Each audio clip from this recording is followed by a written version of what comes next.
Hello everyone, welcome to What If Deku was son of Superman and became the hero of tomorrow part 9. Before we start, please go support YehosuaHernandez for writing that awesome fanfic. This is the translated version I made. There will be some mistake in character's gender, but of course Deku is a male. Chapter Unexpected Visitors. Mina, UA Heroic Office, how can we help? With a few days already settled on the summer island, the UA boys could now feel more familiar with the types of work that people assigned to them, being able to distribute themselves in a better way, managing to have energy to perform during the day, without getting tired. Fortunately, despite being the weekend, the load of incidents was not too much, so they took turns covering the most temporary things. Mina, sure, we'll gladly take care of it. Hanging up, guys. They reported a lost suitcase in the tourist area. Hagakure, that's my cue, I'll go. Are you coming with me, Aoyama? Aoyama, we. The sun may burn me, but it will also make me shine. Uraraka, there is a report of incidents at the beach. Shoji asks for backup. Tokoemi, I'll go. It's my turn to patrol. Ojiro, I'll go with you. It will help me to stretch my legs a bit. Momo, Mrs. Sato asked for help with her crops. Normally she would ask Kota for help, but he is looking for some lost pets. Can someone cover for him? Izuku, I'll take care of it. Uraraka, super farmer to the rescue, lol. Quickly going into action, the green-haired boy left his glasses in Momo's care, flying quickly, passing over Katsuma, who only saw him amazed, as well as thoughtful and with a decision. The morning was productive for the boys, helping in all areas of the island. Izuku put into practice the advice his father had given him, helping the lady who looked intrigued as to how the aspiring hero had that knowledge, being a city hero. Even when the boy finished, as a reward, the woman gave him a bag with part of the crops. Of course he tried to reject it, because he was not looking for any reward with his work, but all his attempts were in vain. The woman was determined, grateful to the boy, who in the end ended up accepting, promising to help whenever problems arose. Izuku, walking back to the office while talking on the phone. Yes, don't worry, I'm on my way back. I'll just drop this off and we'll get back to work. Yes, Mrs. Sato gave me some of today's harvest for helping her. She's a very kind person. We could make something for dinner. Yes, I understand. Then I'm counting on your help. Thanks, Momo, and of course, I'll take that to you. Then I'll stop by the store first. Understood. See you. Ending the call, the green-haired boy continued walking, seeing how Katsuma was in front of him, leaning against a wall. The green-haired boy smiled, advancing towards the little one. Izuku, hello Katsuma. Katsuma, Superman. Izuku, crouching down to greet the little one. Hey, what's up?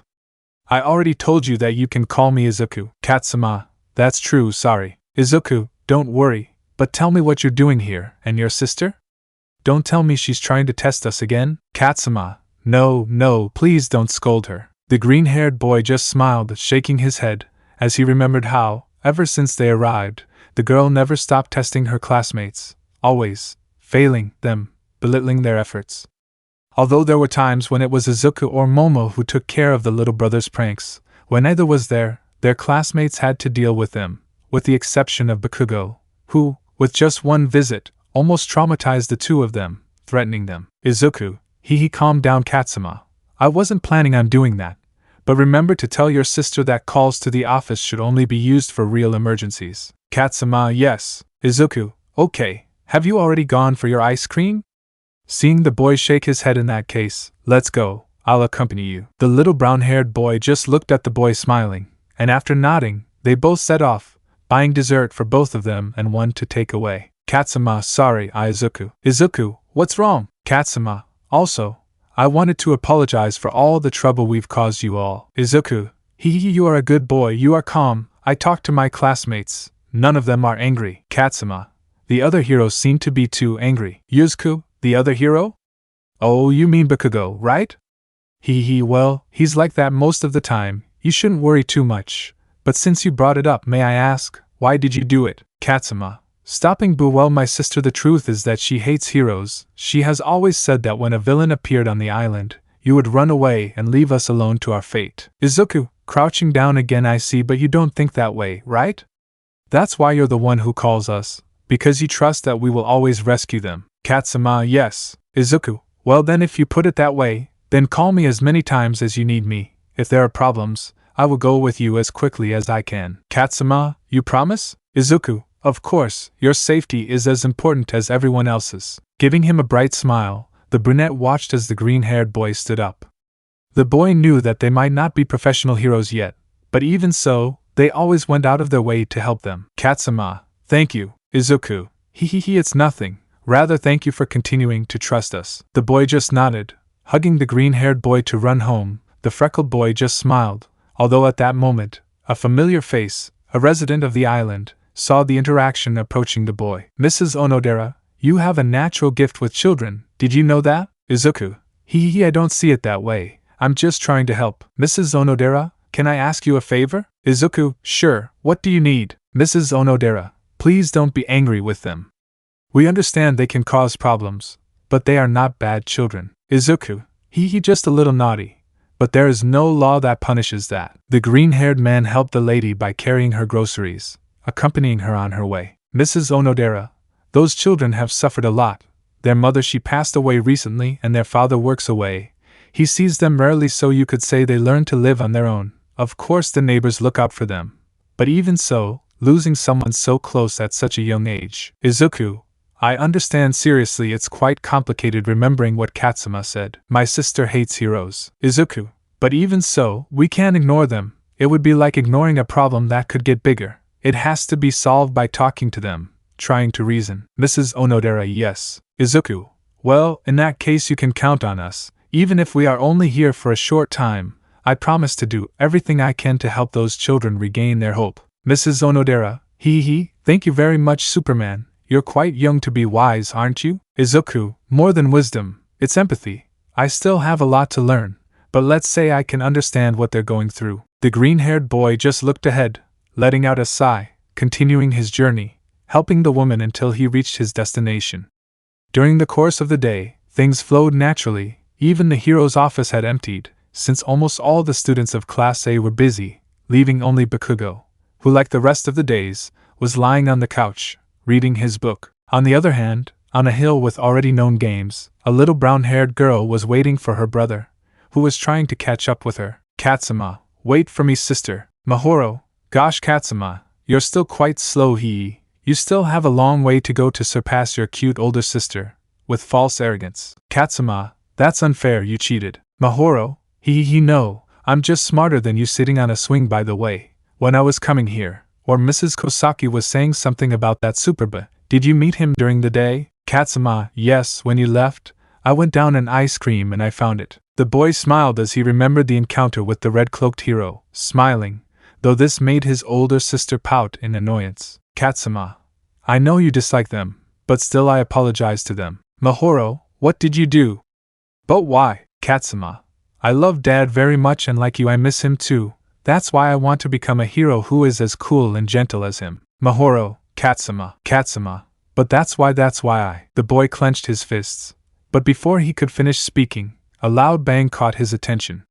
Instinctively, Mahoro covered his brother. Mahoro, what was that? Katsuma, I saw it came from the dock. Both children stood up, approaching with caution, watching as a large boat approached the island's breakwater, with no intention of slowing down, hitting it and breaking it into pieces, drawing the attention of the fishermen who were still there, although their surprise changed to fear when they saw a group of 5 people get off the boat, each one more different from the other, but who seemed to be commanded by a strange-looking subject. Chimera, Mummy, don't let anyone intervene. You'll be in charge of the distraction and communications. Chimera, anything special? 9, do what you want. Mummy, okay, nodding. 9, slice. Don't even mention it, you'll be okay? 9, I won't go alone. Let's see if what Shigaraki said about you is true. The white-haired man advanced, followed by 3 of his subordinates, who jumped off the ship before it tilted, leaving the woman named Slice alone, who stood at the top of the ship. Her reddish hair began to levitate, and in the blink of an eye, what appeared to be needles of the same color began to sprout from it, beginning a devastating attack on the dock, beginning a path of destruction, making the female smile sadistically. Mahoro, villains, those guys must really be villains. Scared. Katsuma, sister, get out of there. Don't let them see you. We must call the heroes. Mahoro, those guys are just students. Katsuma, I don't think so. Katsuma, thinking about Izuku's words, if it's Izuku he'll definitely come to save us. We have to call Superman. Mahoro, even so, thinking, we've caused so much trouble that they'll probably think it's another test and won't come right away. Back at the hero's office, Ida, Tsuyu and Uraraka were coming back, talking about their respective missions, although seeing how a shadow covered them, being Izuku, who landing, brought with him some supplies. Izuku, guys, I'm back. Ida, welcome back. Midoriya, Uraraka, Izuku, how was it? Tsayu, good job. Izuku, thanks for the help on the beach. Izuku, I'll tell you, just let me put this in the refrigerator. I'll talk to Shoto to see if he can make stew for dinner. The green-haired boy entered the office, passing by Bakugo, who was asleep, with a book on his face. The freckled boy just shook his head negatively, but continued on his way, although after several seconds, the incessant noise of the phone forced Bakugo to wake up reluctantly. The blonde threw his book, cursing under his breath, taking the device. Bakugo, hello? UA Hero Agency? Or whatever, if it's just another boring application. Mahoro, please, you have to help us. Villains appeared at the port. Mahoro's screams made Bakugo pull the phone away from his ear in annoyance. Although recognizing the girl's voice, he got annoyed, squeezing the device tightly. Bakugo, that voice, you're that damn brat again. How many times is she going to bother him with your stupid jokes? Annoyed. Mahoro, it's no joke. At the port, the blonde was about to hang up, but the dead sound on the other end of the line made him blink in confusion. Bakugo, huh? Hey brat, answer. Damn it, if you're lying again, I'm going to make you and that dwarf you're so protective of pay. The green-haired boy, who was returning to the living room, only saw how the boy said curses into the phone, making him sigh. Izuku, Bakugo, calm down. I understand that most of the time they are false alarms, but that doesn't mean you should. The green-haired boy's words caught Bakugo's attention, who was about to start an argument, furious. Although seeing how Izuku turned his head, the freckled boy had heard something. He usually tried to keep his super hearing to a minimum so that it would not interfere with his activities. But this time there was a voice that he recognized, and worse, it sounded scared. Izuku, Superman. Izuku Katsuma? Bakugo, what's wrong, damn nerd? Izuku, Mahoro was the one who scored, wasn't she? No response, wasn't she? The blonde took a while, but nodded, causing the green-haired man to put his hand to his chin. Izuku, I'll go, tell the others that I'm out. If anything happens, I'll call them. Bakugo, that brat said something about the dock. Izuku, well, I just hope it's another test. The green-haired man left his glasses, and using his speed, he left the residence. Izuku, thinking, Katsuma, please, I hope your sister is playing. Bakugo, the pier. The blonde stood there for seconds, staring at the phone still in his hand, unaware that things were only about to get worse. In the shopping area, a loud bang caught the attention of Mineta, Oyama, and Hagakure, who upon leaving found something they did not expect to see on the island. Mineta, are those villains? Oyama, didn't they say there hadn't been a single villain attack in over 30 years? In front of them an army of mummies stood, all of a deep red color, all commanded and tied to a thin-looking guy, with clothes that seemed military type. He had a short sword on his back. His hair was short and a dirty whitish color, the most notable thing being that his body was almost completely covered by reddish bandages, leaving half of his face and the tips of his fingers exposed. Mummy, I didn't expect to find heroes in this desolate place. You're in luck. Hagakure, guys, we have to do something soon. Aoyama, call for reinforcements. Hagakure, my cell phone isn't responding. It has no signal. The three heroes just stood on guard, knowing that they might not be able to help them quickly. They had no choice but to face the villain and try to stop him. Aoyama turned on his quirk while Mineta tore two spheres from his head and a light began to sprout from the body of the invisible girl. Mineta, until we know what's going on, the priority will be to protect civilians, so let's not waste time. Hagakure, I'm surprised you're so brave when there are no girls watching you. Mineta, hee, it's not courage, I just wanted to sound as cool as Midoriya. On the beach moments before, a disaster could be seen in what used to be the electricity and communications plant, where now the villain known as Chimera emerged from the disaster smoking a cigar, relieved of his shame, as if he enjoyed such an atrocious act. Chimera, now yes, we can have fun as we want. For his part, Izuku was arriving at the pier, finding a path of destruction that was the complete opposite of the beautiful landscape that the island had in the morning. Izuku, using his X-ray vision, there are no villains inside, but people. He was kidnapped. This wasn't a one-person thing. I have to be careful. I hope Mahoro and Katsuma are okay. Using his communicator, Momo, can you hear me? I need support at the dock. Bring reinforcements. I think Bakugo's dream came true. The green-haired man tried to communicate with his team's treatment, but all he heard was static. He used his cell phone and the same thing happened.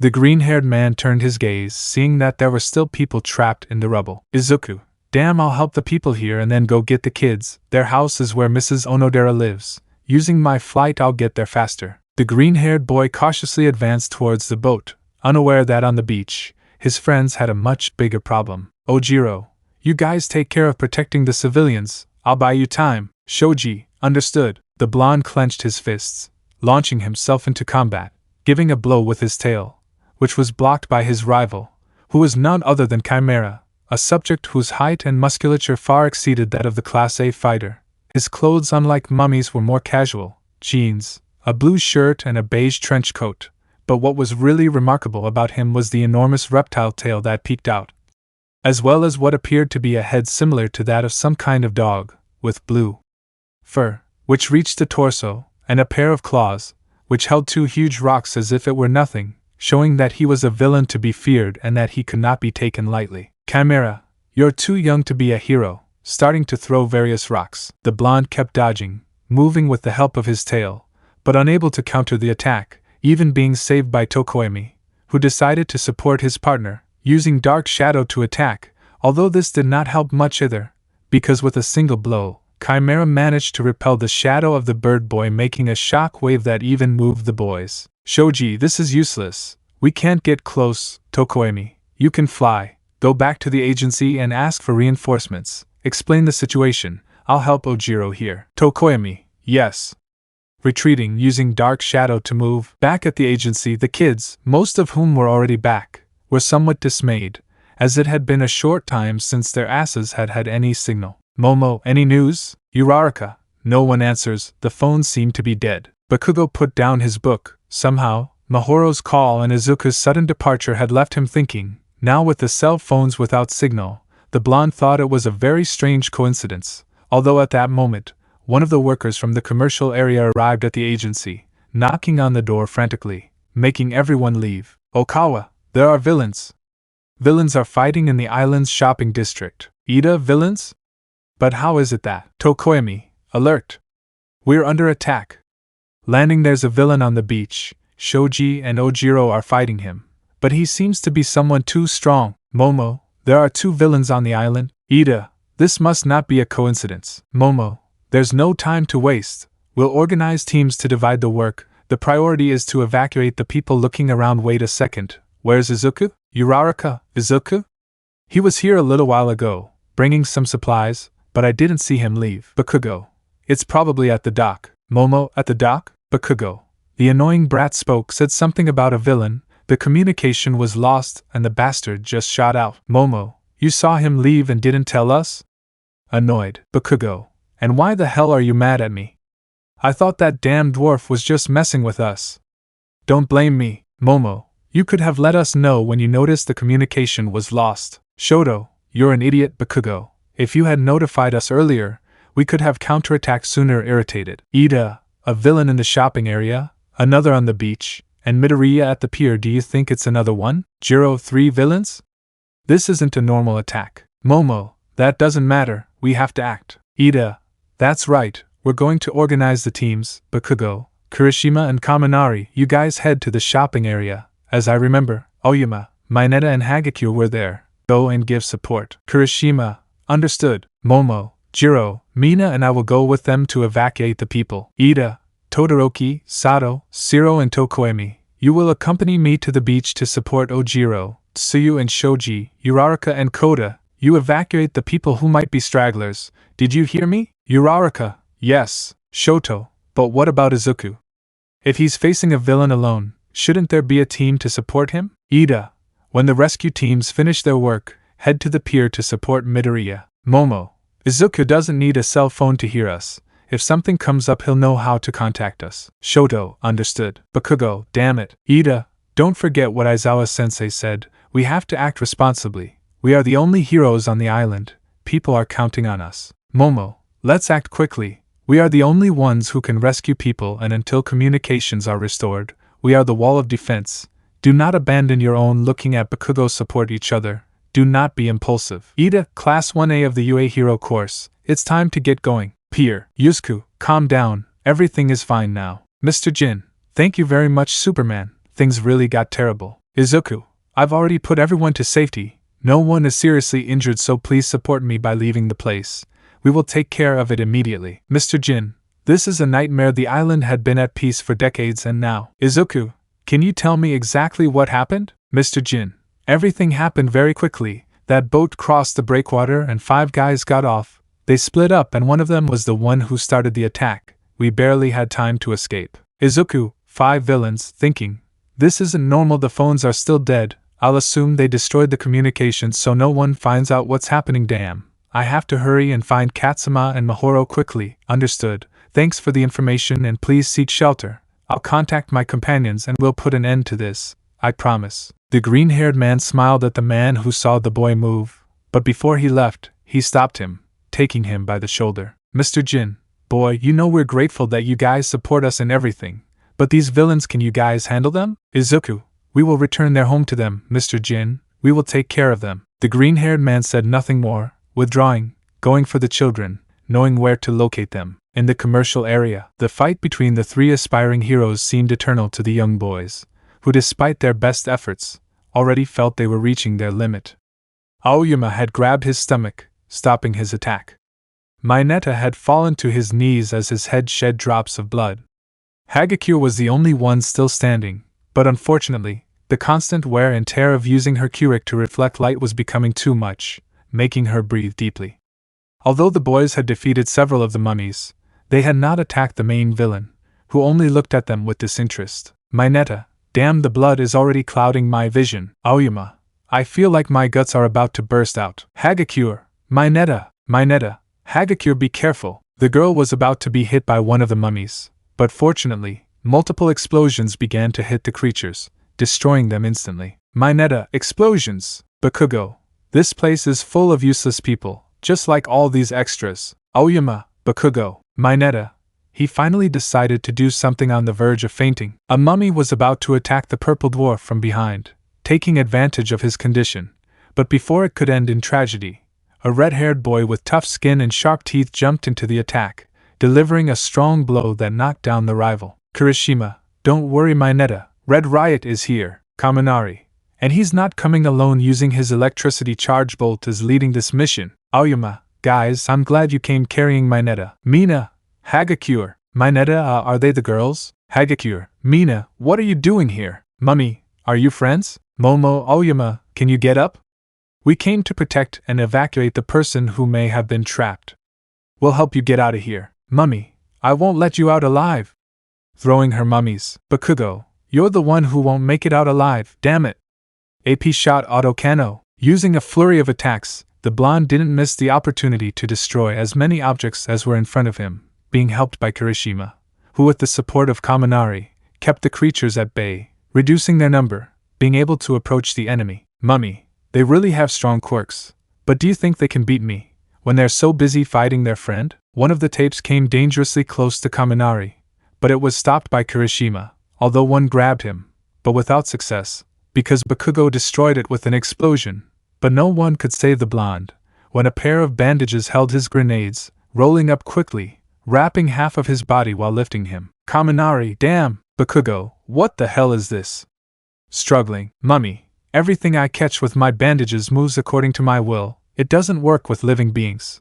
But your grenades, you can tell me what that means. Wearing your suit, you'll be my slave. Completely coiling Bakugo. Kirishima, Bakugo, on the beach. Ojiro, tailed hit, lighting dance. The blonde managed to open a path in the beast's guard, throwing himself towards it, using his tail to try to hit, although this was stopped by the villain, who counterattacked with a punch. Ojiro managed to cover himself, but the impact was such that the aspiring hero was thrown backwards, rolling in the sand, feeling how his tail was now broken. Tsuyu, Ojiro, Shoji, damn Octoblow. The huge gray-haired boy raised his arms, creating more copies of them, managing to hit Chimera in various parts of the body, even managing to pull the cigar out of his snout, although this, rather than hurting his enemy, only made him angry, stopping the boy's attack, grabbing him by the face with force, using his free arm to hit him in the stomach, while squeezing his face, causing great pain to the boy. Chimera, with that form of yours they must make fun of you a lot, right?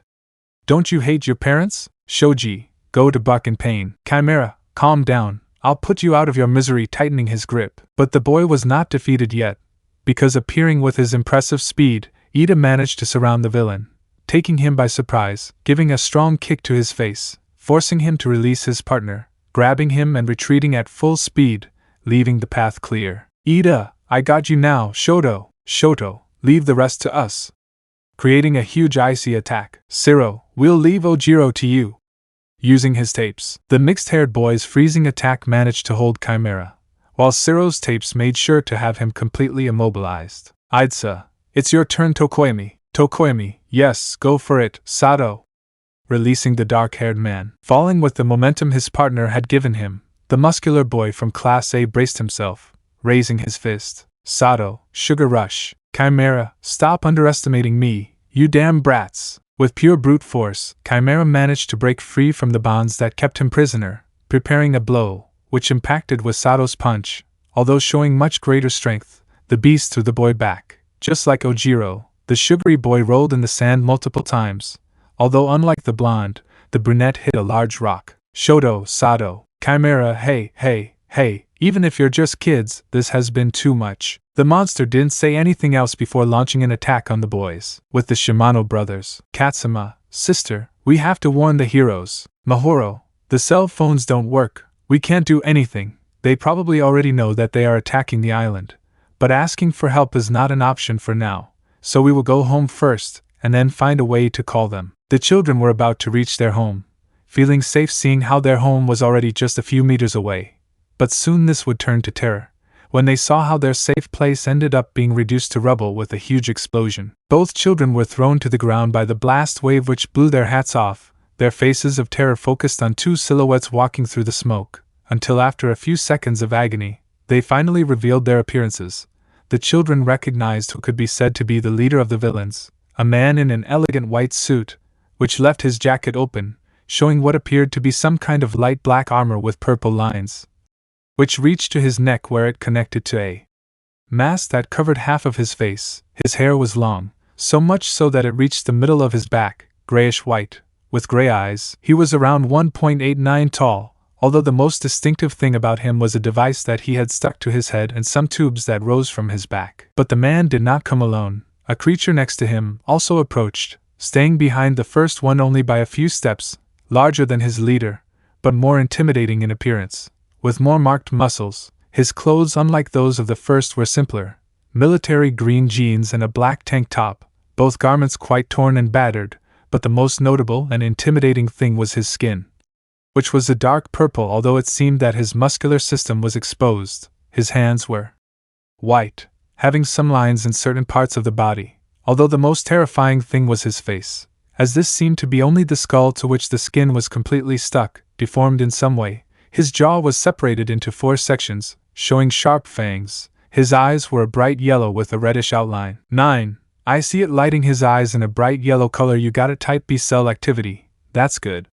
Kid, I'm going to steal your quirk. The fear in both children only increased, but by instinct, Mahoro stood up, protecting his brother. 9. Don't worry, if it's any consolation, I won't kill him. Mahoro, and no, I won't let you do anything to my brother, so you better go. Seeing the villain approaching, I said don't come closer. Using her quirk in an attempt at intimidation, the girl created the illusion of what appeared to be a Chinese creature, although that did not stop the villain, who, passing through the false threat, continued walking. 9. Mahoro Shimano, do you think I'm so stupid as to not know it's an illusion? Katsuma, sister, scared. The villain was already just a few centimeters away, raising his hand, close to touching the children, although this was prevented by Izuku, who took them, moved them out of the way, using his flight, being followed by the sight of the villain. 9. An interesting flying quirk. Katsuma, Superman. Izuku, sorry for taking so long, are you okay? Mahoro, yes, but the villain's the pier. Izuku,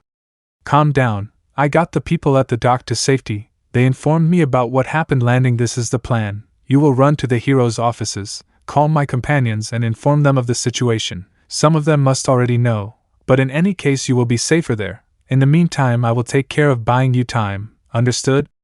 As soon as I finish I will go with you, I promise. Katsuma, will you be okay? That guy, he said something about stealing my quirk. Izuku, steal your quirk? Thinking, maybe he's like no, I must have information first before jumping to conclusions. Concentrate, Izuku. I'll be fine. For now my priority is to let you all leave safely. My companions will help you until I arrive. Now run. Mahoro, yes. The girl took her little brother by the arm and ran off, leaving the boy, who could already hear the villain approaching, so standing up straight, he looked towards the entrance of the forest, raising his guard. Izuku, stop! Tell me who you are and what do you want here? Why are you chasing those kids? 9.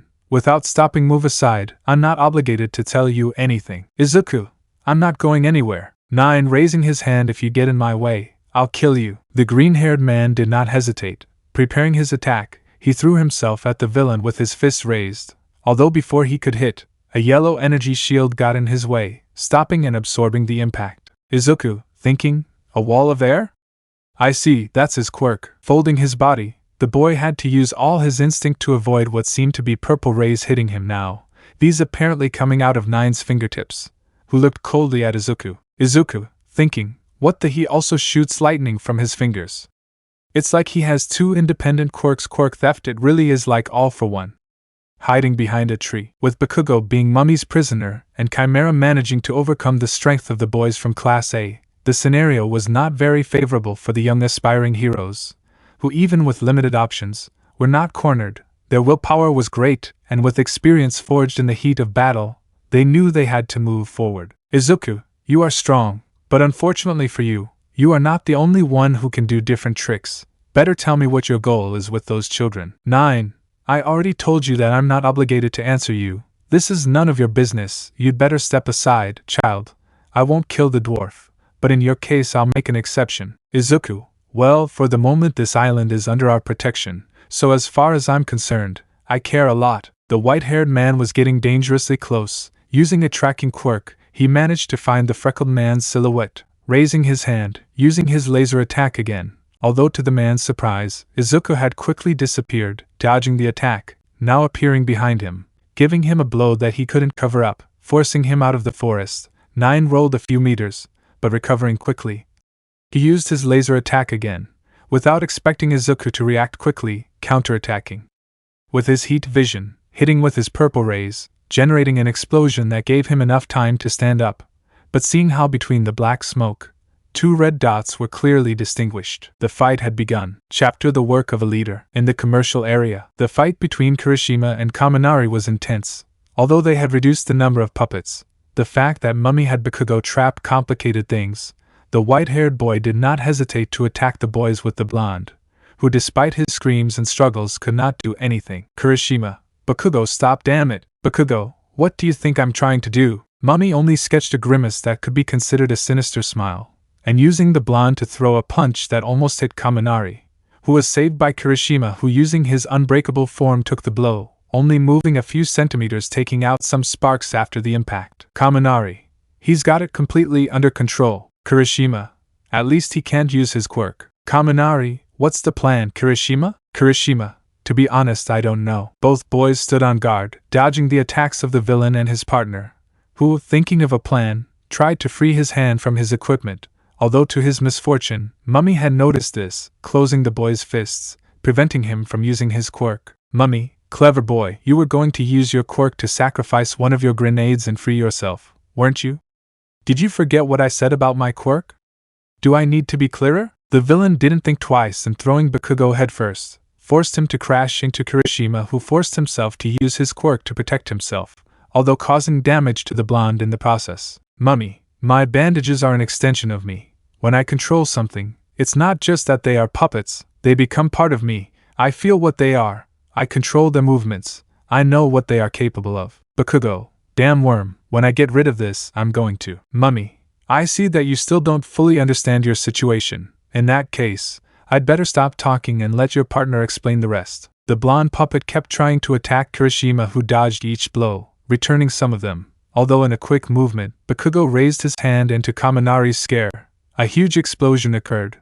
When the smoke dissipated, you could see how Kirishima had managed to use his unbreakable form again, although not perfectly, as great damage could be seen, and he completely lost the upper part of his hero's suit. Kaminari, Kirishima, Mummy, wow, I knew his partner's grenades were holding something, but I didn't think it would be that powerful. Kaminari, Why did you do that, Bakugo? We were trying to help you with the demon, Mummy. In defense of his friend, it wasn't his fault, it was me. I controlled his movements, I took over his suit, I suspected that those grenades weren't just decoration. Previously he wanted to sacrifice one to free himself, that would have been a waste. Kirishima fell to his knees, deactivating his quirk, taking large gulps of air, spitting out some blood.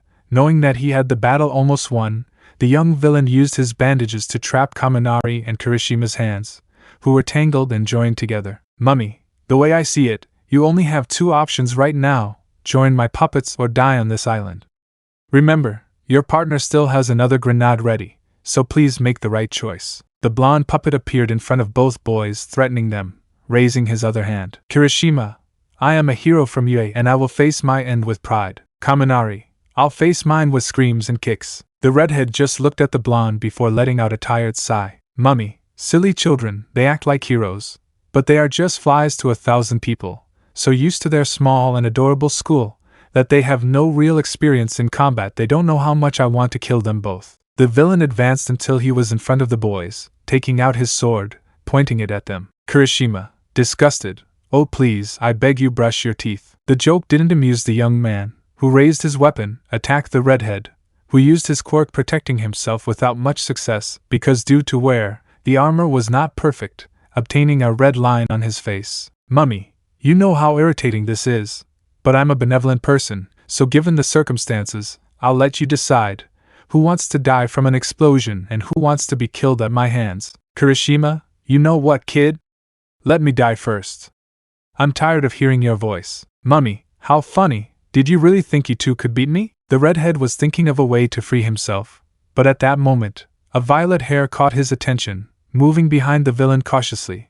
But she was not the only one, because out of the corner of his eye he noticed a pink-haired girl and another black-haired girl, both surrounding them without them noticing. This made the boy smile, who, unlike Kaminari, calmed down. They were not alone. Kirishima, weird, the second-tier villain thought we wanted to defeat him alone. He must be confused, right, Kaminari? The redhead turned to the blonde, winking at him, trying to get him to follow the flow, although Kaminari was quite confused by his partner's new attitude. Kirishima, you must be pretty confused, because if you have those things, then we'd have to even things out, right? The boy smiled, which irritated Mummy, who raised his sword, but before he could land his attack, Annette pushed him to the side. The electric blonde was quick to react, using his electricity, managing to get free. Kirishima activated his quirk, managing to cut the ties, seeing how his enemy got up although immobilized. Mummy, damn children, I'm going to kill you! Using Bakugo to attack from behind, the villain used the boy's second grenade. Kirishima instinctively stood in front of the blonde, using himself as a shield. The explosion was deafening and the smoke screamed deep, although when it dissipated, you could see how Jiro was now in front of the boy, having a large shield. But not only that, but it seemed as if the girl had used her quirk, raising a mound of rocks which formed the first line. Kirishima, Jiro, you can't protect everyone without expecting someone to protect you, Red Riot. Mummy, don't butt into what doesn't concern you. Using his bandages and managing to get free, the villain tried to entangle the girl, who was saved by a wall of acid courtesy of Pinky. The Pinkette had used her quirk to move with greater speed, standing next to her companions, raising her guard. For his part, the villain gathered the remaining puppets, seeing the boys with a furious face. Mummy, you're all going to die here. Momo, I don't think so. Calling everyone's attention, Momo appeared on the scene, carrying on her shoulders what appeared to be a missile launcher, which had a lot of ammunition ready. The brunette did not hesitate and fired towards the puppets, finishing them all off in a single movement. Kirishima, now, could you tell me what our options were? Kaminari, you decide: acid burn, deafness, or electric burn? Pointing with his finger, letting out a few sparks, the blonde smiled triumphantly. Although before they could attack, a very angry Bakugo threw himself at the villain, unleashing a powerful explosion in Mummy's face. Bakugo, damn son of a bitch, don't believe yourself so much. The blonde had apparently lost both grenades, but even so, the attack was enough to cause great damage to the rival, who flew backwards, crashing into a wall. Although not happy, the blonde raised both hands, with a sadistic smile. Bakugo, my grenades aren't my best weapon. Without them I still have a lot of power to give maximum power. Using a concentrated and powerful explosion, poor Mummy was completely defeated, prey to the explosion of the blonde who furiously caressed his arms. He didn't want to admit it, but he was hurt. His head was dripping a line of blood, a product of the crash he had against Kirishima. Kaminari, amazing Bakugo, and with minimal damage to buildings. Kirishima, I have to admit, that explosion was surprising. Jiro, will the villain still be alive? Bakugo, he's only slightly injured. Kirishima, I'm glad you're back. Girls, thanks for the help, that guy was really getting on my nerves. Kaminari, but what about the people? Mina, we took care of it, we evacuated everyone who could have been caught in the crossfire. Momo, we send them to the West Zone. A battle had ended, but unfortunately, things were not so easy for others, because in the beach area, the evacuation was an impediment for the aspiring heroes to be able to release their quirks freely. Chimera was being more difficult than they thought, because with destructive power and increased speed, she managed to keep Ida and Tokoemi at bay, who saw how their efforts seemed to be in vain. Even Todoroki seemed to be overwhelmed by the villain, because when using his flames, he realized that the villain could also breathe fire from his snout, forcing the heterochromatic to create an ice shield to protect the people behind him. Ida, damn, this is bad, if things keep going this way. Shoto, this guy, I didn't think he could do that. With the civilians at our backs, I'm limiting the power of my attacks, and this jerk is taking advantage of that. Chimera, I admit, they are tough nuts to crack even when they are so young, but I'm afraid the fight has already lasted too long, and if you don't plan on attacking for real, then I will. Throwing herself towards the boy's dash. In the mountains. Izuku, so? Are you going to tell me what you're planning to do here? Walking through the smoke, the boy stood in front of Nine, who stood up and analyzed the green-haired boy. Nine, super strength, heat vision, flight and speed. I see, your quirk is quite interesting. Izuku, thinking, I must continue attacking him if I don't want him to get close to the children. This guy seems to have some kind of quirk similar to All for One's. I don't know how many quirks he has, but it's obvious that there must be some weakness. I just have to find it, and use it to my advantage. Dialogue won't be an option this time. The green-haired boy used his heat vision, making Nine have to use a shield to protect himself. Using his speed, the green-haired boy approached the villain, thinking about dealing a blow. Although acting as a reflex, Nine used a large air cannon, which repelled Izuku's attack, who did not expect this, although Nine did not let him rest much either, using the lasers on his fingers again, forcing the boy to dodge them. Izuku, thinking, air cannons? Now I remember, All for One used something similar in his fight on Kamino. How many quirks does he have? Recovering, the boy decided to use a little more strength, flying into a dive, raising his fist, determined to end the fight.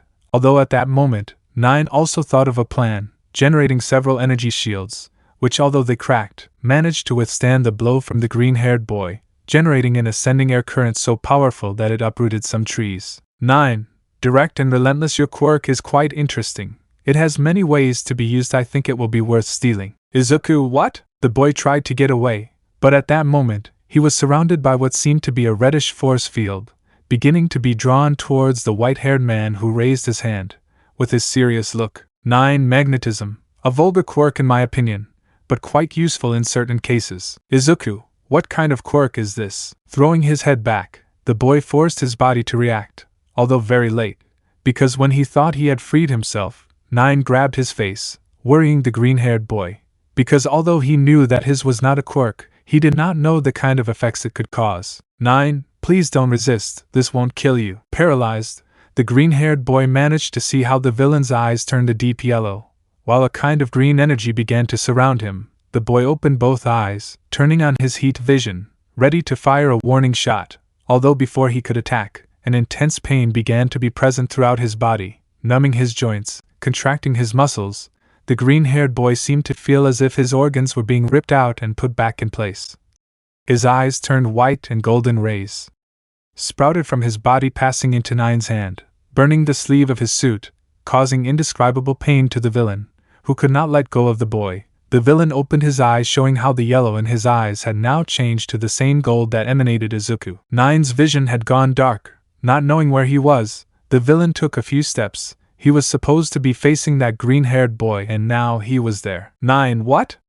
Where am I? What is this? Eradication. The villain couldn't take another step, because at that moment, a strange figure in a blue, black and red suit with a yellow visor appeared in front of him, grabbing him by the head. Both were on the ground. 9 was the first to get up, seeing the boy who was barely regaining consciousness. 9. What was that? I know I couldn't steal his quirk, but that image in my head, how much potential does his quirk have? It's amazing, although now that I know I can't steal his quirk, I must eliminate it. Using the air cannon, the villain mercilessly attacked Izuku, who could not get up, throwing the green-haired man several meters back, although this time, it seemed that the boy had been hurt. Izuku, what the hell? He threw me with that air attack, but my invulnerability, I don't know what happened when he grabbed my face. But I feel weaker, damn it. I have to get up and stop him. The kids, Katsuma, Superman, calling the boy's attention. Both children now seemed to be coming back, worrying the green-haired boy, who knew that he was not yet in optimal condition to continue the fight. Izuku, what are you doing here?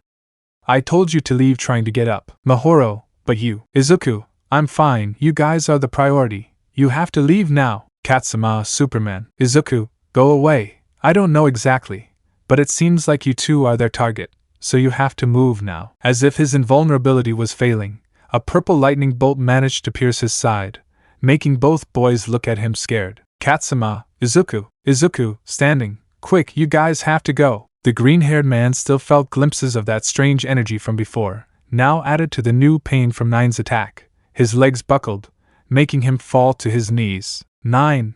No one will be able to defend them. Mahoro, no. Katsuma's sister. Mahoro, I won't let it happen again. No. Terrified to see the only person who showed empathy and a genuine sense of heroism in such a bad state, the girl activated her quirk, generating an enormous illusion of the green-haired boy in his hero's suit, in a more chubby appearance. But fortunately for the girl, it was enough to catch the attention of some of the boy's classmates. Shoji, what is that? Uraraka, is that Izuku? Tsuyu, his face, it's bloody. Midori is. Mahoro, whoever it is, please protect Superman. 9 was already on top of the children, watching as Izuku tried to get up. 9 valiant effort, but in vain. Raising his hand ready to use his attack, the man had to use his energy shield to protect himself from a powerful blast, coming from a certain well-known blonde. 9. An explosion quirk? Bakugo, what's wrong with you, you damn nerd? I come here and find you on the floor like garbage. Aren't you supposed to be invulnerable? Katsuma, the grumpy hero. Izuku, Bakugo, grumpy hero? Listen up, you damn brats.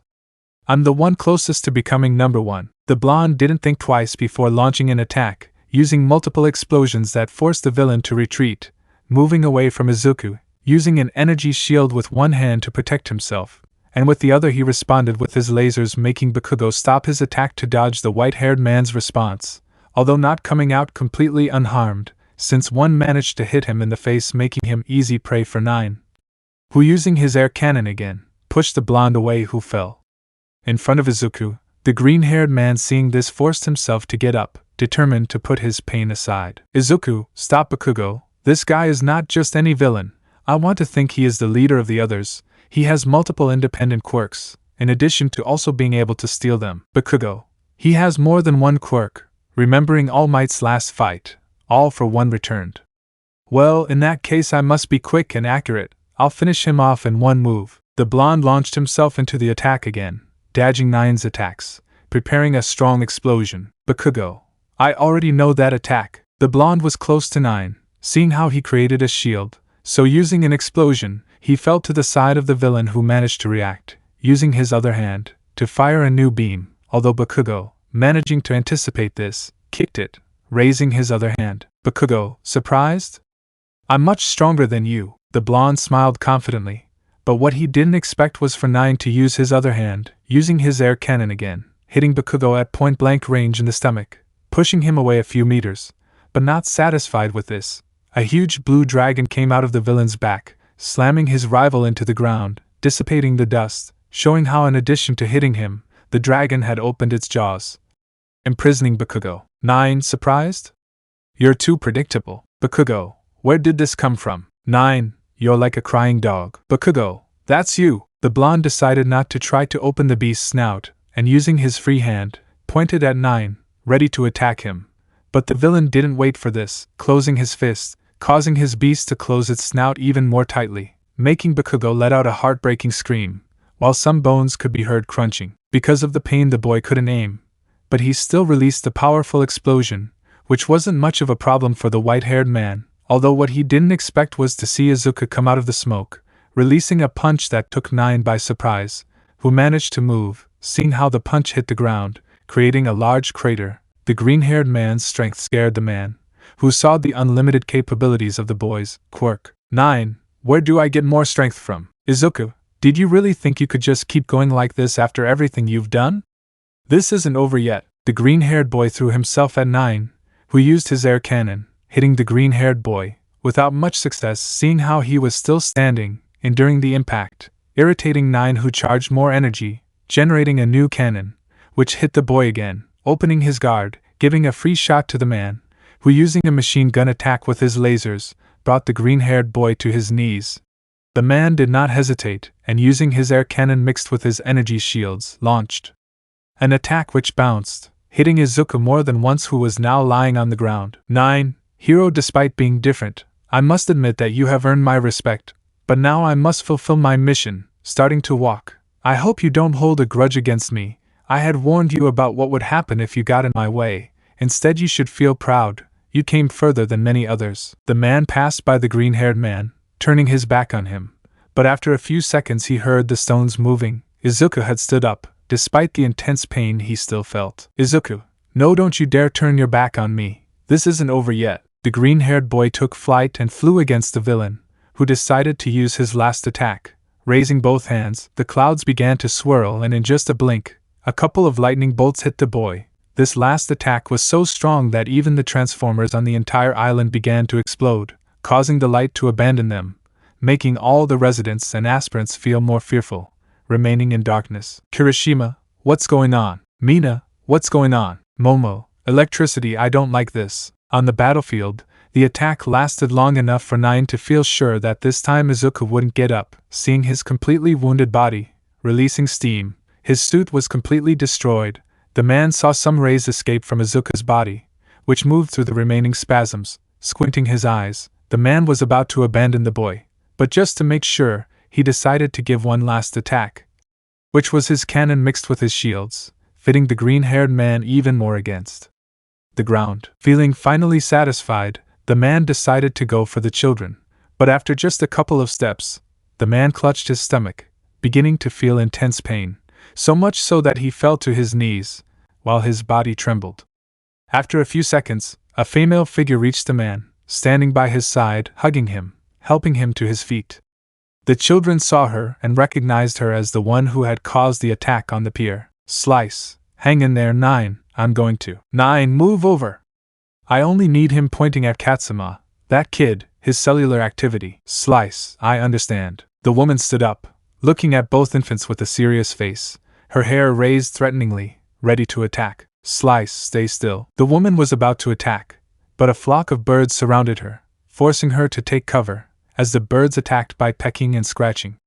The children watched this, although they felt some fear when they noticed how they were lifted by a strange gray-haired man with half his face covered who moved away from the scene. Shoji, don't worry, we're on your side. Koda, this way. Waving, those in charge of the civil evacuation on the beach had now appeared on the scene.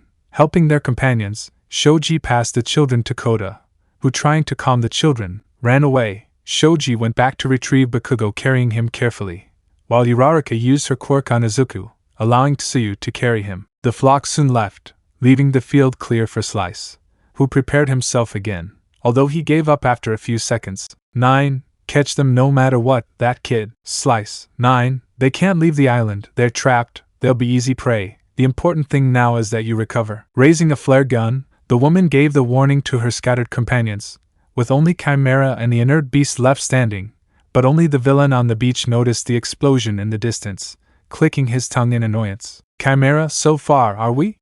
Seeing the hero candidates, feel lucky, you'll keep your lives for today. Shoto, damn dog. The bicolor prepared to attack, although confusion came to their faces when they saw how the monster began to move away, taking great leaps. Shoto, is he running away? Tokoemi, considering our aspects, I think it's more appropriate to say that I forgive us. Shoto, curse, preparing a new attack. Ida, don't follow him. Stopping the boy, think of it this way, it could be a trap, even if we weren't strong enough to defeat him. Going alone would be tempting death. Shoto, but, Ida, Todoroki, remember the mission, The safety of the people is more important. That is also our job as heroes. The boy tried to struggle a little, but after a few seconds he gave up, letting out a sigh, accepting and walking with his friends. As the day drew to a close, clouds swirled around the island, unleashing a powerful downpour that forced both sides to take shelter. Jiro was now seen looking worriedly at Momo and Kaminari, as both were using their quirks intensely. Jiro, I don't know if this is a good idea. Ever since we regrouped, you guys haven't stopped. Momo, we don't know when they'll attack us again. We have to be as prepared as possible, for the safety of the people, their safety. Kaminari, if we stop now and they attack, these people might be left unprotected, using his quirk to give off electricity and charge some batteries. Jiro, I understand, but they are abusing their quirks.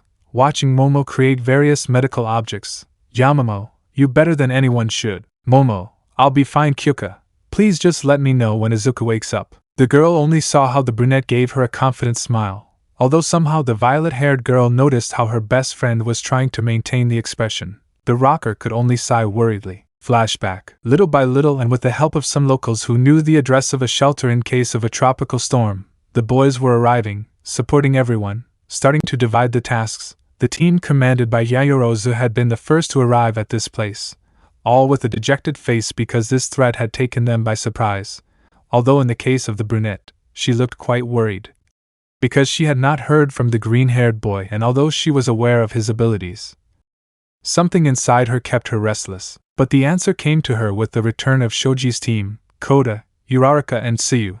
Although more than relieving her, it made her a prisoner of fear, because with faces that denoted concern, Momo saw how Shoji carried an unconscious Bakugo and Tsuyu carried Izuku, who had his suit completely destroyed and signs of burns. Momo, Izuku. Running towards the boy, Uraraka. He's badly injured. The kids said that both he and Bakugo fought against the villain boss, but Izuku got the worst of it. Trying to be strong, that guy was the one who caused the power failure when he attacked him with 2 lightning bolts. Horrified, the girl brought both hands to her mouth, refusing to believe this, trying to get closer to her friend, although she was stopped by the brunette, Kirishima and Jiro. Uraraka, forcing Momo to look at her. Yamamoto, listen to me. I know that what I'm about to say will infuriate you more than calm you down, but for now I need you to focus on what happened. The civilians beat us up. There's still no news from the other teams. We'll take Izuku and Bakugo somewhere else and treat their wounds. But focus, Yamamoto. Without Ida here, you're the one in charge. We need the vice president. Momo, aye. The girl just watched as Tsuyu took Izuku to the other side, clenching her fists. She hated to admit it. She hated having to make that decision. But Uraraka was right. Izuku really worried her. But she also had a mission. People who depended on her. Giving herself a mental slap. The girl only allowed herself to shed a tear before seeing Uraraka. The girl also had a rather dejected countenance. It was obvious that seeing the green-haired boy in that state had affected her, although taking courage in the words of her companion, Momo sighed, hardening her features. Momo, you have your right. Uraraka, I'm sorry. Sighing, the most important thing is the here and now. Check the facilities. People mention many things about this shelter. Find food and have a team start cooking. Remember what we learned at camp. Have another team bring blankets. Uraraka, I need the wounded to be treated. There should be a medical wing, so head there. I don't think the supplies will last forever. So I'll create what is necessary. Kaminari, you will go to the engine room. I want to think that this shelter has spare power, but I will also create some batteries. You will help me with your electricity. Kaminari, okay. Jiro, Yamamoto, Midoriya will be fine. Momo, focus on the now, support each other if necessary. Shoji, I want you at the entrance. If you see the others, send a group to help them. Shoji, understood. Flashback end. Jiro, Yamamoto, if you feel bad, it's okay to express it. To tell you the truth, I'm also worried about. Momo, focus on the mission. I'll be fine. Make sure no one is missing anything. Help the others in the kitchen. Let's not let panic take over us. Letting out a sigh of resignation, the violet-haired girl only nodded slightly, leaving the place, passing by Kirishima, to whom she gave a negative sign with her head, which the redhead understood, accompanying the girl. Inside the shelter, you could see how everyone was already ready. Some people were lying down, while others were lined up waiting for a plate of food, which the boys were handing out, everyone trying to maintain a calm attitude. Uraraka, how are you? Seeing Jiro. Jiro, what do you think? Damn, this is really a fiasco. Kirishima, we weren't prepared for this. I think we got so confident that there wouldn't be an attack that we let our guard down. Uraraka. Besides, seeing him like this, at least it's not very encouraging. Jiro, you don't even need to say it. The brunette just moved her head, cracking her neck. She was physically and mentally exhausted, but without letting sadness take over she left, going to the medical wing. She only managed to see how Kirishima hugged the violet-haired girl, comforting her. Uraraka, entering the medical wing. How are you, guys? Shoto, I'm still not sure how to answer that, but thanks for asking. Kota, don't you need help outside? Uraraka, no, we're fine for now. The people are pretty cooperative, but how are they doing? Have they regained consciousness yet? Shoto, no, seeing his two fallen companions. The doctors are giving them treatment, but they still haven't woken up. The boy stared at his best friend, clenching his fist, containing the fury he felt. It had been a shock to arrive and find him like that. Following the explanation, Shoto felt a great helplessness, only being able to create ice in small quantities now, while he saw how the inhabitants of the island with healing-type quirks put their effort into helping both aspiring heroes regain consciousness. Uraraka, kneeling in front of the boys, thank you very much for your effort. Mr. Takato, you have nothing to thank us for, rather excuse us, our queers are barely enough to leave you in a better state. Mr. Fuyo, I managed to close the wounds and heal the broken bones of the screaming boy, but his freckled companion, he is a bit of a strange case. Uraraka, what does that mean? Passing water and food to the men. Mr. Fuyo, his wounds are healed, but I don't know what that man used in his attacks. For some reason the internal damage is what worries me the most. Shoto, internal damage? Approaching. Mr. Fuyo, I'm not just talking about your internal organs. My quirk allows me to scan your body and do a detailed analysis of what we need to heal. It works well when someone breaks an arm, during pregnancies or various injuries. But this time I don't know how to explain it, but the damage seems to be at the cellular level as well. Uraraka, I don't understand. Mr. Fuyo, I don't know if what I'm about to say makes sense, but it seems that this boy's quirk works based on his cells. These would have to be charged with some kind of energy that accelerates his metabolism and allows him to access any of his abilities, but this time, they are completely empty, like a battery without energy, causing both boys to get scared. The man just looked at the green-haired boy, who despite still breathing, gave no other sign of life. Mr. Fuyo, I'm not recovery girl nor are we in UA without a decent hospital. There's nothing I can do. Katsuma, maybe I can help. Calling the attention of everyone present, Katsuma approached them, his face showing a look of determination that was unusual for a child of his age. Shoto, Katsuma, isn't that right? We appreciate the help, but if what Mr. Fuyo says is true, I can't think of a way you could. Mahoro, my brother's quirk allows him to reactivate cells. You said Superman's quirk is based on his cellular energy, right? In that case, if the cells are empty, you would just have to charge them. Shoto, cellular reactivation, she's very clever. Looking at Uraraka. Uraraka, yes, but even with that, we're not sure if it could work. Katsuma, I'll do it. He sacrificed so much for us in his fight. He didn't give up even when he'd been beaten, helping others when they're in trouble. That's what heroes do. Looking at the green-haired boy, the boy advanced towards him, passing between the brunette and the mixed-haired boy, who looked at each other for a few seconds, until Shoto, trusting the little boy, knelt in front of the brunette, stroking his hair. Shoto, in that case, I'm no one to oppose you. Please help my best friend, Katsuma. Uraraka, we're counting on you, little hero. Smiling at him, both young men just watched as the boy nodded before placing their hands on the boy's chest, which began to emanate a green energy. Elsewhere, sheltered in a house, the villains took refuge from the rain. Chimera saw how Slice covered their leader, who apparently had fainted. Chimera, how are you? Slice, he'll get through this, he overexerted himself in his fight. How are you? Chimera, those kids were strong, though too inexperienced. I could have swept the floor with them, but you interrupted me. Where's Mummy? Slice, isn't he with you? Watching the beast shake his head, in that case. Chimera, you don't think he was defeated, do you? Seeing Slice's reaction, damn children. Slice, what did you say about their inexperience? I think we also failed to underestimate them. Given the circumstances, this could be considered a draw. It was simply one of them who was able to pressure 9 to get to this point. If we want to win, we have to have a better plan. Chimera, and what about that monster the league gave us? I don't use it? Slice, he thought that would be enough, but when he realized it, another hero joined the fight. He managed to recover him, but since he only responds to 9's orders, we must wait for him to wake up to act. Chimera, okay, looking at their leader. We will destroy the rules of this world that calls us monsters or villains, and create a new regime where the law of the strongest prevails. Back at the shelter, already in the early morning, the boys of Class A now had an emergency meeting. The inhabitants of the island had already calmed down and were asleep, so the boys could take a break, seeing how some of them had bandages to recover from combat wounds. Ida, well, I did a damage assessment, and the results, I must admit, they aren't encouraging. The communications and electricity systems were destroyed. The island is quite far from the mainland, so calling for help isn't an option for now. Repairing the communications systems would take time, and I think that's something we obviously don't have. Momo, I created a drone with a distress message, but as you say, the distance from the island to Japan, it would take days even if they could intercept it before. Kirishima, you and Kaminari haven't stopped using your quirks since you arrived, so you've become exhausted. In that state, you wouldn't be able to fight efficiently either, none of us actually. Kaminari, Bakugo still hasn't woken up. Uraraka, either does Izuku, and there are still 4 villains on the island. We don't know what their objective is, but trying to stop them in this situation seems like something complicated. Shoto, the villain we faced was really strong and very skilled. Mineta, and their leader, the damage he did to both of them. Ida, what about the villain you defeated? Momo, in the engine room. I didn't want to take any risks and I handcuffed him from head to toe.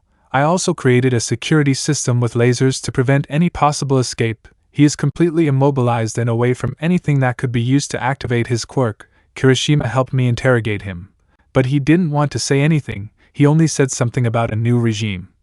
To tell the truth, we decided to leave him talking alone. I'm not in the mood to deal with guys like him annoyed. I need time. Kirishima, even if we attacked them all together, I don't think we could handle them. Mina, if only we knew their goal. Ida, we have to broaden our horizons, find solutions, we have to. The blue-haired boy raised his voice, calling the attention of his companions. The boy wanted to cheer them up, say something that would make them regain their faith. But with a quick glance, Ida only saw a sad and desolate panorama. Kaminari was about to short-circuit due to the abuse of his quirk, being cared for by Mija. Jiro also stood guard, taking care of the redhead who was still recovering. Shoji had some bandages on his face. Ojiro had his from the waist down. Mineta had his head bandaged. Aoyama was holding his stomach tightly. Momo had bandages on almost her entire body, which was also shaking from overexertion. The girl was too thin, eating everything she could reach, but she also had her eyes swollen and red from crying alone. Tenya Ida sighed, feeling overwhelmed by the situation, his hands tied. He wanted to say something, but Ida, thinking, this is harder than I thought. Being a leader goes beyond being able to guide others. Katsuma, entering the room. It's me. The boy caught the attention of the boys, who saw him confused. Mahoro tried to silence his brother, but he advanced and stood in the middle of the boys. Katsuma, I am the target of the villains. The one who attacked Superman said he wanted to steal my quirk. Momo, steal your quirk? Worried, but that's not something. Tsuyu, like all for one? Kaminari, so the answer is clear, right? If someone takes the child, we could use one of the ships and transport him to another location. Shoto, use your head. They are villains. If someone leaves, it is most likely that those guys threaten to destroy the island or something like that. We can't risk it. It is the home and livelihood of the people. Katsuma, he said he wouldn't kill me if I turned myself in. The boy was afraid, his gaze lowered, his body trembling, his little hands rubbing together. He didn't want to, he was terrified, but he saw Izuku and Bakugo risk their lives for him, even though his sister and he bothered them. Maybe he couldn't be a hero in the future, but he could be one for others, at least once. Katsuma, if my sacrifice can save others, then I. Momo, no, we don't sacrifice people, no lives are exchanged, everyone's safety. Izuku, that won't happen. Looking up and surprising everyone, Izuku Midoriya also entered the room. The boy had put on a black shirt, although the bandages that covered his body could still be seen. Tying his cape, the boy stood in the middle of his friends, while he looked at them with a serious face. Katsuma, Superman. Shoto, Izuku. But are you okay? Izuku, I can walk, that's what matters. It was all thanks to Katsuma's quirk. Seeing the boy's cellular activation, I think it's a really cool quirk, thanks for that boost, but now we'll leave the rest to us. You don't have to be scared anymore. Momo, Izuku. Seeing the boy with a surprised face, the brunette even stopped eating, surprised to see him standing and amazed that he wanted to fight. Bakugo, All we have to do is crush those idiots, right? Drawing attention, now everyone saw how Bakugo was leaning against the door frame. Kaminari, dude, can you really still move? Bakugo, if that jerk left me for dead, then I'll make sure to smash his face in. The green-haired boy looked at the blonde, who did the same. Both boys remained silent for a few seconds, until the green-haired boy made the first move, raising his hand in the direction of his former friend. Izuku, are you going to help us? Bakugo, I'll take care of killing those idiots myself. Izuku, works for me, we'll save the people of the island. Turning to look at his companions, Shoto, damn, when you get like this, there's no one who can stop you, count me in, smiling. Uraraka, we will protect the people of the island without a doubt. Kaminari, what can I do? The villains have cut off the electricity to the island, it's my turn to give it back. Kirishima, you want to fight? Then you'll have one. Raising his fist, Jiro, time to strike back. Momo, encouraged, if you think that just because of a defeat we will back down, you are very wrong. Seeing the green-haired man, we will return the island to the people who belong to it. We will not turn our backs on the people who trust us. Raising their fists, all the boys in Class A supported the green-haired boy in his plan, who looked at his friends with a smile. For their part, the Shimano brothers watched this with tears in their eyes. She thinks that when the villains don't attack, you will leave us to our fate. So you put it that way, then call me as many times as you need me. If there are problems, I will go to you as quickly as I can. You promise? Of course, your safety is just as important as everyone else's. Those words now echoed in the mind of the little brown-haired boy, who could only smile, knowing that he could trust his heroes. Izuku, if they think that just because we are young, it means that we will give up, then they are the ones who are wrong. We will show them that nothing is impossible, because for a reason we are heroes. Momo, standing next to the green-haired boy, as we say in our academy, we have to go beyond our limits. All plus ultra. Raising their fists in support, the boys stood up, their spirits high again, with hope in their hearts, counteracting the previous heavy atmosphere. Even the always aggressive Bakugo joined in, creating light explosions. For his part, Ida looked at the green-haired man with an expression of gratitude, relief, and respect. That was why the blue-haired man had voted for the green-haired man so long ago. Maybe he didn't want to or couldn't admit it, but knowing how to lead and being able to do it were completely different things. Guide, inspire, protect, and watch over others. Ida, what's the plan, Superman? A leader knows how to listen. Chapter The Power to Create Used to Hurt. Celebrate ahead of time. He lowered his hand to his chest. It felt warm, but at the same time there was a strange pressure that numbed his flesh. The ringing in his head was starting to be annoying. He felt like something was sliding down his bare skin. An incessant cough forced him to raise his hand. When he wiped his mouth, he noticed how it had become stained with blood.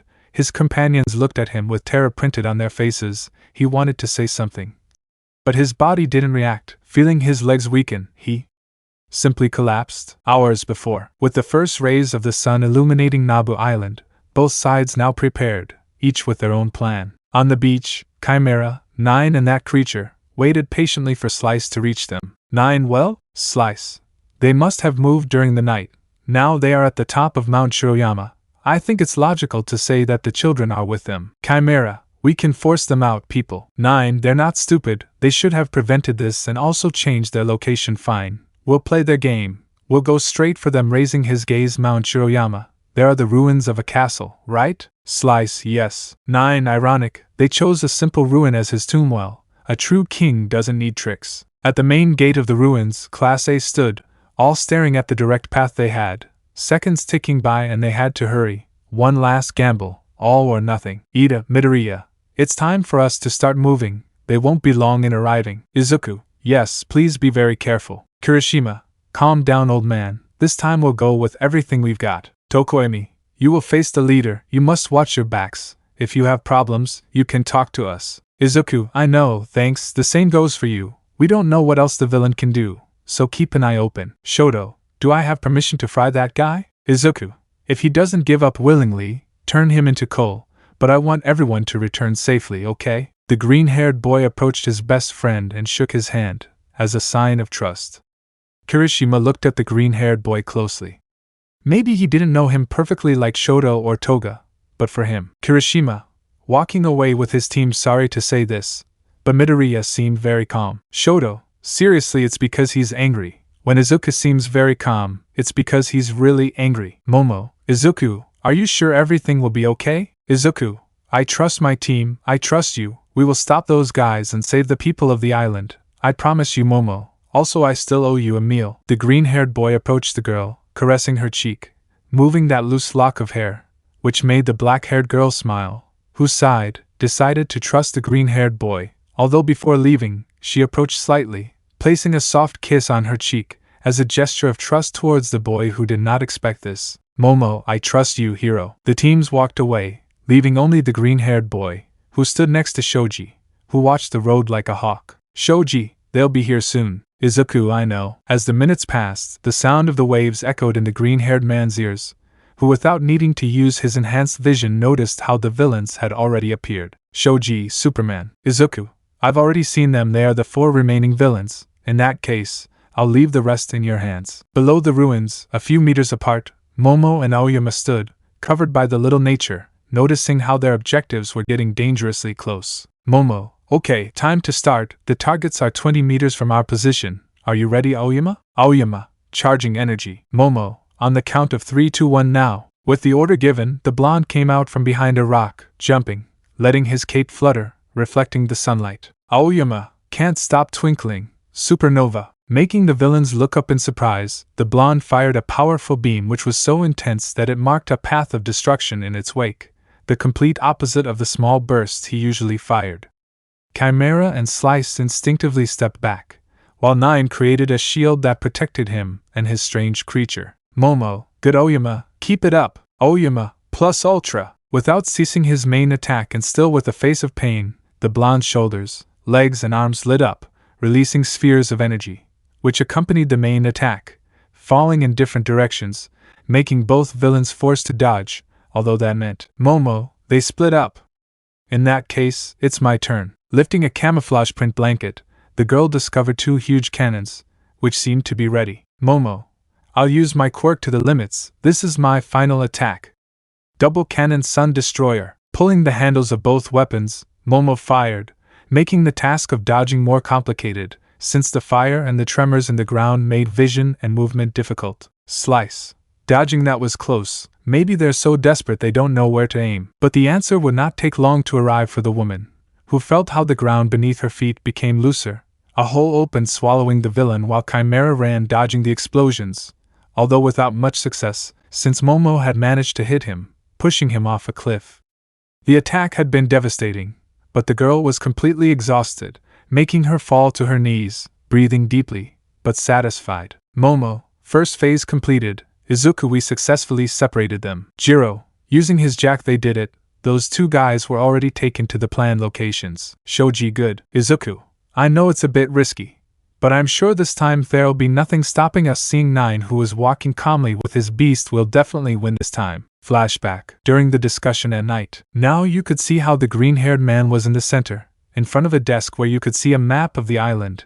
In addition to the boys, the mayor was also with them, along with some people who had important positions among the people. Ida, Midoriya, what will the strategy be? Izuku, well, based on what they told me, we can confirm that there are still 4 villains on the island. The monster accompanying the leader did not seem to be in imminent danger. It did not even intervene in our fight. I do not know if it is deactivated or has analyzed us.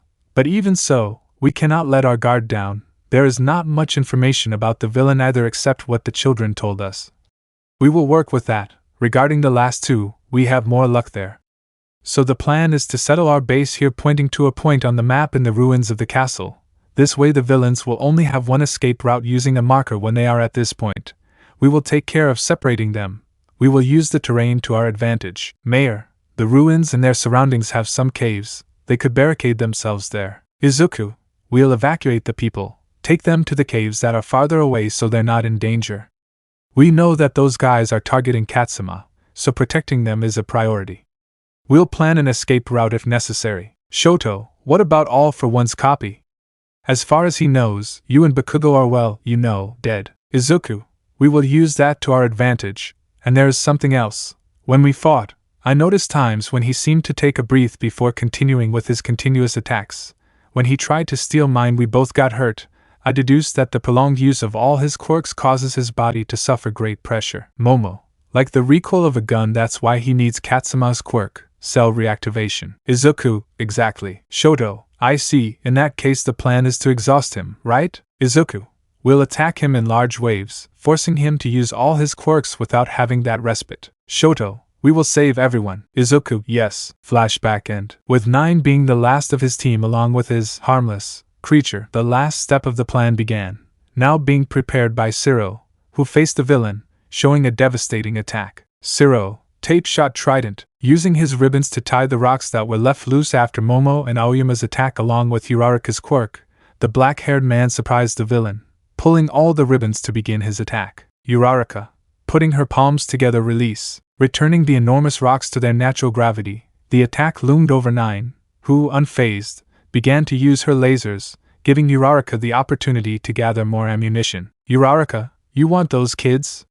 Then you'll have to go through us. With Slice. The redhead had fallen inside one of the many caves that were mentioned before, destroying the rocks that imprisoned her. Unlike her landing on the island, the woman now, in addition to her hair, also had claws on her fingers, long and from what could be seen, quite sharp. Slice. They separated us?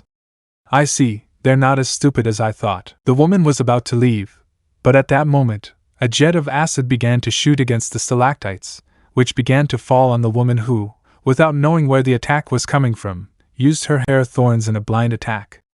The cause of this was none other than Mina, who, upon seeing the response attack, took refuge behind a cave wall. Mina, just about. The woman got back up, but before she could analyze her surroundings properly, the shadow of a bird hit her, causing her to crash into a pillar. Tokoimi, thanks for your help, Mina, but from here on, I'll take care of it, this is my turf. The shadow returned to its bearer, covering him completely. Noticing how unlike before, now Dark Shadow also had metallic claws, which remained in the hands of the bird boy. Slice, licking his lips but how arrogant, raising his sharp hair. With Chimera, the beast who had been hit with an explosion, had fallen at the foot of a waterfall, looking as it now looked slightly disoriented. Chimera, Slice was so stupid she didn't think those kids were trying to separate us.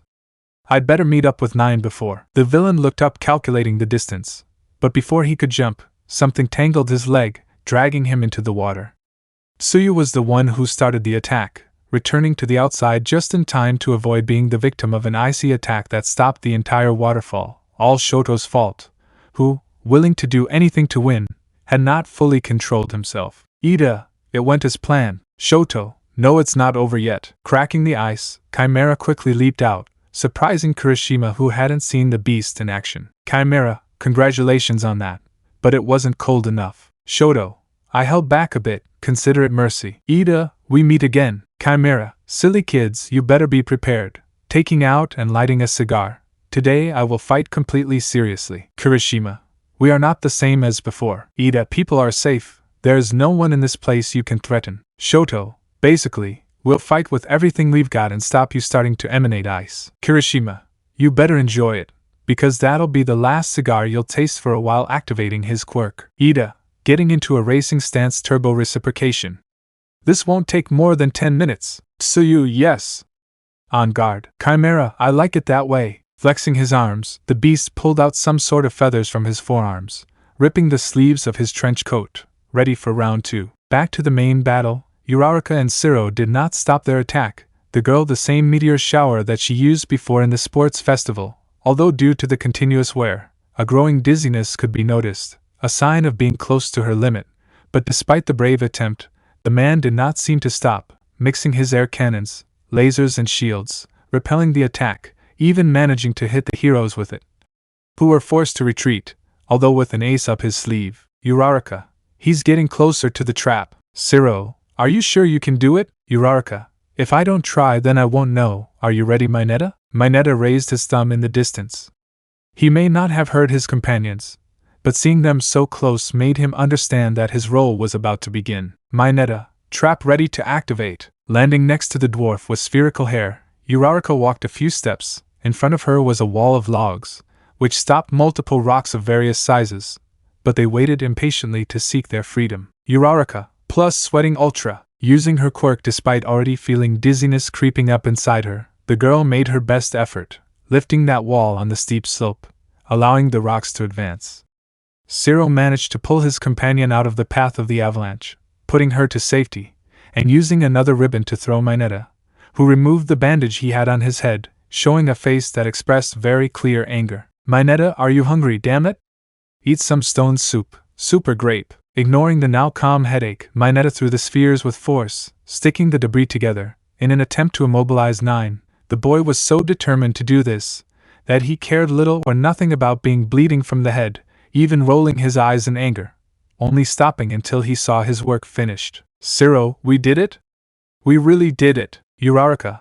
That guy, we managed to stop him succumbing to the side effects of his quirk. Mineta, on top of the pile of rocks, don't forget to tell the girls who imprisoned this idiot trembling I'm cool as Midoriya. The dwarf was about to raise his arms, but an explosion under his feet ended up hitting him, making him lose consciousness and forcing Zero to quickly pull him towards him, although not even the distance saved the boys, who were dragged by the shock wave, coming from an attack caused by 9, who showed how relentless he could be, advancing towards the boys, who were being dragged by Uraraka, in an attempt to protect them. Shoji, the trap didn't work, the target is still moving. Jiro, it's 30 meters away from Uraraka and the rest. The green-haired boy only turned to look at the children who were hugging each other, clenching their fists.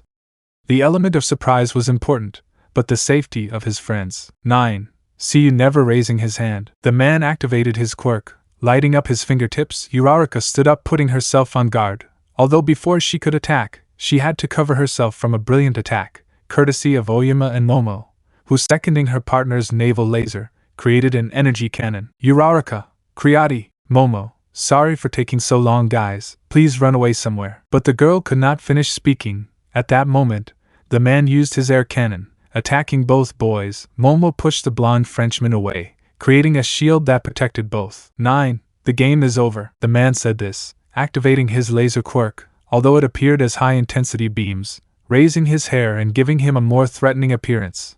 Although before he could attack, he was interrupted again, this time by Bakugo, who tried to take him by surprise, although he was easily repelled by the villain and his energy shields. 9. Are you still alive? Bakugo, standing up, what stupid things are you asking?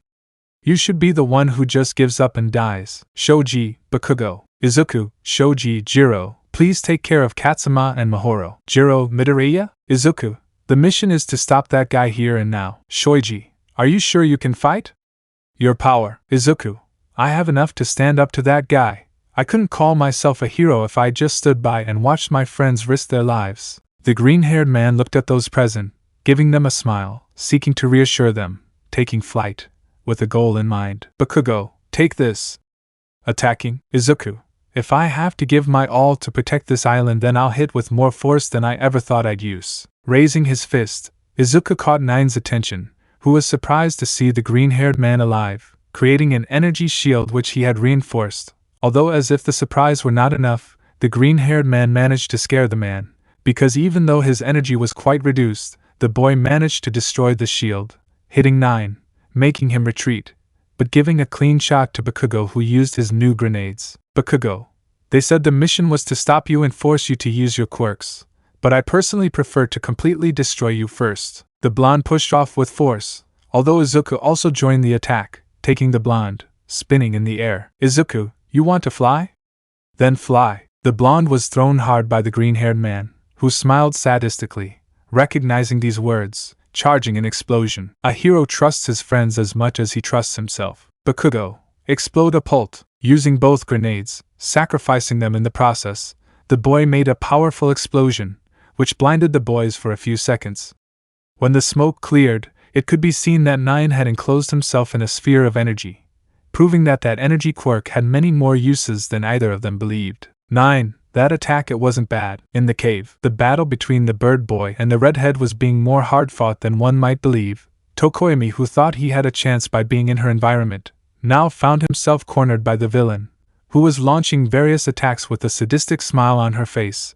The pressure reached such a point that even the girl had managed to land some of these attacks against her rival, splashing her blood. Some of these drops fell on Slice's face, who, showing a sick satisfaction, licked this, keeping his smile. Slice, excited, what's going on? Attacking? Didn't you say this was your territory? Go ahead, please, brag again. I want to enjoy this victory more. The villain had demonstrated an impressive level of power, because in addition to attacking with the claws in her hands and her hair, The woman also possessed some kind of spurs on the tips of her shoes, kicking hard. Slice was agile, maybe even too much for the dark boy who was forced to cover himself. Being under that deadly pressure, Tokoyami was afraid to use his quirk, not believing himself capable of controlling it, although for these same moments of doubt, now it is that he was easy prey for Slice, who with a claw managed to open Tokoyami's guard and culminating with a fierce kick that caused a slight tremor. Tokoyami, thinking, I'm having too much trouble stopping her. I know if I could catch a break, I'd finish faster, but Dark Shadow, I need you to stay focused. One move, catch her off guard. I have to win. Slice, pathetic. Tokoyami, now. You'll learn not to underestimate us. Dodging the woman's attack, the boy charged towards his target, putting his claws in a cross in front of his face. When the villain saw this, she did not hesitate, using her long hair to try to stab the student, who, proving to be more skilled than Slice believed, withstood the onslaught, moving his claws causing the opponents to break into pieces, surprising the woman even more, who could not notice the head that Tokoyami was trying to hit, disorienting her enemy, moving her away and giving her the opportunity she was looking for. Tokoyami, go, Dark Shadow. Black Ink Sabbath. Using his quirk, the boy released his faithful shadow, who grabbed the villain by the neck, slamming her against a wall and the floor, preventing her from moving, destroying her equipment in the process. Tokoyami, I'm not alone. Mina understood. It's my turn. Acid shot, putting her palms together, just as she had learned at the academy. Ashido Mina had come out from her strategic place, firing a powerful jet of acid. Dark Shadow released Slice, who upon seeing the attack covered herself with her hair, causing it to receive the attack, slowly eating away at her. Tokoyami, time to end this. Attacking again with Dark Shadow. Slice, damn kids, how dare they. Coming out of the acid vapor, the woman now staggered, holding her face, revealing how Mina's acid had reduced her hair, but also making her enraged. So in that same fit of rage, the woman used her quirk, shooting now without measuring consequences, forcing Dark Shadow to retreat, covering its bearer, and making Mina put her instinct to the maximum to dodge the attacks. Jumping between the rocks, relying on her agility and her quirk, although failing at the last moment, because a handful of these sharp splinters managed to stick into her thigh, drawing blood and making the girl let out a cry of pain. But if that were not enough, when catching her in free fall, the girl had lost her concentration. Tokoyami could only see in slow motion as now his partner fell like a simple sack, colliding between the rocks until finally hitting the ground. Slice, at least I killed her. The boy could only watch in shock as the place where Mina had landed began to form a pool of blood, perhaps coming from her head. The bird boy could only feel anger taking over him, while he saw how his partner seemed not to breathe. Darkness is its cloak, and at the same time its curse. It takes a firm character and a pure heart to control the beast, because when it is lost in the abyss, something else will emerge. Slice, what? Tokoyami, damn! Giving a scream of fury, the boy took his enemy by surprise, who could only swallow before taking a step back. The shadow joined its bearer, covering him completely, making Dark Shadow's yellow eyes change to a deep red tone. The scream changed to a more bestial one, and in just a few seconds, an enormous monstrous figure rose, so big as to reach the ceiling of the cavern, with enormous jaws and claws sharper than hers. Slice, what is this guy? But the shadow didn't respond with words. Actions were more its style. Raising a claw, it attacked its victim, who used his quirk. Seeing that now it seemed to have no effect, forcing her to retreat, using her agility to dodge Dark Shadow's attacks. The woman thought that if she killed the boy she would be freed from the creature, but without a free shot, it seemed that everything would be in vain. This made her furious. Slice, you guys won't get in his way. Knowing that her threat was a shadow, the woman attacked the roof of the cave, hoping to create a hole for the light to enter, although with her short hair, her quirk was weakened, making this nothing more than a vain attempt, which only made the creature smile evilly, who, taking advantage of the darkness, managed to grab Slice by one leg, rising in front of his face. Dark Shadow, I'd finish off trash like you right away, but it's been so long since I've had fun. I'm so hungry. The shadow slammed the woman into the ground, bouncing her body, protecting her head, keeping her conscious, dragging her all over the cavern, destroying her suit, hurting her in the process, making her let out a scream of terror that was music to the creature of the night's ears.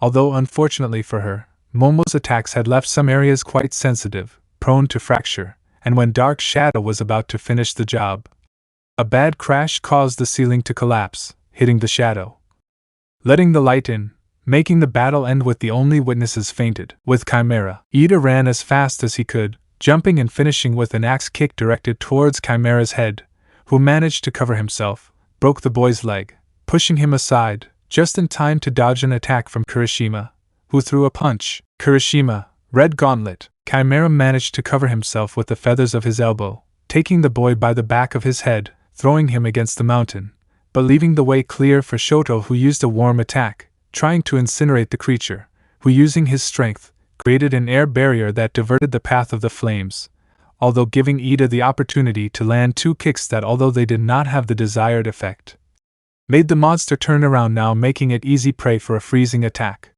from Shoto, although it did not take long to free himself, spitting out the cigar, showing his sharp fangs. Chimera, you're so predictable, you're boring me. Didn't I tell you?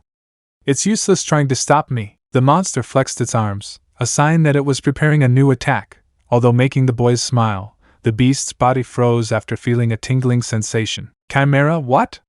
Why can't I? Shoto, you really didn't think it would be that easy, did you? Ida, a predictable pattern of attack, even that may be a plan. Kirishima, my fists and Ida's legs, we all coat our attacks with a toxin that Froppy can secrete. Tsuyu, falling next to Ida. Kero. Kirishima, a plan based on your own arrogance, raising your guard. Chimera, a toxin?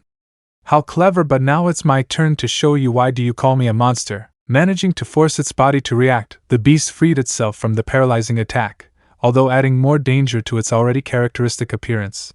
The monster honored its word, transforming, taking on a new form, changing in size. Its feathers grew, horns sprouted from its head, its musculature changed, causing it to tear its clothes, although now it seemed that the creature had lost the use of reason, acting more on instinct. Ida, well, we didn't prevent this. Kirishima, it's something similar to what happens with Amajiki. Tsuyu, at least Amajiki is more likable. Shoto, careful. Pushing his friends away with eyes, the bicolor barely had time to dodge a beam of energy that erupted from the beast's snout. Kirishima, didn't it shoot fire? Shoto, this guy is already tiring me. Annoyed, the bicolor created an icy attack much larger than normal, which was able to resist a new enemy attack, although demonstrating what was said before. The monster attacked more areas of the island, burning everything in its path, forcing the boys to regroup and take refuge, thinking of a new plan. Jiro, from a distance with Google's fire?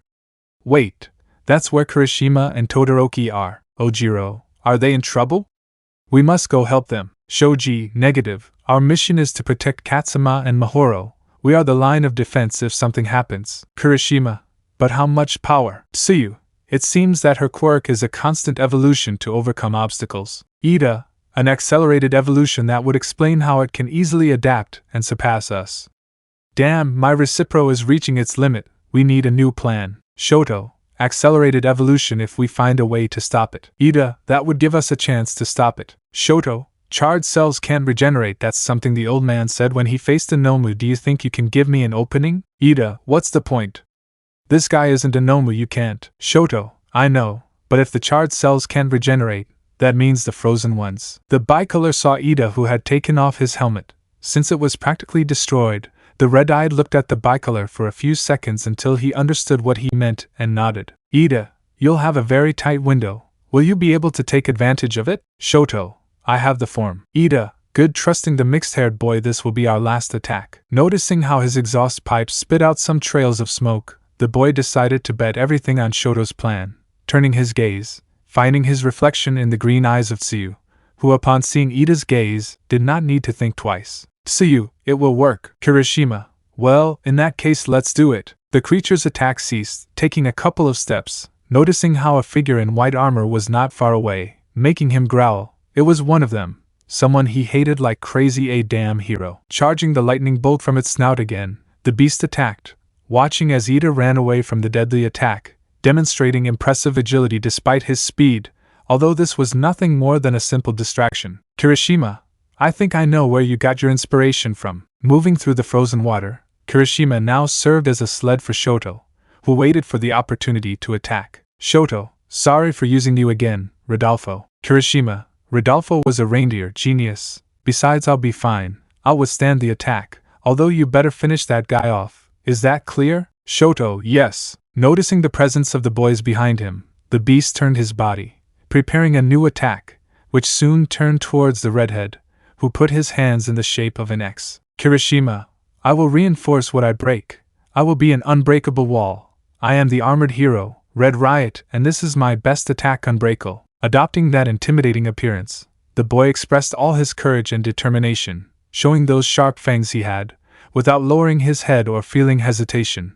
Eijiro Kirishima felt the impact of the laser against his body. Shoto, Kirishima. The redhead was stopped, but although his arms were taking on a deep reddish color, he did not retreat, even taking a step forward. Yes, that was the spirit of a hero. When the attack stopped, Chimera could be seen closing its snout by moving its head, but Shoto cared more about his partner, who despite having withstood the impact, now looked quite badly injured, falling semi-unconscious. Kirishima, though, the heterochromatic did not need more. Inspired by the courage of his companion, the boy used his quirk, creating a ramp, just in time to dodge a new sphere of energy from the beast who could be overcome by the son of the number one hero, who landing on top of him, prepared a new attack, raising his arm, charging his power, exhaling steam. Shoto, if it can be done with fire, then it's also possible with ice. Being about to attack, Shoto Todoroki saw how a claw was headed threateningly towards him, but was stopped by Tsuyu's tongue, who rolled it up, pushed it aside. The same happened with the reptilian tail of the monster, which was stopped by Ida, who returned it to the ground with a kick and then was immobilized. Ida, now Shoto, seeing his friends, the boy prepared himself again, although the beast would not give up so easily, starting to move violently, managing to drag Tsuyu and Ida, making them both collide with force, drawing drops of blood which stained the ground, before they were covered by the boys' bodies. This made Shoto angry, who changing his mind quickly raised his other hand, putting it on Chimera's face. Shoto, you like hot things? Then try this. Unleashing his fire aside with great power, the bicolor attacked Chimera at point-blank range, causing him to scream in pain. Although in a desperate attempt to defeat the boy, the monster opened its snout and began to charge energy for its beam. Serious mistake, because this was exactly what Shoto wanted.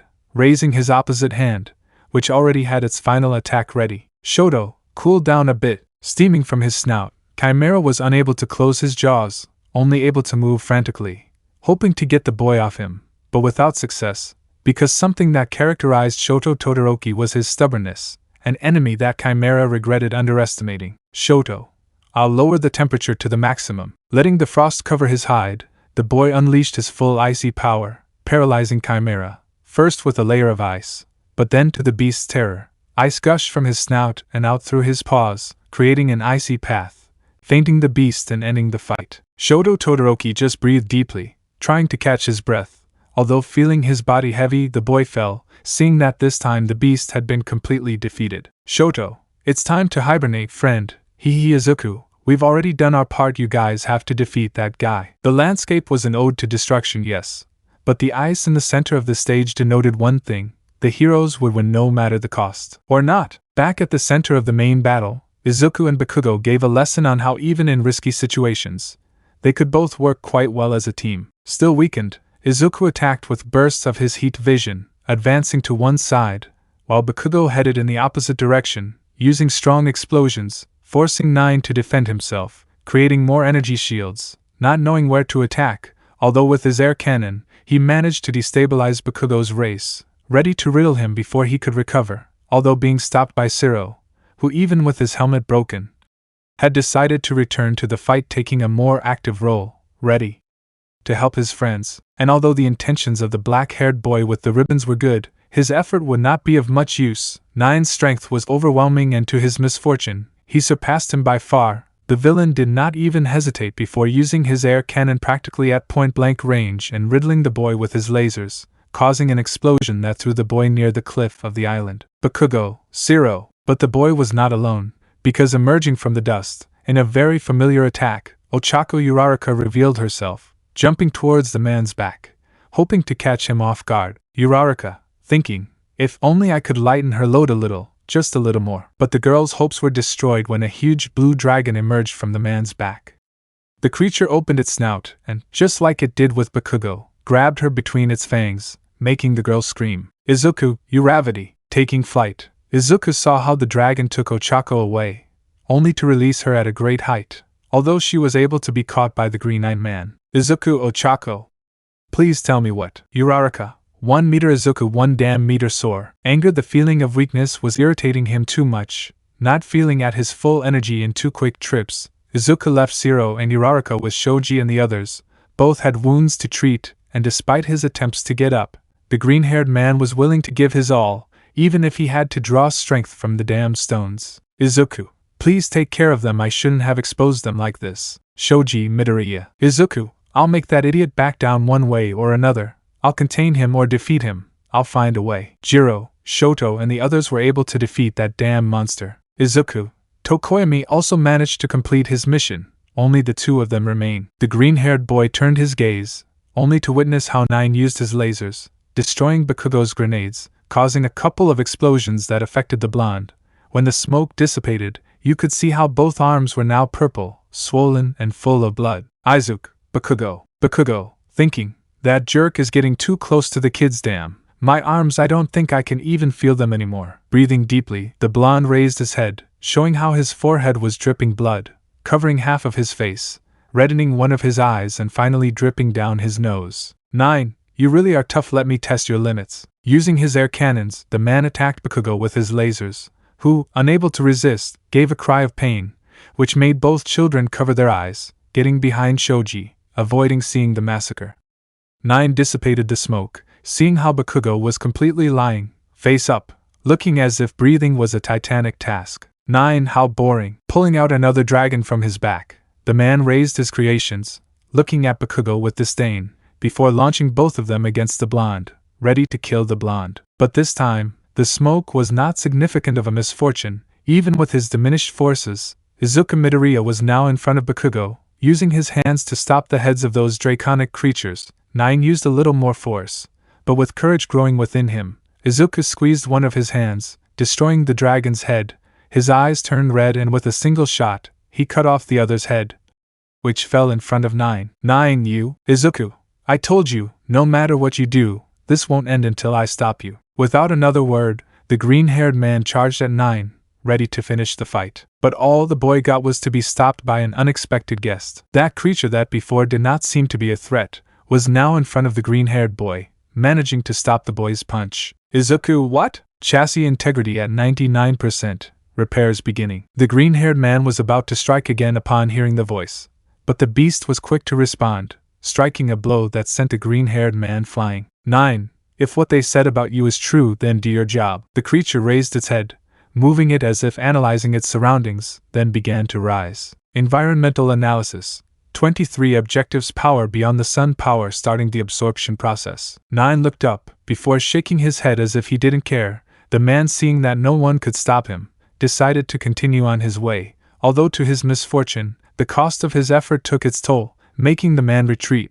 Now he was prey to the opposite effect of his own quirk. Shoji, they did it! You're looking at him, Jiro. That guy. Jiro, yes, but that guy, as long as we don't know what he can do, we can't do anything. Oh Jiro, the mission is to defeat or immobilize him. If that guy is the leader, then the logical answer is to defeat him. If he falls, the other one will too. The blonde didn't hesitate to take action, jumping with energy. Ojiro Mashireo approached 9 with speed, using a rubble as a ramp. The fighter prepared to strike with his tail. Ojiro, lighting dance. Slumping down with a look of determination, the boy was stopped in his tracks. Descending with impressive speed, the creature that accompanied 9 had managed to grab the boy by his tail. His expressionless gaze made everyone nervous, although after a few seconds, it only took a strong blow to the chest for Ojiro to hit a mountain, fainting instantly. Jiro, Tail Man. Name Mashireo Ojiro, codename Tail Man. Quirk Tail. Threat level, low. Landing completely, that strange individual approached 9, taking him by the shoulder, taking out an injection, which he stuck directly into the white-haired man's back. Suppressor on. Recovery time, 30 minutes. Jiro, recovery time? No. Connecting her jacks to the speakers on her wrists, the girl launched a powerful sonic attack that destroyed part of the mountain, causing rocks to fall on both subjects. Jiro, Shoji, I know it might not be much help, but it doesn't matter anymore. That guy has half an hour to recover. I don't know if we can count on Bakugo, Midoriya or the others, so it's you and me. Take the kids and get out of here. Shoji, what? But, Jiro, Just do it. The gray-haired man looked at his companion who, returning her gaze to the battlefield, saw how the creature made its way through the rubble, walking. It seemed as if it hadn't even been scratched. Jiro, looks like he's as tough as that guy. Okay, this will be difficult, but not impossible. Uraraka, not if we do it together. Returning to the fight, Ochako Uraraka had stood up. The girl had lost her helmet. Blood was running down her forehead. Her suit had some holes, but she was standing. Jiro Uraraka. Ochako, that guy took us by surprise. I won't deny that I'm still a bit sore, but at least I can stand up. If we work together, we can buy Shoji more time. Shoji, girls. Uraraka. Superman will recover soon. It may not seem like it, but he is also injured, so our mission will be to help him. I refuse to live in a world where we all depend on the strength of a single person. It happened with All Might once, and we already saw the result.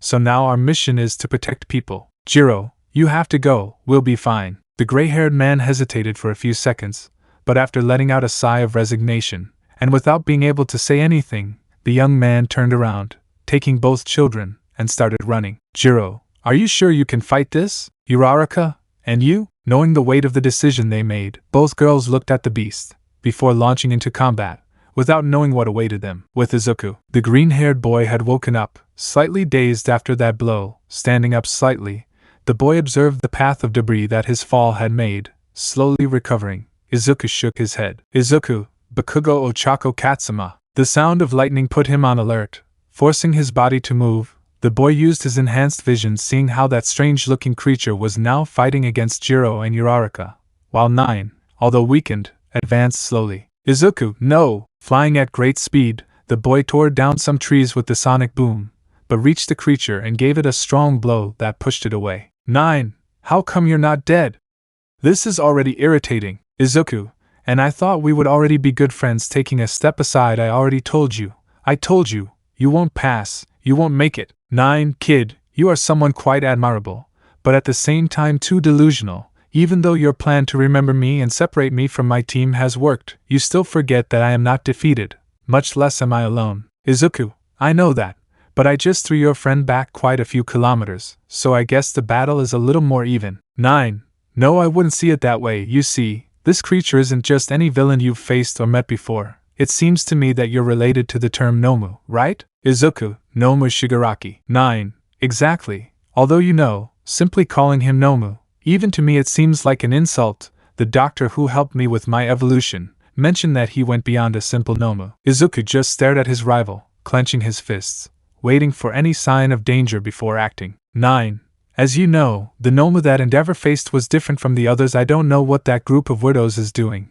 but what I know is that it won't be the only one. They called it Alta Gamma, and like it, there were more. One of these comes with me. They called it Bionoma. The man looked up with a smile. As the now-known Bionoma was approaching at great speed, the green-haired man stood on guard, preparing a counterattack, although at that moment, something caught his attention, and that is that both Uraraka and Jiro, who were supporting each other to walk, felt their legs tremble before falling to their knees and collapsing to the ground. Shoji, who was not so injured, suffered the same fate as his companions.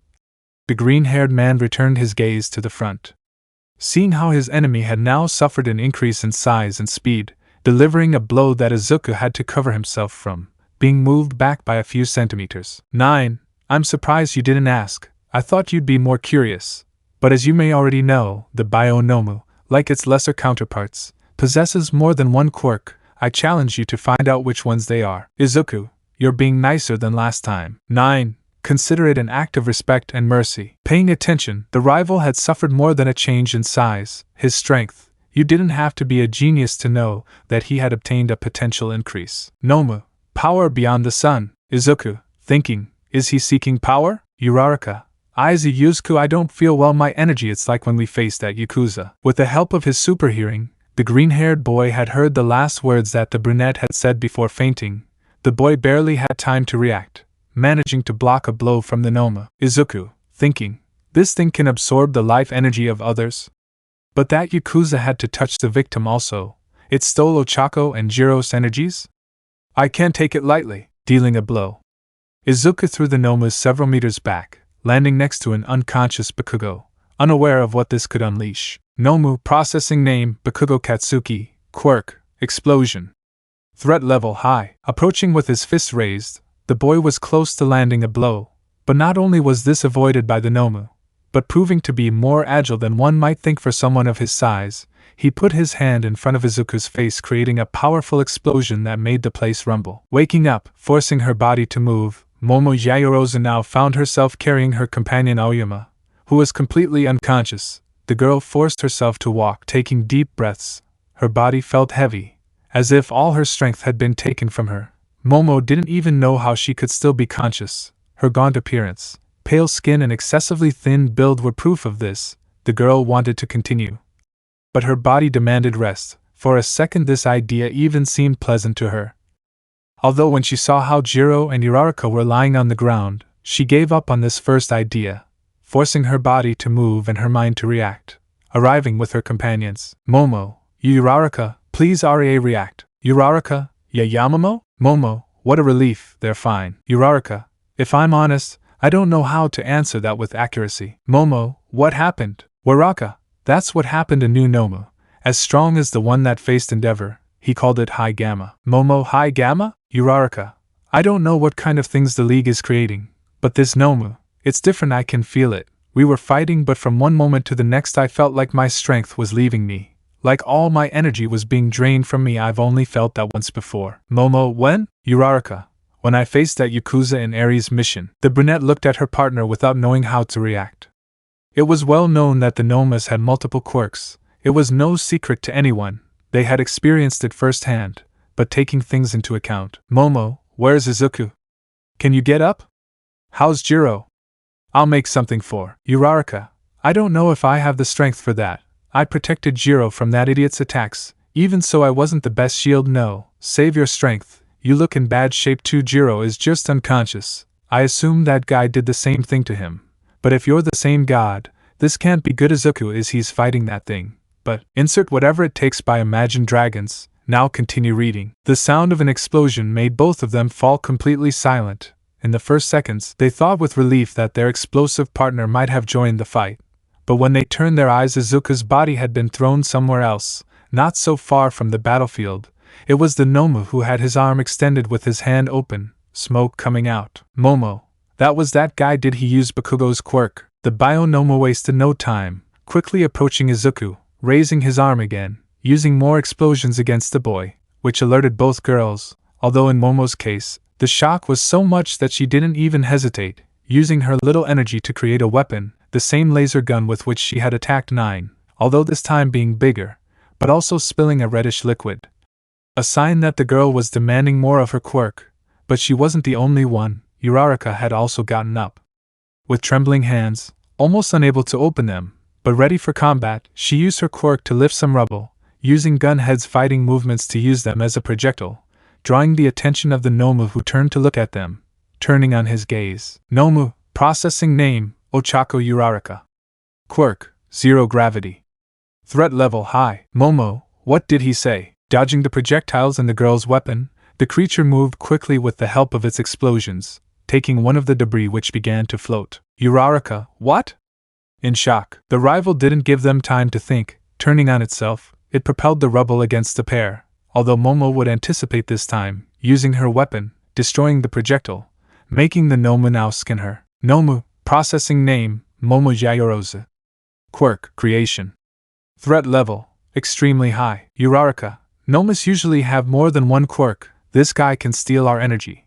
But if I use Bakugo's quirk and mine, don't you think? Having to prepare herself, Momo forced her body once more to create a shield, while she watched as the Noma lunged at both of them, creating a large flail, with which it tried to finish off the heroines. Momo, fine, he can copy our quirks, that's bad enough. Uraraka, who was about to say something, could only remain silent as she watched how her friend now looked much thinner and haggard.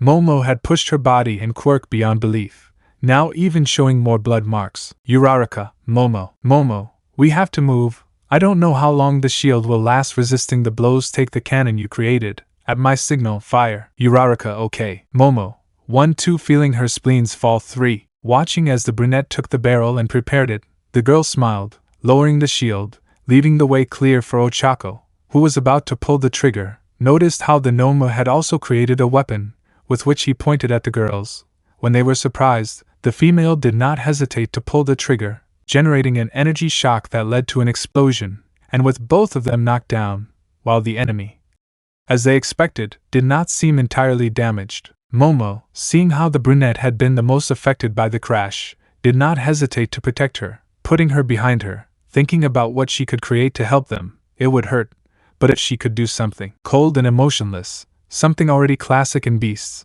the Noma raised its flail, which began to generate electricity. It had no time. Momo chose a grenade as its next weapon, but instantly, a huge steel beam appeared behind the Noma, taking it quite far away. With the sun behind his back, despite having his suit completely damaged, Izuku had appeared, returning to the fight. Momo, Izuku? Izuku, who would have thought that the ruins would have such solid materials? You guys rest. Thanks for covering for me. Sorry for taking so long. From now on I will take care of it. Momo, no, don't let him see you. That Noma not only stole our energies, he also copied our quirks. Izuku, should I copy your quirks?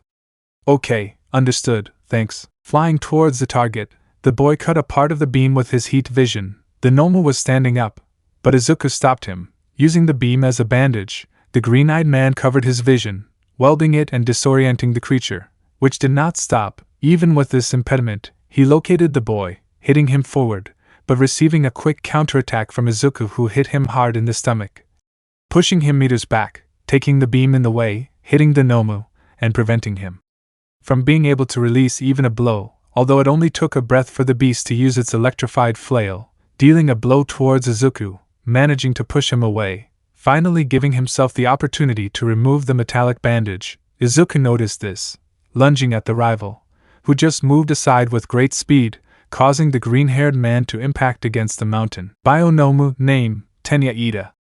Quirk, Recipro. Threat level high. Izuku, damn, thinking, Momo said that this thing copied her quirks, but it seems that not only hers, she will be able to use her ability even without seeing? The green-haired man stood up from the rubble, the loss of energy still affecting him, making him look slower, giving the enemy an opportunity. Bionomu, processing name, Izuku Midoriya. Quirk unknown, energy emission. Threat level, extremely high. Hearing this, the boy looked up, seeing how the Noma now seemed to change, modifying his height and musculature. Izuku, no way. Realizing his mistake, the boy made use of his speed, managing to surprise the Noma, pushing it back, flying in the opposite direction, although now realizing that the creature was chasing him, using a flight speed close to his, managing to hit it, making it fall to the ground, in front of the girls, who were trying to move, to get out of the way. Uraraka, its weight, was that Noma flying? Watching the Noma land in front of Izuku, both girls saw the creature raise its weapon. Like the green-haired man, the girls noticed the physical change in the subject, along with the lack of protection on his face, knowing what had happened, frightening Ochako. Uraraka, God help us. Momo, I hope so, because from now on, we need a miracle. Being millimeters away from attacking, Izuku used his heat vision, cutting the weapon and flying away. Perhaps his enemy will be able to copy his powers, but he did not have the imagination of the original to use them. Falling into a nosedive with the help of his strength and speed, Izuku knocked down his rival, who got up almost immediately, starting a bare-knuckle fight. Izuku, quick, get out of here! Momo, Uraraka, move! Bionomu, processing name, Eijiro Kurishima. Quirk, hardening. Threat level medium. Using the already copied invulnerability, mixed with the redhead's hardening, the subject managed to resist the green-haired man's blows, which managed to create light shock waves, demonstrating that these were not the ones he would normally give. Izuku, thinking, Ida's speed, Kirishima's hardening, Momo's creation, Ochako's zero gravity, my abilities, but he could only see four of us. Using Bakugo's explosions, the Nomu attacked Izuku's face, taking him with it, slamming him against the mountain, attacking constantly, making a huge hole in the rocky construction, only stopping until it seemed to have finished off the boy. Grave mistake, because from among the smoke, two red dots flashed brightly. A reddish ray shot out, hitting the Noma's face, burning the creature's eyes and part of its face. Izuku shot out, starting his plan. If the Noma couldn't see, it would be more than obvious that he wouldn't be able to scan his other teammates. Taking the advantage, the green-haired boy hit the Noma, until showing that he also had regeneration, the creature used the green-haired boy's heat vision, pushing the boy away, who used his again, generating a clash between them, spinning in the air, although creating a new energy gun. while with the other hand he used Bakugo's explosions. The monster managed to distract the green-haired boy, tearing off a huge piece of the mountain which he threw at Izuku, who with a single blow managed to destroy it, giving another one that was stopped by the Nomu, although this was the opportunity for Izuku to give a strong head, but that destabilized the creature. On dry land, Class A was slowly gathering, barely reacting, moving as best they could. They felt the lack of strength.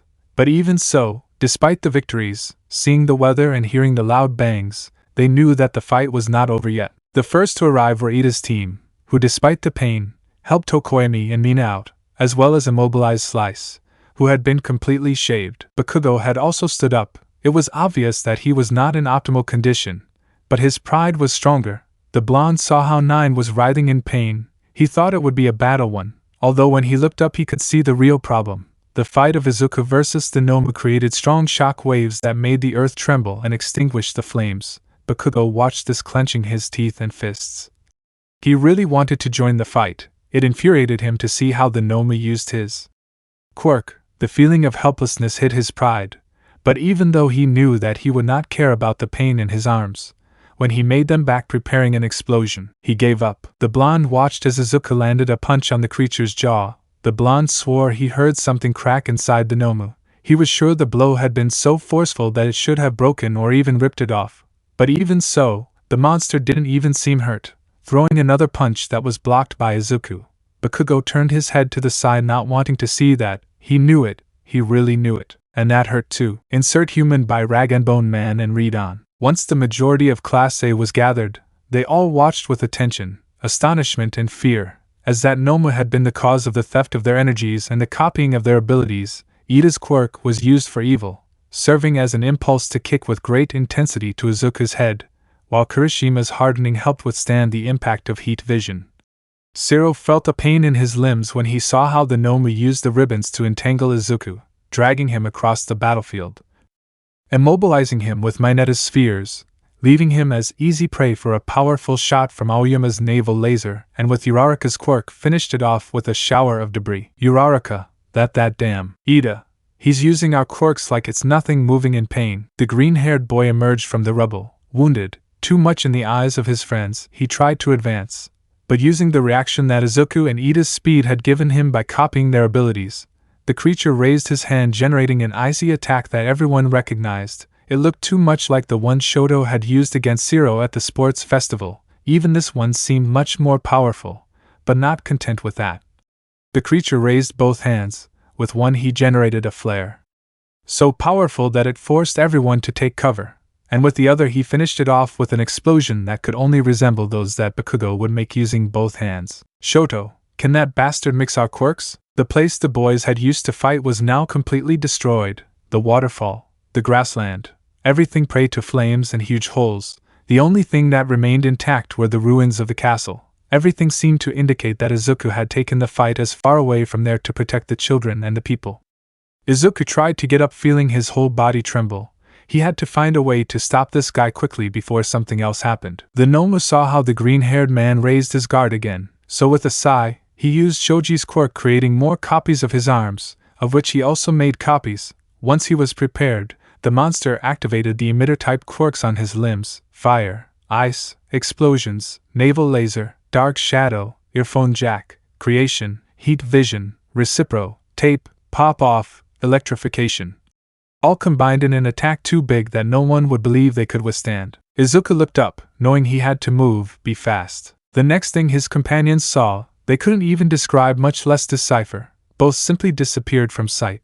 But when this display of movement ceased, everyone saw how Izuku had managed to be held by Mukjo ribbons, spheres, chains, shackles, net and a frog's tongue. Determined to respond to the attack, Izuku activated his heat vision and took a deep breath, which he released when the Nomu attacked. With their arms in an X, the boys watched as the boy was able to withstand that deadly attack for a few seconds, until finally, he was swallowed by it, disappearing inside it. Katsuma, Izuku, letting out a scream as loud as it was heartbreaking. The boy could only tear his throat out as he watched helplessly as the green-haired boy, who swore to give his life for all the people of the island, fell prey to an attack that mixed all the forces of his companions.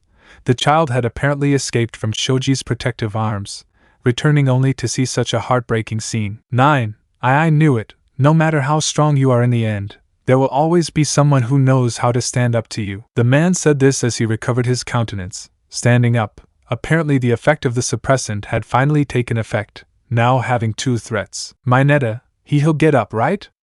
Incredulous. Kirishima, he has to get up, he's Superman.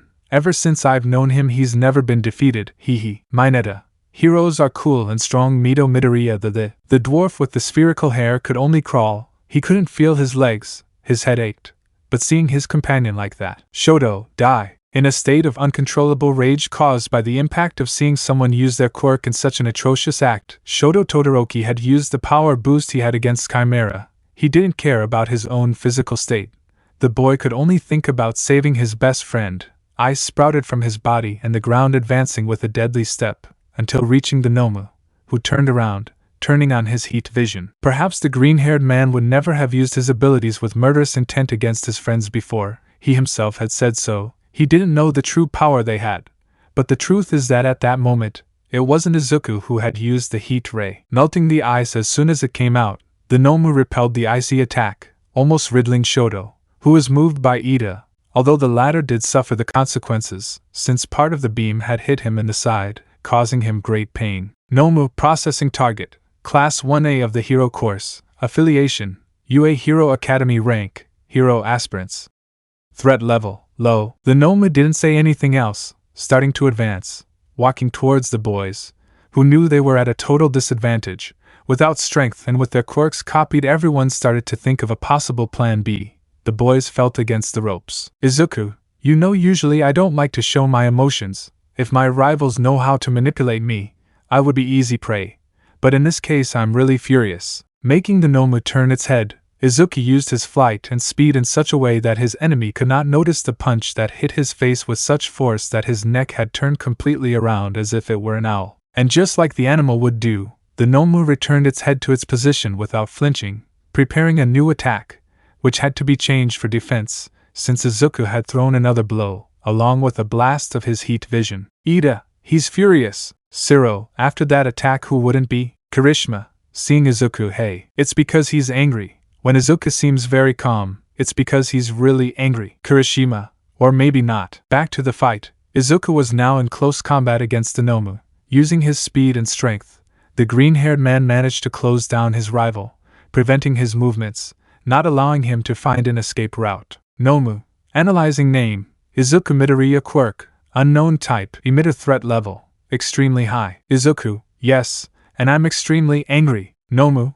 weaknesses, processing processed. Izuku, believe me, you won't last long enough to guess. Using his strength, the green-haired boy gave a strong upward blow that lifted the Nomu, while using his terminal vision, although this attack was stopped by an icy wave from the Nomu, although thanks to the steam, he could not see how Izuku used his speed to hit him from the side, using it again to get ahead and use his super breath stopping the Nomu and giving another blow that made him hit the ground, although with enough time to roll, avoiding the boy from falling on top of him.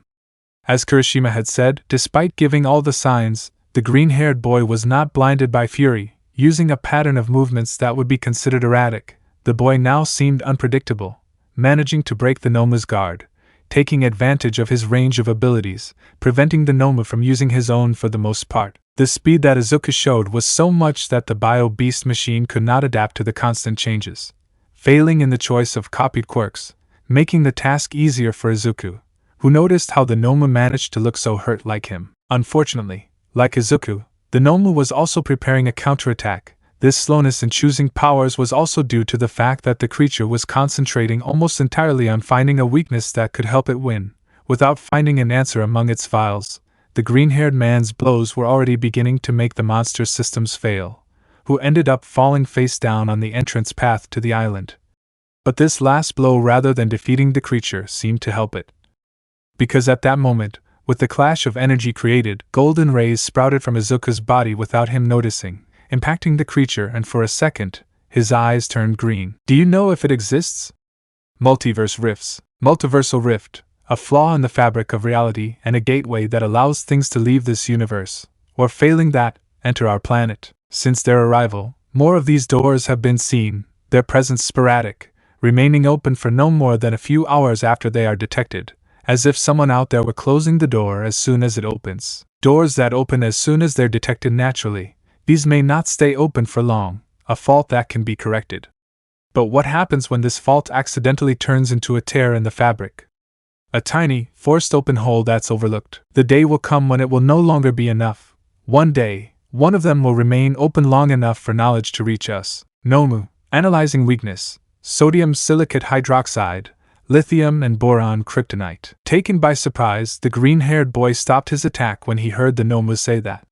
Confused, the freckled boy decided to hurry up his strategy, trying to finish the mission quickly. However, taking advantage of the brief pause in the enemy attack, the Momo prepared his offensive, using the black-haired girl's quirk. The minutes passed, the fight was already in its final minutes. Izuku decided to take advantage of the advantage he had, continuing with his constant attack, giving a strong blow that moved the Momo several meters away, now being 20 meters from his team, who saw this relieved, knowing that their friend was about to win. Momo Izuku. But the Momo did not want to give up, raising his hand, showing how he had a large weapon, similar to a desert eagle. Mineta, a gun? But isn't Superman supposed to be invulnerable to bullets? He told us so himself. Ida, it's probably already malfunctioning, and it's an emergency response. Momo, a gun I use my quirk, but the contents, the cartridge, the bullets Mineta is right, Izuku is invulnerable then. Momo.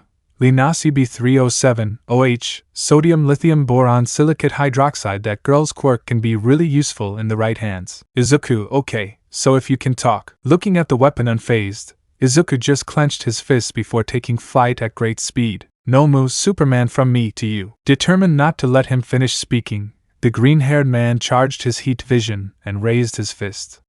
He had scanned the Momo's body, looking for its weakness. They all had one, and in his case, it wasn't difficult to find it. The impact generated a small explosion that mixed with the sound of a gunshot, but in the end, the answer was obvious. The Momo's head fell to the ground, separated from the rest of the body, showing how the heat vision had burned the face, exposing a metallic gray skull. Some cables came out of the neck as well as the body, which was also greatly affected, showing part of the torso. The rest fell to their knees after a few seconds. Apparently Nine had omitted something, and that is that. Contrary to the previous Nomus, this one was part machine, a kind of android. But the battle had finally ended with only one result, one that everyone was happy about. Or maybe they celebrated too early? Turning their bodies to look at their friends, the boys saw how the green-haired boy sketched a slight smile, and although they also looked really happy, this expression changed to a pale look, of fear and shock.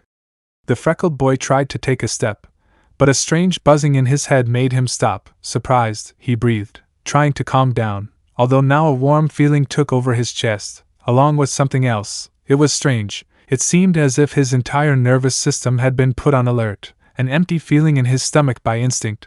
The boy brought his hand to his chest. There was something slimy running down the area. Blood, that red and vital liquid now spilled from a hole in his chest, from which still escaped light wisps of smoke remaining from the shot. Lodged inside, you could faintly see how the ammunition was an interesting and bright green color. Izuku coughed, having to wipe his mouth. There was more blood. Looking back at the front, he could see the terrified looks on his friends' faces. Desperately, the boy searched for Momo's gaze. He wanted to tell her something. But what? Would everything be okay? Would he survive? Not even he knew that, after all, a bullet managing to damage him, it shouldn't even happen. He failed to take a step. His body didn't respond. He lost all stability. His mind became cloudy and his body collapsed. Momo, Izuku, horrified, Momo Yaoyorozu tried to go to the green-haired boy's aid, terrified of what his ability had done, traumatized by the demonstration of what his quirk could do if he set his mind to it. Izuku, are you sure everything will be okay? I trust my team, I trust you. We'll stop those guys and save the people on the island. I promise you, Momo. Besides, I still owe you a meal. I trust you, hero. The power to create used to hurt. Chapter, come back please. Izuku, Izuku, Izuku. Her name, that was all he could remember before his vision blurred. Momo's voice echoed in his head. After that, darkness and cold took over his body. Where was I? What had happened? I was fighting that Momo, and suddenly, Superman. From me to you, faster than a speeding bullet? He was, of course, but his enemy had copied his skills, and apparently, so had that motto. It was true what they said, gunfire isn't like what you see in the movies. The emotions, the response time. But after that, what happened? Why didn't he feel the ground? Was he dead? He didn't even have time to say goodbye. He couldn't utter a single word. Why? He didn't feel the ground, but he did feel a breeze on his face and a pressure that was beginning to feel like friction. What was going on? Back on the battlefield, Class A stared in complete disbelief at the spot where their classmate had once stood. A portal of sorts was now visible, which quickly closed. The portal's shape made the boys think of the villain named Kurojiri, a key member of the League of Villains. Just thinking about the group's name and a possible connection was enough to make their hair stand on end. Right now, they knew they were easy prey, and if the League showed up, they'd have no way to stop them. 19 students completely defeated. The army that had once believed itself invincible could now only stare bitterly at the top of the ruins, where 9 had his hand outstretched. Curiously, his hand was shaped like the purple mist, giving a kind of relief that Kurojiri hadn't been the one responsible. But that didn't make things any easier. 9, this time, there's no way anyone's going to interrupt me now. What were we talking about? Looking at the children, Katsuma and Mahoro watched the villain approach them. 9 had undergone a change, with more tubes coming out of his back. His hair had loosened, his eyes glowed brightly, his musculature had changed slightly, and although he had battle wounds, this only made him look more threatening, since they knew that whoever had caused them was no longer there. Surprisingly, it seemed someone wasn't ready to give up yet. Despite being quite weakened, Shoji wasn't defeated yet. Keeping his mission in mind and the promise he had made to the green-haired man to protect the children, the enormous gray-haired man stood up, exhausted, but willing to give his life to ensure his mission wouldn't fail. Shoji, protecting these children and the people, that's my mission as a hero. I may not have an attack quirk like them, but even so, if I have to sacrifice my arms and legs, I won't let you pass. Creating copies of his arms, Mahoro, Shoji, you two run away. Take the escape route, I'll stall him But the boy couldn't finish speaking, as a shot from 9's laser had hit his face, destroying his mask, exposing his jaw, and damaging it in the process. The boy just gritted his teeth and returned his gaze to the front. With the copies he had created, he formed a cover that blocked vision to the other side, although this was no problem for the villain, who used both hands to riddle the hero, piercing and destroying the copies, causing enormous pain to Shoji, who fell to his knees, only to receive a kick from 9. Momo, no, don't go near them. Trying to create something, but only drawing blood, no. Mahoro looked ahead. The landscape wasn't encouraging at all. Shoji, Momo, Shoto, Ida, Tsuyu, Kirishima, Mineta, brave people who fought to the bitter end. They knew nothing about them, but they didn't run away, not even when they knew they might not be able to win. They sacrificed everything for a pair of kids who only hindered their work with their pranks, who were hated and repudiated for doing their jobs. The brunette focused her gaze, watching how, despite her physical condition, Momo tried to get up. In Mahoro's eyes, the boys of Class A had already become legends, so maybe it was time for her to return the favor a little. Were they crying? Of course they were scared, but a big sister's duty was to always protect her little brother, no matter who was in charge. Mahoro, Katsuma, run away! Katsuma's sister. Mahoro, I'll be fine, you have to run away. The girl stood on guard, in a posture that reflected that of a certain brunette. 9, move aside, Mahoro Shimano. Mahoro, stay back! You won't touch my little brother! Seeing 9 approaching, I told you to go. The girl raised her hand from which light began to sprout, creating an image the life size of Izuku, who stood on guard, activating his heat vision, shooting at 9, who did not stop, passing through the image, although staring at the girl. 9, thinking, heat, I know it's an illusion, it shouldn't hurt me, then why do I feel the heat in the attack? Letting the image fade away, the girl raised her other hand, from which an image of Momo Yaoyorozu emerged. Just like the original, she created a pair of cannons, which she fired at 9. Just like the previous time, 9 didn't feel any pain, but she did feel a slight shock of something against her body. It wasn't bothersome, but it was intriguing. Being a few meters away, the man raised his hand, but using his quirk one last time, Kirishima got out of Mahoro's hand, activating his quirk and standing in front, raising his arms in an X shape. The man pierced the copy's chest, feeling a slight resistance, as if there really was someone in front of him, but instantly, he used his air cannon, erasing the image and pushing Mahoro back, revealing that the girl had blood pouring from her nose. 9, Your quirk is fascinating, you may not notice it, but its usage capabilities you are strong, Mahoro Shimano. The man raised his hand ready to attack, but before he could, an explosion landed on his back, shredding his clothes and damaging the tubes he was holding, causing him to turn around. Bakugo was standing, his arms in terrible condition, but still holding them up, showing how smoke was coming out of his palms. Beside him, despite her drastic appearance, Momo Yaoyorozu had also stood up, with grenades in her hands, completely stained with blood. Bakugo, you better sit down, damn it. You're in no condition to fight. Momo, you don't look well either, Bakugo, but we have to do this. Bakugo, damn idiot, if something happens to you, I don't want to see the stupid nerd sad. 9 stupid kids. Insert Dan Romer's precise vibration track. Meanwhile, somewhere else, 600 kilometers from Earth, falling at high speed, an object was approaching dangerously with no clear intention of stopping or changing direction. The heat caused by friction had burned away much of the black suit, which, although more durable than previous versions, was not designed to withstand this type of reentry.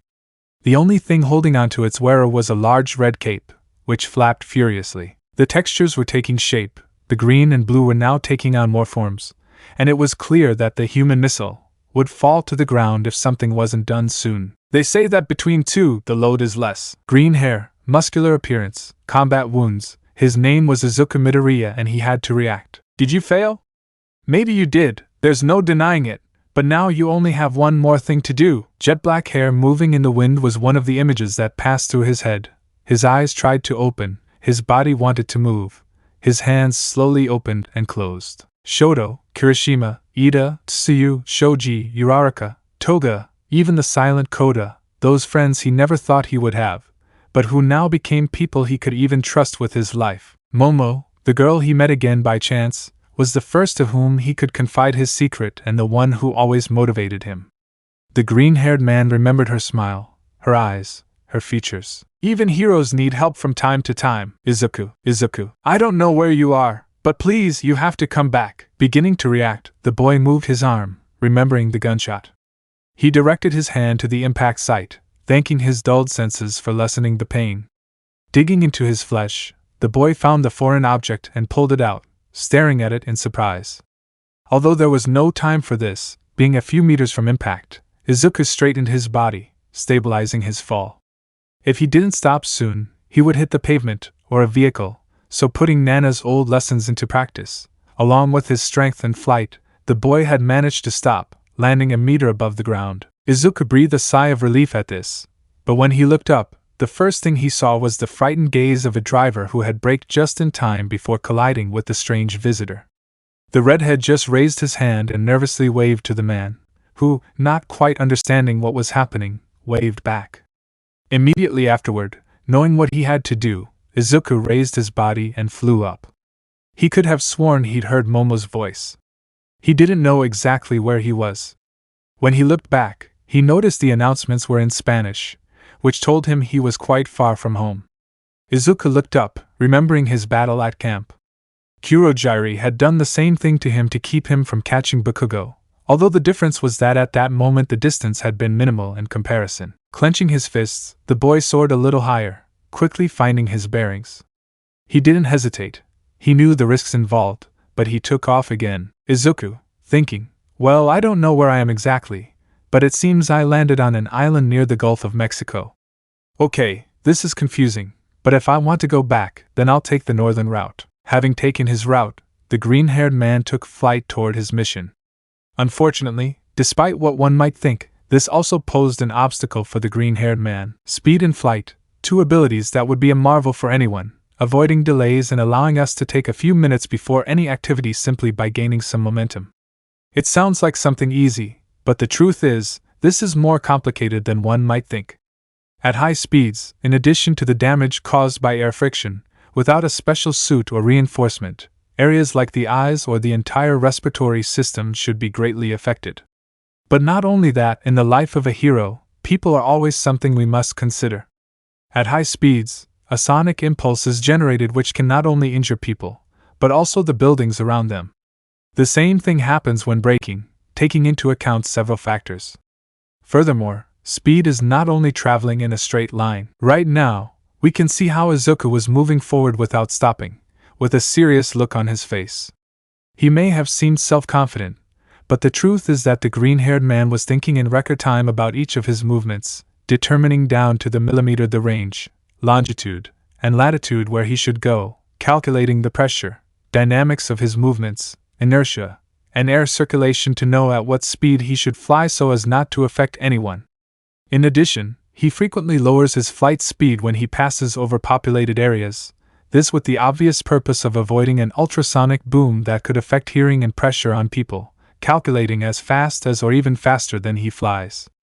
It could be understood that the green-haired man was under immense pressure, which he didn't think he would have to face so soon, although he thanked his father for those talks in which he explained the science and use of his powers. Clark may have been dead for years, but he never failed to teach his son lessons. Izuku, just wait a little longer. Marking his path across the water, the boy quickened his pace.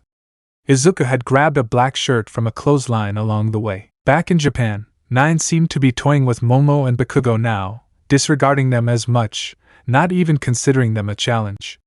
Bakugo had greatly slowed down his attack speed, no longer even using those explosions that could have put 9 in trouble, while Momo only tried to dodge and support with grenades that, at one point, didn't even seem to have any power. 9, I'm already bored. Bakugo, then do us a favor and die already. Raising his hands, the blonde prepared a new attack, being supported by Momo, who recovered her missile lance, charging a new attack and standing next to her partner, both ready to give it their all. 9, you'll be the first. Clasping his hands, the man made a fist.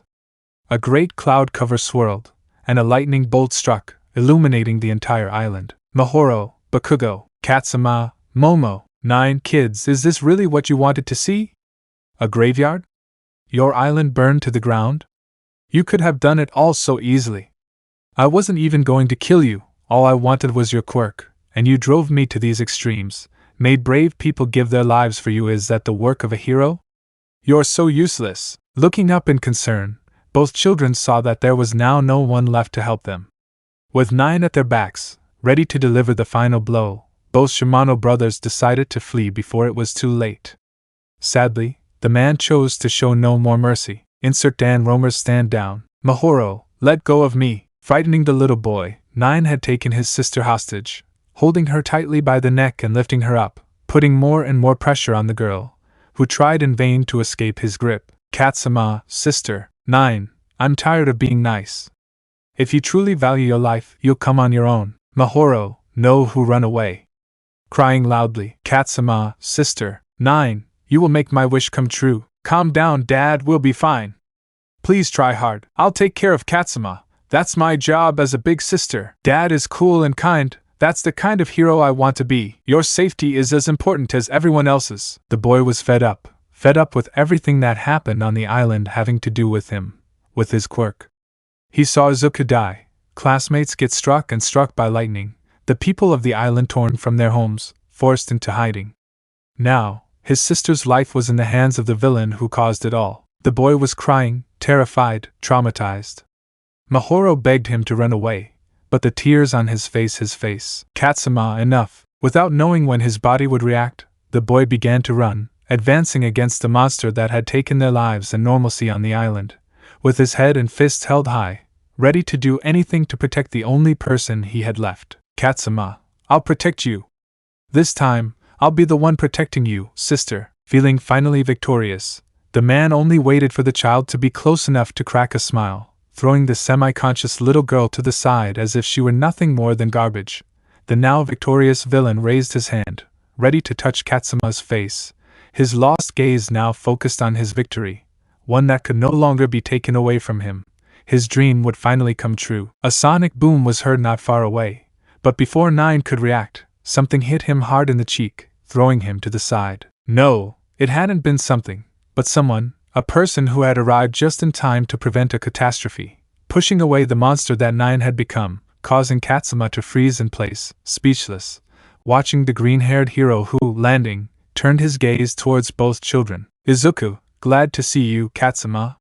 You were very brave, you tried really hard. You're amazing. Smiling, sorry it took me so long. The child came out of his stupor, shedding fruitful tears, while looking at the boy, until smiling, he hugged him. Izuku, Everything's fine now, but right now I care more about you two getting to safety. Run away from here, I'll go get him." Receiving a nod from the boy, the green-haired boy threw himself at 9, delivering a blow that was stopped by an energy shield created at the last moment. 9, you! How did you survive that? I threw you into the damn mesosphere, Izuku, yeah, and on the other side of the damn continent. That should have been enough to finish me off, but you know what? We Midoriyas don't give up that easily, and my legacy as his son is greater than you know. 9, legacy? What good is a legacy when everything is destroyed? In the new world I will create, there will be no room for the weak. Only the strong will reign supreme. Izuku, shut up with that. Unleashing a blow with enough force to destroy the shield, 9 barely had enough time to dodge Izuku, who unleashed a blow that embedded itself into the ground. The man quickly raised his hands using his whips, which were fought off by the green-haired man, who used his heat vision. 9 used his dragons, but once again, this tactic was not enough, as the freckled man severed both of their heads and destroyed their bodies with his hands. Izuku, I already know these attacks. Swooping down, the green-haired man raised his fist, while 9 could only look at him with a mixture of fury, despair, and anger. 9, no, this isn't over yet. No, desperate, this can't end like this, no. My utopia, my perfect world, the superhuman society and its rules. The weather on the island was changing. The gray clouds were turning black and swirling, and lightning began to strike across the island, destroying houses and objects in its path. 9's gaze had turned white, while purple lines climbed up his body. The tubes on his back began to tremble, and in the face of fear they burst. 9, you're not going to change my plans, Superman. This final scream of fury was the final straw in the man's body. The serum's effect had been suppressed, and his cells began to die. Seeing this, the man's body began to suffer effects that could be considered an evolution. The tubes that had been shaking furiously had now shattered into pieces, releasing that purple liquid that surrounded the man. He unleashed all his power, being consumed by an explosion that forced the green-haired man to take cover, landing in front of the man, facing the change he was now undergoing. 9. With this power will be my final attack. I will bury you under the sea, even if I have to destroy the island in the process. The man's half-naked body began to spin, generating a tornado surrounded by fire and lightning, reaching a large size. Izuku, will you give your life just to make a dream come true knowing it's wrong? You talk about reigning, but all you do is destroy your body. Thinking, this guy has lost his mind. Reaching those limits, climate disruption, the people of the island are in danger. I won't let this jerk take their homes. Putting himself on guard, the boy didn't hesitate, taking flight again and thinking of a plan of attack. Izuku, thinking, a tornado. It looks dangerous, but they are columns of air that rotate violently, columns of air, tangled air. If I fly in the opposite direction, every tornado has a structure, a place of entry and an exit. If I fly in the opposite direction, I could untangle it, and then using his X-ray vision, seeing 9 cut the base. With a plan in mind and no doubts, the green-haired boy circled around the tornado at full speed. Using his strength and knowledge, the boy also began to use his ice breath. As the minutes passed, 9 saw the results of this. Noticing how the power of his attack began to decrease, the man tried to attack Izuku to stop him. His surprise was greater when the boy disappeared from his vision. 9 tried to summon more lightning, hoping to hit him with one, but he couldn't even prepare because from one moment to the next, Izuku went through his attack at full speed, tearing the villain from the center of the tornado, causing an upward explosion that destroyed his creation, opening a hole in my skies, allowing the light to re-enter. 9. The future of humanity, true democracy, and the scale of power, all of that, one goal, is beautiful, don't you realize? In the new world, the strong will rule over the weak. You could have your own empire. Izuku, he who does not know the value of life cannot reign over others. Insert the topic. He thought I was running by Dan Romer. Using the boost in strength he gained, the villain raised his hands, his fingers ignited, ready to use all his strength in his attack. He launched his dragons against the green-haired boy, this time using more than the usual 2. 9 expected this attack to make the green-haired boy retreat, but far from it. With nothing more to lose, Izuku Midoriya had started running towards his rival. With his heat vision active, the boy used all his remaining strength, launching a powerful ray that melted the dragons. Along with this, the green-haired boy began to spin at great speed, managing to withstand the continuous shots, Making his way through, he stopped his rotation, raising his fist, forcing 9 to create the largest shield he had ever used, reinforced, but still, completely useless.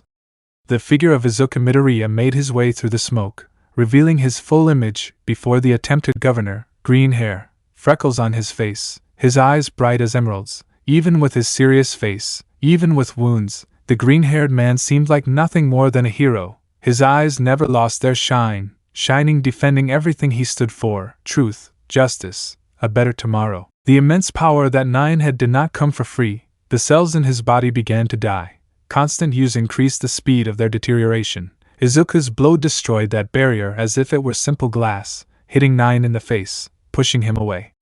Izuku twisted his body, ready to continue the fight, but now having to chase 9, who already seeing himself defeated and humiliated, could not think of a better plan than to flee, using the wings formed by that purple liquid. The man took flight, planning to use the few clouds to cover his tracks, but this last cowardly attempt was only in vain. With his body rotting from the inside, the man now began to notice the pain in his limbs, which were being surrounded by purple energy, crawling, taking over every part of him, veins, arteries. The power that he once wanted to use and steal was now corrupting him, killing him. 9 looked down. Izuku was approaching very quickly. The man looked back at the sky, raised his hand trying to touch one of the many rays of light that now dazzled the island. He wanted to feel its warmth, at least one last time. Izuku, 9. The man returned the body. He couldn't let himself die, not without seeing his dream fulfilled. He raised his hand, wanting to make one last threat, but this last attempt was merely a match dropped into the gasoline. Nothing came out of his hand. There were no dragons or purple lightning bolts. Rather, it was the villain's own hand that transformed into energy. But far from attacking, it began to swell, along with the rest of the villain's body, who realized one thing. He was never strong, he never had anyone. In the end, everything he did was in vain, a false prophet. Seeing himself as he truly is, a poor, weak, pathetic little man, who, in seeking more, lost himself in a pit from which he could never escape. He sold his soul for a power he could never control. Izuku was close to reaching the villain, about to take him on, and finally stop him. But before he could, he had to stop and take cover, as the blast of purple energy took him by surprise, knocking him back to the ground. Wanting to change isn't bad, as long as we don't lose ourselves in the process. We know how to distinguish when something is right, and we mature by knowing that we never stop learning. Sato and Koda breathed heavily, hoping for good news. There were no more tremors shaking the caverns, no more deafening noises piercing their ears, and the screams of their friends were no longer audible. Prompted by Koda, the dark-haired man opened the makeshift cavern door with deadly slowness. Sunlight was what welcomed the island's inhabitants. Where before there had been darkness, lightning, and fire, there was now calm. The sea, which had been stirred by the fierce blows and retaliation, was calm and serene, as if relieved that the fight was over. Even the sounds of some animals could be heard, the chirping and flapping of birds that had emerged from their hiding places and were now flying free, celebrating the end of what seemed like an era of darkness. The improvised battlefield wasn't in perfect condition, that was obvious, but after taking a few steps outside, people could breathe in the peace they thought had been stolen from them. With no sign of the villains still around, people took a quick look around. Koda, they did it. Sato, they did it. Midoriya's plan worked. Leading the crowd toward the free zone, Koda, Sato, and Hagakure stared at the road ahead. It truly looked like something out of this world. The craters, the felled trees, the blackened burn marks. The would-be heroes gasped. Perhaps they'd celebrated prematurely. Perhaps they had won. Or perhaps it was an ambush. Perhaps. Hagakure, guys, don't you think going out all together was a bad idea? Koda, Hagakure is right, I think it would have been best to do an inspection first and then. Sato, I guess nothing can be done now, we just have to have faith and. Izuku, hey, the kid said something about lightning striking you and Bakugo, should I ask? Momo, well, we figured he'd do something like that. It was an attack he hadn't used, and you know Bakugo's ego, but he used Kaminari like lightning. Izuku, I see. Momo, in case you're interested in writing it down in your notebook of destiny, the lightning, far from empowering him, brought him to his short-circuit state. Izuku, really? Well, it shouldn't be surprising. Kaminari's limit is 2 million volts, while lightning can emit 15 million volts. If you take away the heat it emits, Momo, Izuku, you know I love it when you analyze our quirks, but we just came from a fight that could have ended us. Stop for a second, I promise you won't forget. Placing their finger on the boy's lips, silencing him, their companions watched as the green-haired boy and the brunette walked, leaning against each other. They looked quite injured, their suits in their final stages, but despite this, they weren't alone. Katsuma and Mahoro also came with them, the children holding hands with each hero. Izuku and Momo looked up, realizing they weren't the only ones there, seeing how their companions and the townspeople had left. Hagakure, Yamamoto, Kota, Midoriya. The green-haired man just looked at the brunette before turning his head with a smile. Izuku, well, it didn't turn out the way I expected, but you could say we succeeded. Sato, boo, but their clothes, the island, the others, where are they? Shoji, at least you care about us. Stepping aside, the boys left the path clear for their classmates and the people to see how, despite the difficulties and their physical condition, the entire Class A walked victoriously, wounded and exhausted, but at least with a smile on their faces at having victory in their hands and seeing the green-haired boy back in their ranks. People made their appearance, walking cautiously, eyeing the stage and the boys. The mayor led the crowd, watching Izuku walk toward them with a bow. Izuku, I'm sorry, I really hope you'll forgive me. But far from what he might think, the man put his hand on the boy's shoulder, making him look at him. Mayor, why are you apologizing, kid? You kept your word, you protected us. You and your friends were willing to give your lives even when you had limited information and a situation that restricted your range of movement.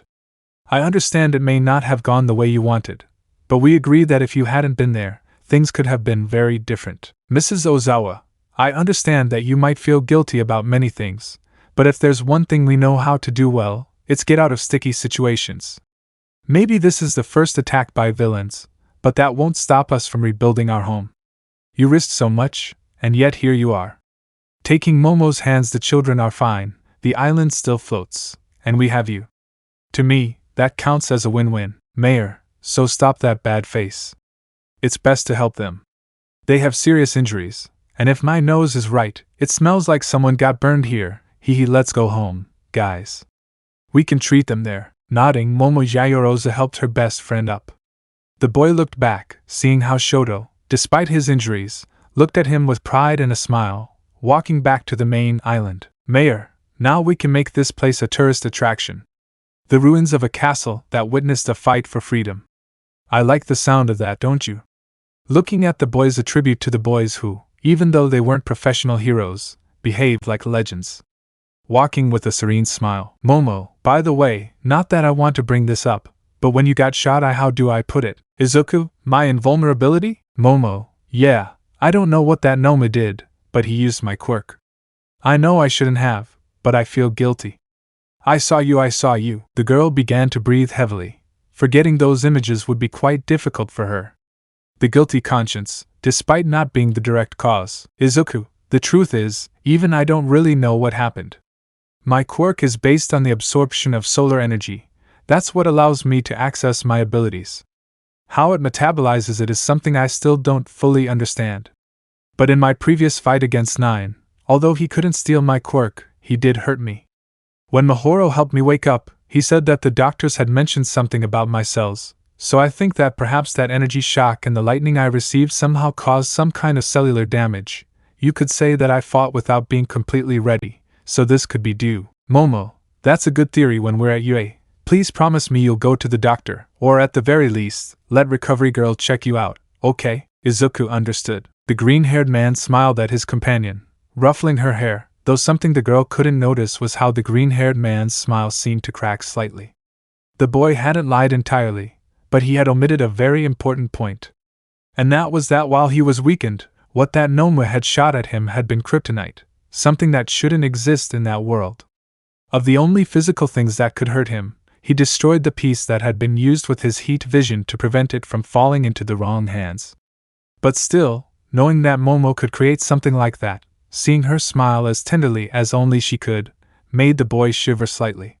He knew perfectly well that his companion could be too dangerous if she wanted to, and this was just proof. With everyone gathered, the walk became more bearable. People were supporting each other. Izuku was carrying Mina in his arms. Apparently, the girl's bleeding had stopped, although this somewhat bothered the brunette, who puffed out her cheeks slightly. But the surprises didn't stop there. Once they arrived at the center of the island, everyone was greeted by a welcoming committee that ranged from the heroes of the top flight to military personnel. Even their UA teachers had arrived, like Nana, who, upon seeing the green-haired boy, ran toward him, beginning the mobilization of medical resources. Nana, Izuku. Momo. Guys, I was really worried about you. Are you okay? What happened? Izuku, not that I mind seeing you here, but can I ask? Nana, it's all thanks to Hawks, Night Eye, and Endeavor. They were the ones who organized all of this. Night Eye, mainly Hawks. He was the one who gave us the warning. We came as soon as we heard, but as you know, the island isn't exactly close. Shoto, that explains the planes. Nana, I asked for some favors, we needed more speed than a boat. Tuya, Shoto. Hugging his brother God, you really want another scar, don't you, bro? I've told you, Shorty, that won't make you any more attractive to Hime. Shoto, will you shut up? I'm not in the mood to put up with your teasing. Endeavor, why is it that every time there's a problem, you three are always involved? Hugging his son, Momo, believe me, I ask myself the same thing every day. At this point in the game, I'm starting to think that hanging around them is a curse. Izuku, and yet here you are. Momo, someone has to support your madness, Izuku. The redhead just raised an eyebrow, curious to see this interaction, turning to look at Nana, who shrugged. Nana, you get used to it over time. Endeavor, I'm always the last to know. Night Eye, well, for now, the important thing is to focus on helping. I'm guessing if you're here then the trouble's over, right? Izuku, we'll leave the cleanup to you so you don't feel bad. There are 3 villains immobilized on the island and a new type of Noma destroyed. Trust me, you'll identify it quickly. Endeavor, new guy.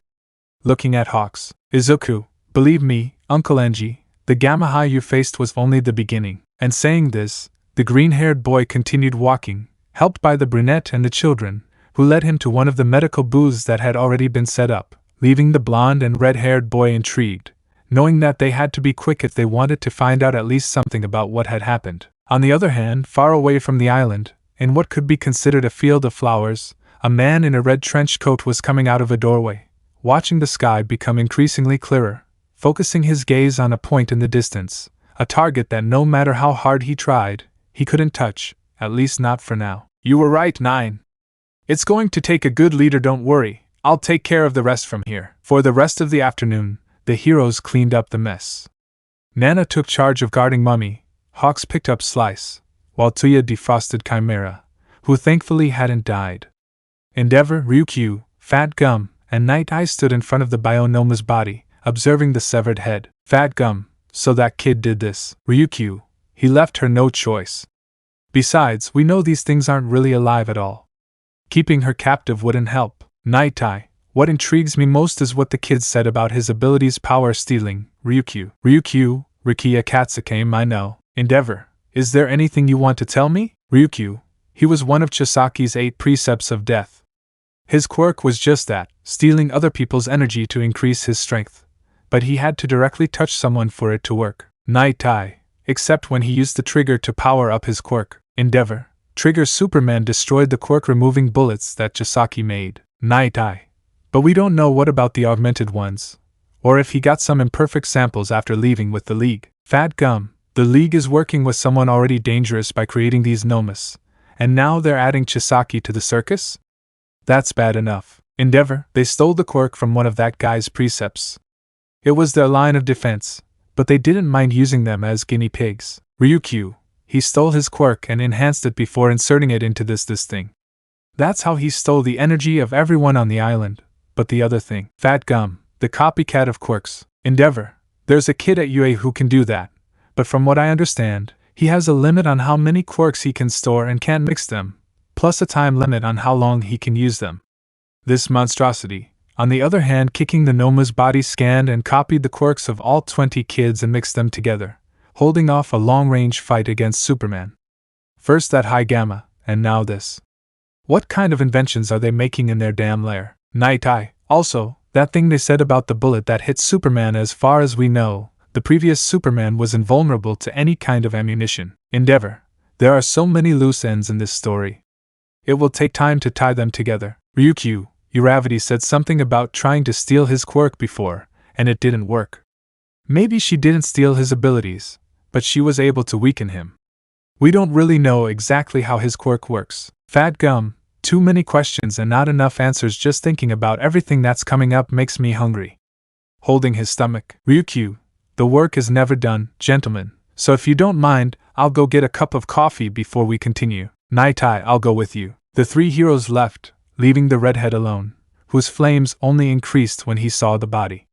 He recalled the testimonies of Momo, Shoto, and Kirishima, all of whom gave detailed accounts of that shot and the shape of the strange projectile. Endeavor, kryptonite, things can only get worse. For the rest of the afternoon, the Class A boys received medical treatment. Recovery Girl had arrived on the island along with an entire medical committee, treating the boys in doses so as not to harm them. The people on the island didn't have serious injuries, but they still didn't want to leave because they were very worried about the boys, staying for patrols to keep watch. The night came and went without incident, although at 6 a.m., a figure carefully emerged from the medical bay, walking among the Class A students. He passed by the stretcher where Momo Yaoyorozu was finally having a peaceful night.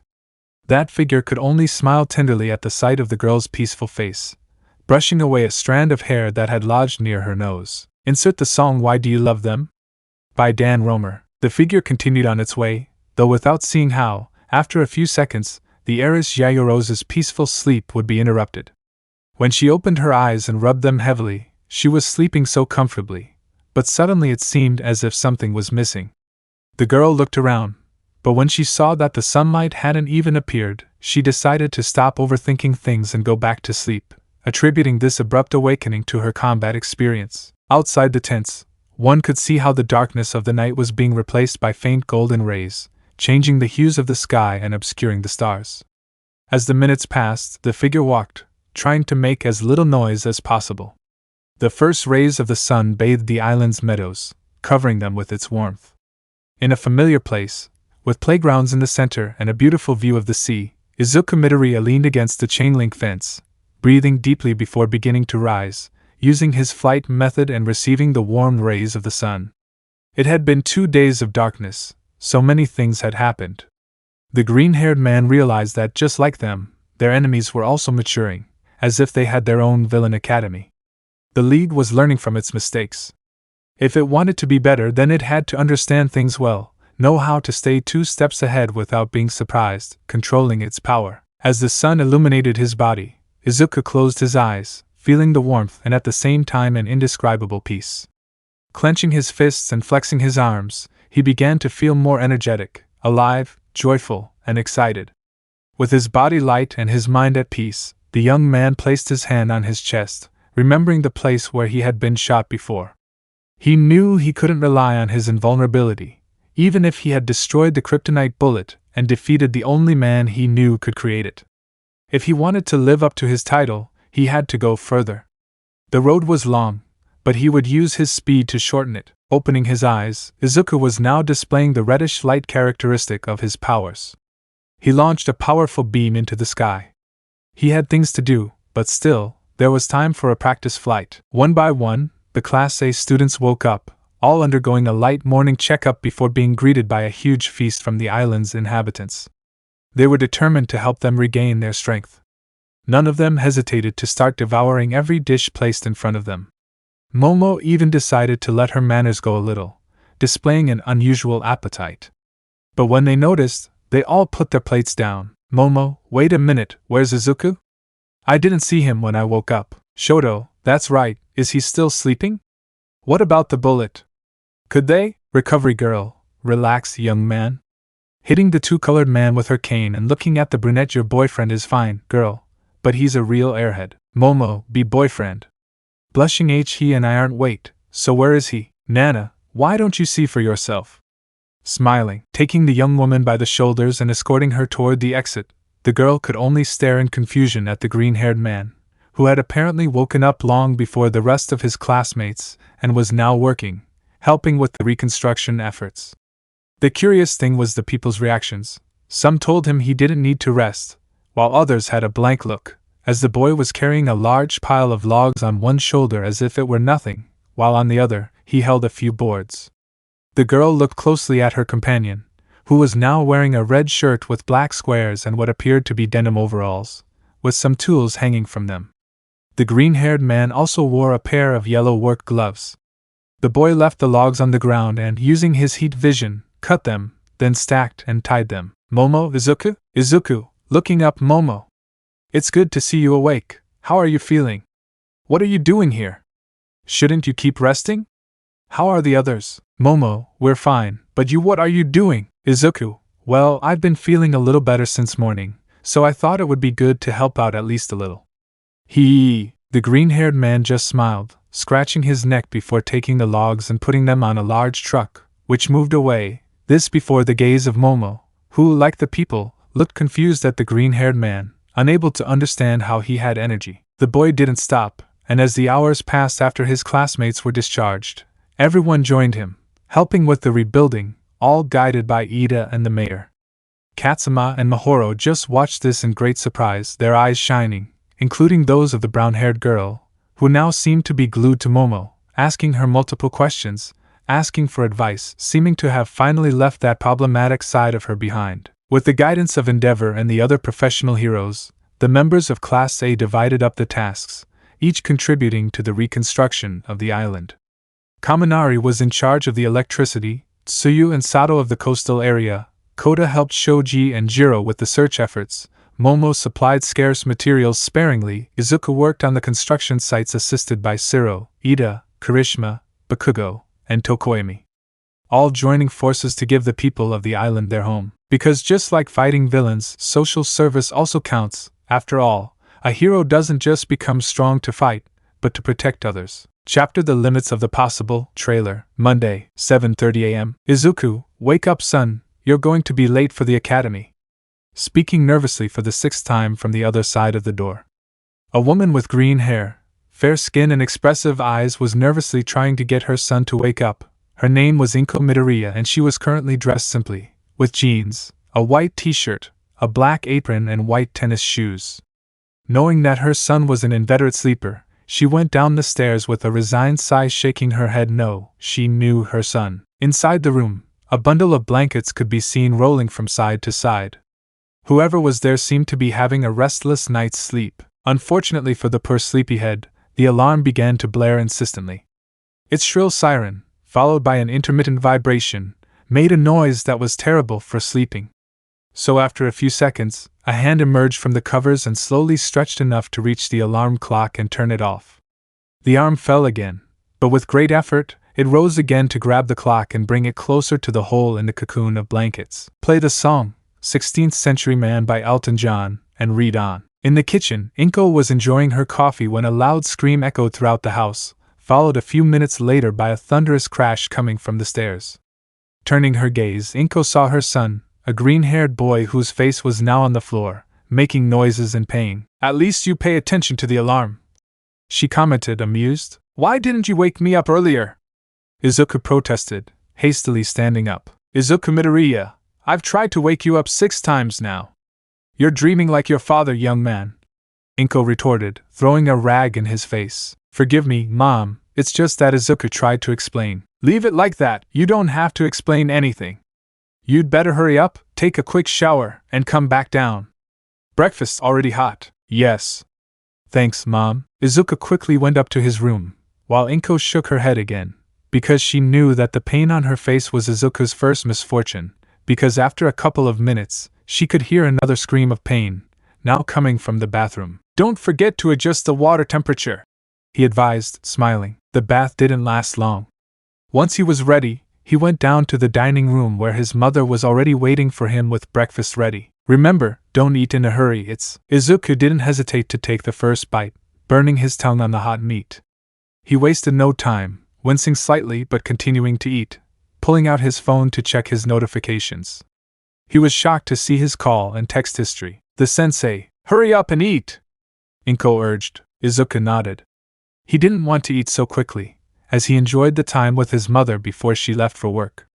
However, the ticking of the clock drove him mad again. So how was school? Have you made any friends?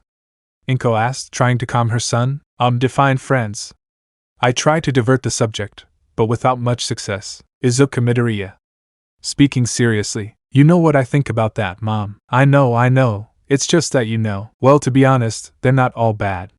They're just like 90% of the current population. But at least they're not like Bakugo. I guess that's a good thing, right? I mean, they're kind of weird, but they're good people. You're the first one, so it's obvious they're going to be surprised. Just don't let it get to you too much, okay? You can handle that and more. Hee, yes, thanks, Mom. Also, hey, look on the bright side, he isn't that far from A. You just have to keep trying. Izuku smiled. His mother ruffled his hair, and he finished eating. He quickly washed his dishes and headed outside. Good luck, son. Izuku started running, looking at his watch. It was 8 o'clock, and he had exactly 40 minutes to get to school, but first, he had to go to the dojo. His teacher had told him to go before class, which surprised him, but he knew he didn't have time to waste. He arrived at the train station, but before he could enter, a police officer stood in front of him, blocking his way. Sorry, they closed the access. What? Why? You can imagine. There's a guy vandalizing the train network. I think they're already trying to solve it, but I won't make it in time. You have some time to spare, don't you? Yeah, but I have to go somewhere else first, damn it. Want a ride? It'll be like old times, hee. Thank you, Officer Watanabe, but I don't want to take up your time. I'll have to run. If I can use the shortcut to the mall, I'll be there quickly. Are you sure? I can call a replacement in the meantime. Don't worry, I'm a UA student, and you know what they say. We have to push the boundaries. Izuku began to walk backwards to run away, before the gaze of the black-haired officer, who just smiled. Yeah, arguing with him is impossible. Fine. Go ahead, Izuku. The green-haired boy moved quickly. Living in Japan was already difficult with the overpopulation, but now let's just say it became a little more chaotic. People of all kinds walked through the busy streets of modern-day Japan, tall, short, thin, with strange shapes and colors. Izuku kept running without stopping, hearing only distant voices, not paying attention to them. Maybe it was because of the pressure, but the boy could feel the hands of the clock on his wrist. He was about to cross a street when, out of the corner of his eye, he managed to see something approaching at full speed, running the red light. In the blink of an eye, Izuku managed to avoid what appeared to be a scooter, leaping forward, forcing the vehicle to stop. He landed and checked to make sure no one was hurt. I'm sorry, I didn't see where. But when he turned around, his face turned into pure confusion. Wow, for on a motorcycle, oh, how dangerous. The boy backed away and kept running. That had been really strange, but he couldn't think about it for too long. Back to school! After a week of recess, UA Hero Academy announces that students can return to their classrooms normally following an attack by a new group called the League of Villains. Principal Nizu denies the possibility of a new attack and gives a report on the security of the facilities. Quirk, another way of saying superpowers, something that seemed out of this world and a product of the imagination. When humanity thought it couldn't advance any further, it happened. The origin or why is unknown. The only information available is that a hospital in Quinquin, China, lit up with the birth of a baby. Literally, the infant gave off a brilliant light, terrifying everyone.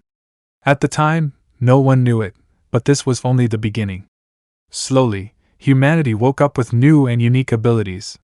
Fiction became reality, and heroes made themselves known. But you've probably heard this story before, haven't you? How many times have you heard it? A glowing baby, humans with powers, heroes and villains, paid work with benefits. In a world where seeing a talking dinosaur and tap dancing is normal, nothing is surprising anymore. Or well, maybe it is, because now the strangest thing in a society with powers. Izuku, the green-haired man, came out of his thoughts, blinking a few times.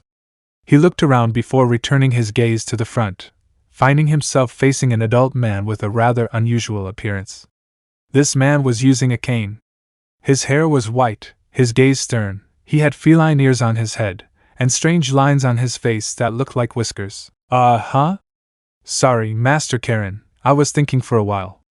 I don't even know when I arrived. Honey, kid, you're really hopeless, you know? I've been calling you since 7 o'clock. Don't you have a sense of responsibility? Of course, it's just that. Well, it doesn't seem like it. Did you see the time? It's 8:20. You're almost late for school. Well, I came running. The train was closed because of a villain attack. Then you should get up earlier. This kind of thing happens a lot, boy. You're a real troublemaker. Izuku just smiled nervously as he scratched the back of his neck, trying to calm his sensei, although fortunately, a girl came to the green-haired boy's aid. You know that the more you scold him, the longer it will take him to get to work, right, Dad? Let him carry a little more guilt during the day, it won't hurt him," said the violet-haired girl, making the green-haired boy sweat. "Good morning to you too, Renka," the green-haired man replied, while the woman now known as Renka continued sweeping. For her part, and after a tired sigh, Karen entered a store and soon came out with a large box and a bicycle. "I was planning on giving you this as a gift after the festival," Karen said, handing her the bike. "But you need it more than you think. So you'd better pedal fast, you have an order to deliver." "Huh! Master, didn't you mention the weather to me? Besides, it's not that I'm not grateful, but can't someone else deliver it?" "Why do I have to?" "Because Kuroki is preparing everything to cook, Renka is sweeping, Katai and Nene are on their way to school in Elpin. Unlike you, I do arrive early to her classes. Besides, it won't take you long. Listen carefully. You're going to UA, Class 1A of the Hero course. A client's daughter studies there. Her mother called me this morning, she's a regular client. Apparently, her daughter is just as absent-minded as you and forgot that classes at the academy started today," Karen said, adjusting Izuku's backpack. "Ready? You have less than 15 minutes to get there and make the delivery, so you better use your strength well, okay?" "Well, if there's no other option, then I understand." "I won't let you down, Master!" Izuku exclaimed, deciding not to ask any more questions and climbing onto his new gift. He began pedaling hard. "Please say goodbye to Kuroki-sensei. Wait, I packed something for you too, Izuku," Karen shouted as she watched him walk away. "I hope he heard me." And saying this, the anthropomorphic cat returned to his shop, lifting the metal curtain to open the shop, while Renka continued sweeping. Insert the song, "I'm Ready" by Jaden Smith and continue reading. For his part, Izuku pedaled with great force, trying not to think about the time, although it was almost impossible. Name Izuku Midoriya, age 16 years, diagnosis, Quirkless, occupation, student at UA Academy, Class 1E, course, General. The strangest thing in a society with powers was not having any. This was his life, complicated since he was 4, enduring teasing and beatings. Without a quirk, Izuku's life had always been difficult. "If you want a quirk so badly, I know a powerful way to get it. Jump off the school roof and pray you'll have one in your next life." "Even without a quirk, can I be a hero?" No, those kinds of answers could break anyone. Knowing perfectly well his social and physical disadvantage in today's world, Izuku came to think about the idea of giving up definitively. After all, he knew it. His dream was something impossible. But this time, things were different, you could say more extreme. In this world filled with quirks and superhuman abilities, everyone imposes their own limits, heroes and villains alike. That's why if you want to get stronger, then you have to go for more. Your strength must lie in breaking your own limits. When Inko Midoriya learned of her son's diagnosis, her world completely crumbled. She knew what it meant to him: goodbye to a normal childhood. Sooner rather than later, her assumptions and fears came true, being forced to move away from her best friend Mitsuki Bakugo because her son had taken up an unhealthy sport known as hit the Quirkless. Seeing that these displays of aggression did not intend to stop but had even increased, Inko made the decision to enroll Izuku in a martial arts dojo. Although the woman did not expect Izuku to win just with this, after all her son was not violent, but she did expect him to have a tool to defend himself. The dojo was run by 2 people, Master Karen, a feline who saw great potential in Izuku, and Kuroki Gansai, a former Chinese martial artist, who, like Karen, noticed that despite Izuku's weakness, there was something more in him, an opportunity, a blank canvas. Back with Izuku, he was already close to his academy, with 10 minutes to spare. He only had to cross a bridge and the majestic academy would be in sight. But instead of the elegant building, the first thing Izuku saw was a giant beige figure with an orange stripe and a blue hue. A giant leg? He looked up and found the rookie hero Empty Lady, engaged in an intense fight with an anthropomorphic shark. "Are you joking? I'm almost at school, and besides, didn't you fight that guy like 6 months ago?" the green-haired man thought with some desperation and irritation. Izuku watched intently as the two exchanged fierce blows, intrigued by the way the pro-heroine sometimes posed suggestively. Desperate, he decided to go around the crowd and find a shortcut. But when he looked up again, he saw his friend Makoto Katai, who was protecting the people on the stopped train, preventing them from getting too close to the door, and one mind Nene, who was apparently trying to calm the crowd down. "Katai, Nene!" Izuku shouted. The green-haired boy was at a crossroads. He wanted to help his friends, but Yui was nearby, and if he acted, it would take him more time than he had available. His hand automatically lowered from the handlebars, flexing his fingers in concentration amidst the crush of people. No one saw how a white aura began to emerge from his hand, although after a few seconds and after thinking it over calmly, Izuku gave up, returning his hand to the handlebars and his feet to the pedals. Damn, I'm running out of time. Even if I stayed to fight, it would take quite a while. Forgive me, Nene, Katai. Let's just hope Empty Lady finishes the fight soon, Izuku thought, pedaling again, getting out of the crowd. Back in the fight, Empty Lady waited for the moment to use her special ability, blocking her enemies' blows and attacks, protecting the people on the ground, the people on the train, and of course, her own image. But then a blue sphere appeared from who knows where, hitting the shark in the face and creating a light smoke screen. Damn it! Who was the idiot? The villain shouted, covering one eye. The giant woman quickly took advantage of this distraction to use her attack. Canyon Cannon! The battle ended unexpectedly. Even Empty Lady felt confused, as she didn't know where that strange sphere had come from, and also because she made her attack quickly she couldn't look how she wanted. Fortunately, Izuku was already at UA tying up his bike. I'm irresponsible. I was supposed to have given up on that a long time ago. If someone had seen me, it's a good thing other people can't detect ki. Yes, ki, an internal energy that all living beings possess. Following the laws of nature, it is neither created nor destroyed, but can be mastered and used to increase strength, speed, and endurance. Izuku discovered his potential thanks to training with Master Karen and Kuroki, who, as already said, is a former martial artist and one of the few people in the world capable of handling ki. Seeing Izuku's potential, Genzai took him as his disciple, trusting that he could make a difference in society, a light to the world. Back at the academy, with time running out, the freckled boy ran up the stairs to his classroom, wasting no time and making use of his speed and agility. Finally, he managed to reach his destination, opening the door and finally entering the classroom just in time. I'm here! He exclaimed as he opened the door. And with 2 minutes notice, gosh, Midoriya, for a second there I thought you were going to break your attendance record, said one of his classmates with brown hair and a scar on his face. I know, and I'm sorry. There's crazy traffic out there. People were crowded together watching the Empty Lady fight, Izuku said, sitting down. I regretted taking that shortcut through them all. Yeah, I know, someone said as they approached the group. While we were waiting for you, I was watching the news. I don't know if it's because she's a newbie or because her quirk is hard to use in small areas, but she looked like she was posing like she was for a magazine. She's not stupid, a girl with short red and black hair responded. She knows there are people taking her picture. A better angle for the luckiest one. His companions approached little by little, until they gathered a small group. The boy with the scar caught Izuku's attention by handing him a notebook. By the way, I wanted to return this to you, Mr. President. Thanks. I'm glad I could help you, Genji, Izuku replied, smiling. By the way, now that we're back in class, do you think we'll have any changes to the subjects? After the attack on the USJ, it wouldn't be a bad idea if they taught us how to defend ourselves better, commented a girl with brown hair and red highlights, as they sat down in their usual places. I'd like that as much as you, Haru, replied a dark-skinned girl with afro hair covering her eyes. But considering our status as general course students, I suppose it's just lucky they're allowing us to use the gyms and not moving us somewhere else. I don't know, Frankie, Genji said. I feel like that would be more of a kind of discrimination, and well, isn't it supposed to be over already? Some things never change, Genji, Haru replied. You know that better than anyone. Well, you and Midoriya. To be honest, things have been a little more complicated for him, Frankie said.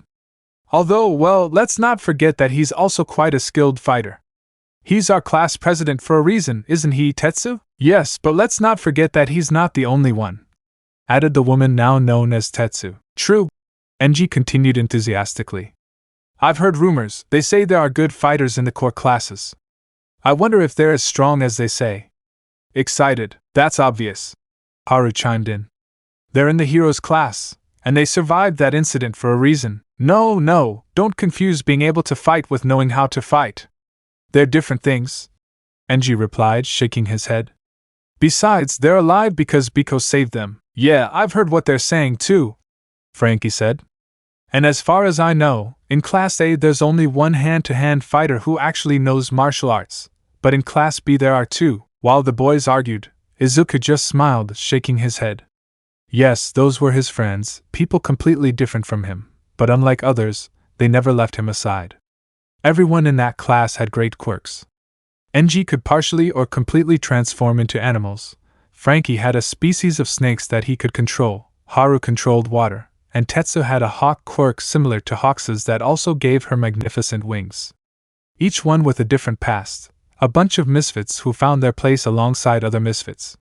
Class E was also known as the abnormal class for having someone like Izuku as president, because in a school where 99% of the students have powers, UA set a precedent by having a Quirkless among its enrollment, and as class president. Izuku let out a last sigh of relief and exhaustion as Genji passed him a bottle of water, just as the bell rang. Here, old man.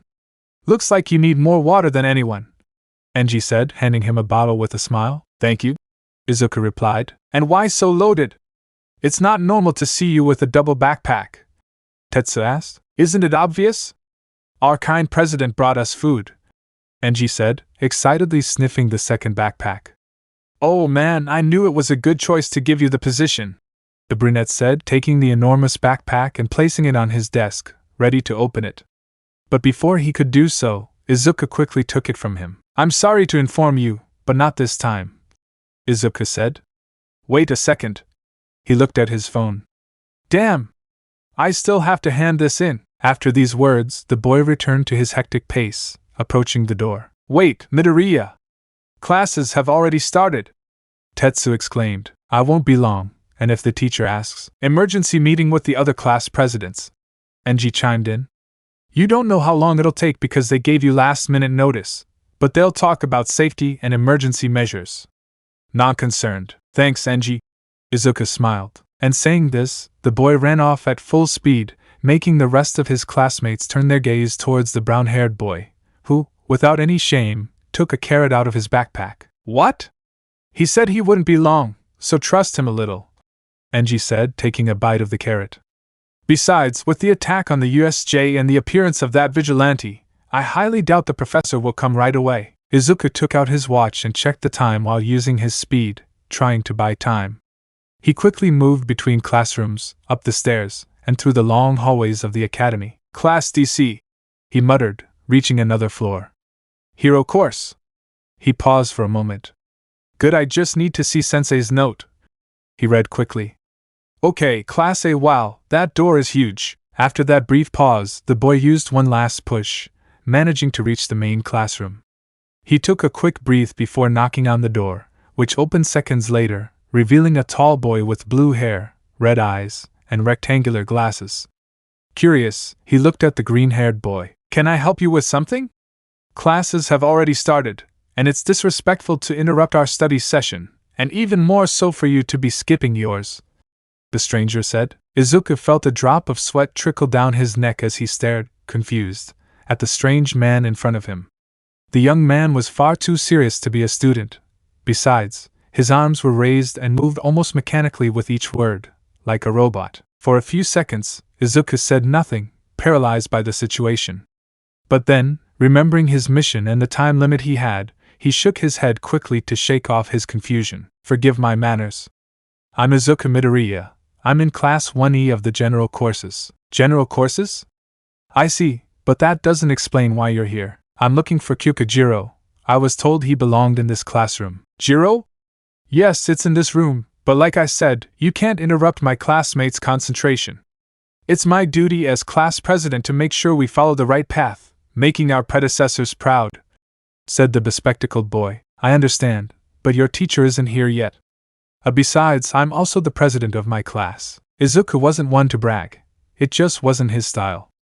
Despite his classmates' comments and being class president, he never felt truly prepared for the position.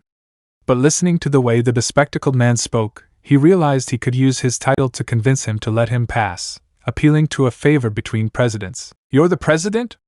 Wait, you said you're in general education, right? I see. I'd heard about a quirkless boy who managed to get in and become president. I must admit it's an impressive achievement, but still, I can't. You, more than anyone, in your position, should understand what it means to follow the rules and know the cost of our actions. Is everything okay? A voice said from inside, interrupting the blue-haired man's sermon. I think I heard my name. As soon as the blue-haired boy heard these voices, he quickly turned his gaze and slightly closed the door, preventing the green-haired boy from seeing inside. Yeah, everything's fine. He's just a regular grade student, but I'm already taking care of him. You both should be in your seats, Ida said, his tone authoritative. Let me take care of this guy. A female voice interrupted. Without the blue-haired man being able to stop himself, someone pushed him out of the way and opened the doors completely, revealing a new figure in front of him. It was a girl, no taller than Izuku, with short, violet hair adorned with a stripe that looked like an electrocardiogram. 2 earpieces hung from her earlobes and thrust menacingly at the green-haired man. Let's see, buddy, what do you want here? Didn't you hear the snob? We're busy, the girl said in a serious and rude tone, taking Izuku by surprise. Why, yeah, I know, I already apologized for that, it's just that I'm doing a job. I'm looking for Kyukujiro, Izuku replied, trying to remain calm. Huh? And why exactly are you looking for her? The girl asked, puzzled as she looked curiously at the green-haired man, trying to figure out who he was. She didn't seem to know him, or at least she didn't remember him. I have to deliver this, Izuku said, taking out the package. And it's really something important. Recognizing the logo of the restaurant where Izuku worked and remembering that he hadn't had breakfast or brought his lunch because he was in a hurry, Jiro relaxed. Okay, in that case I think I could hand it over without any problems, said the girl. With all due respect, the order says I must give it to. Genius, I'm Kyukujiro. The girl interrupted sarcastically, giving a slight mocking smile as she took the package from the green-haired boy, leaving him confused. And that's it? Thanks for everything. Wait, do I have to pay you? And no, payment will be made separately during the day, although a tip is always welcome, he said, Izuku, smiling, trying to lighten the mood and break the ice. Although to Izuku's misfortune, the violet-haired girl in front of him seemed not to understand or not to be in the mood for the joke. Bad joke? Izuku asked, a little uncomfortable. You tell me, Jiro replied, in a dry tone. Without further ado, Jiro closed the door in Izuku's face, who took a step back, surprised. Well, I hope you like it. Enjoy your meal, Izuku said in a low voice. If only a tip would have been nice, at least for the race, was the green-haired boy's thought. With nothing else to do, Izuku sighed in resignation and started walking back to his classroom, hoping the teacher hadn't arrived yet. As he walked through the halls of the hero class, his mind was occupied analyzing his recent visit to Class 1A. Although he didn't know all the members of the class, he had the opportunity to observe the students while that boy with glasses held the door open. He noticed the incredible variety of individualities. There were mutation types, transformation types, and those with a simple appearance. Of course, he was also surprised to see his old friend Bakugo sitting in one of the chairs, although he didn't think much of it either. So he's here, Izuku thought. Well, it was to be expected.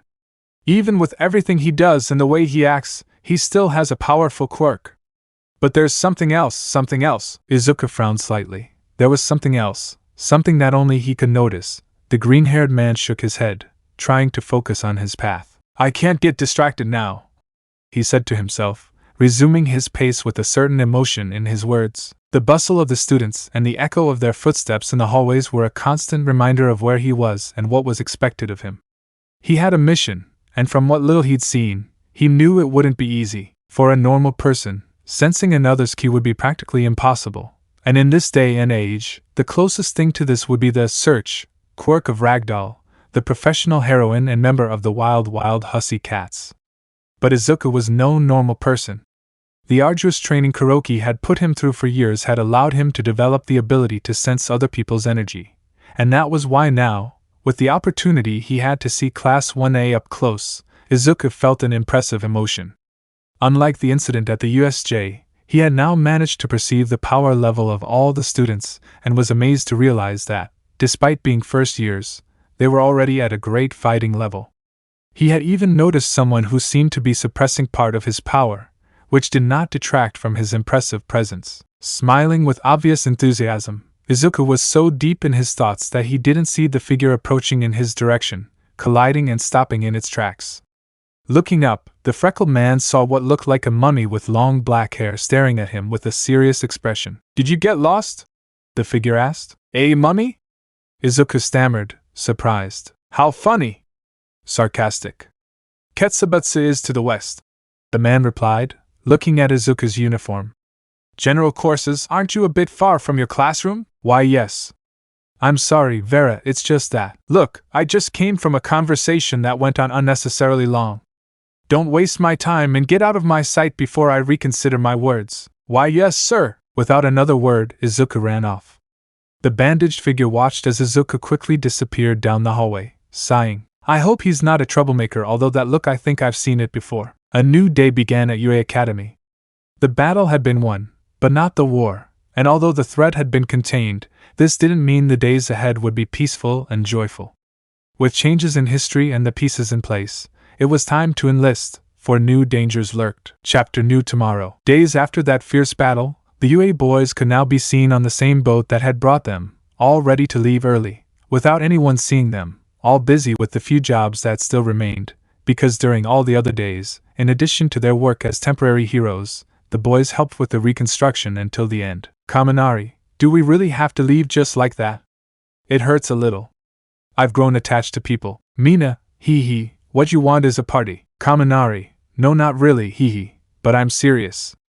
People were really kind, even with everything that happened. Ida, we cannot interfere with the reconstruction work. Kaminari, well, yeah, but isn't saying goodbye something that really great heroes do?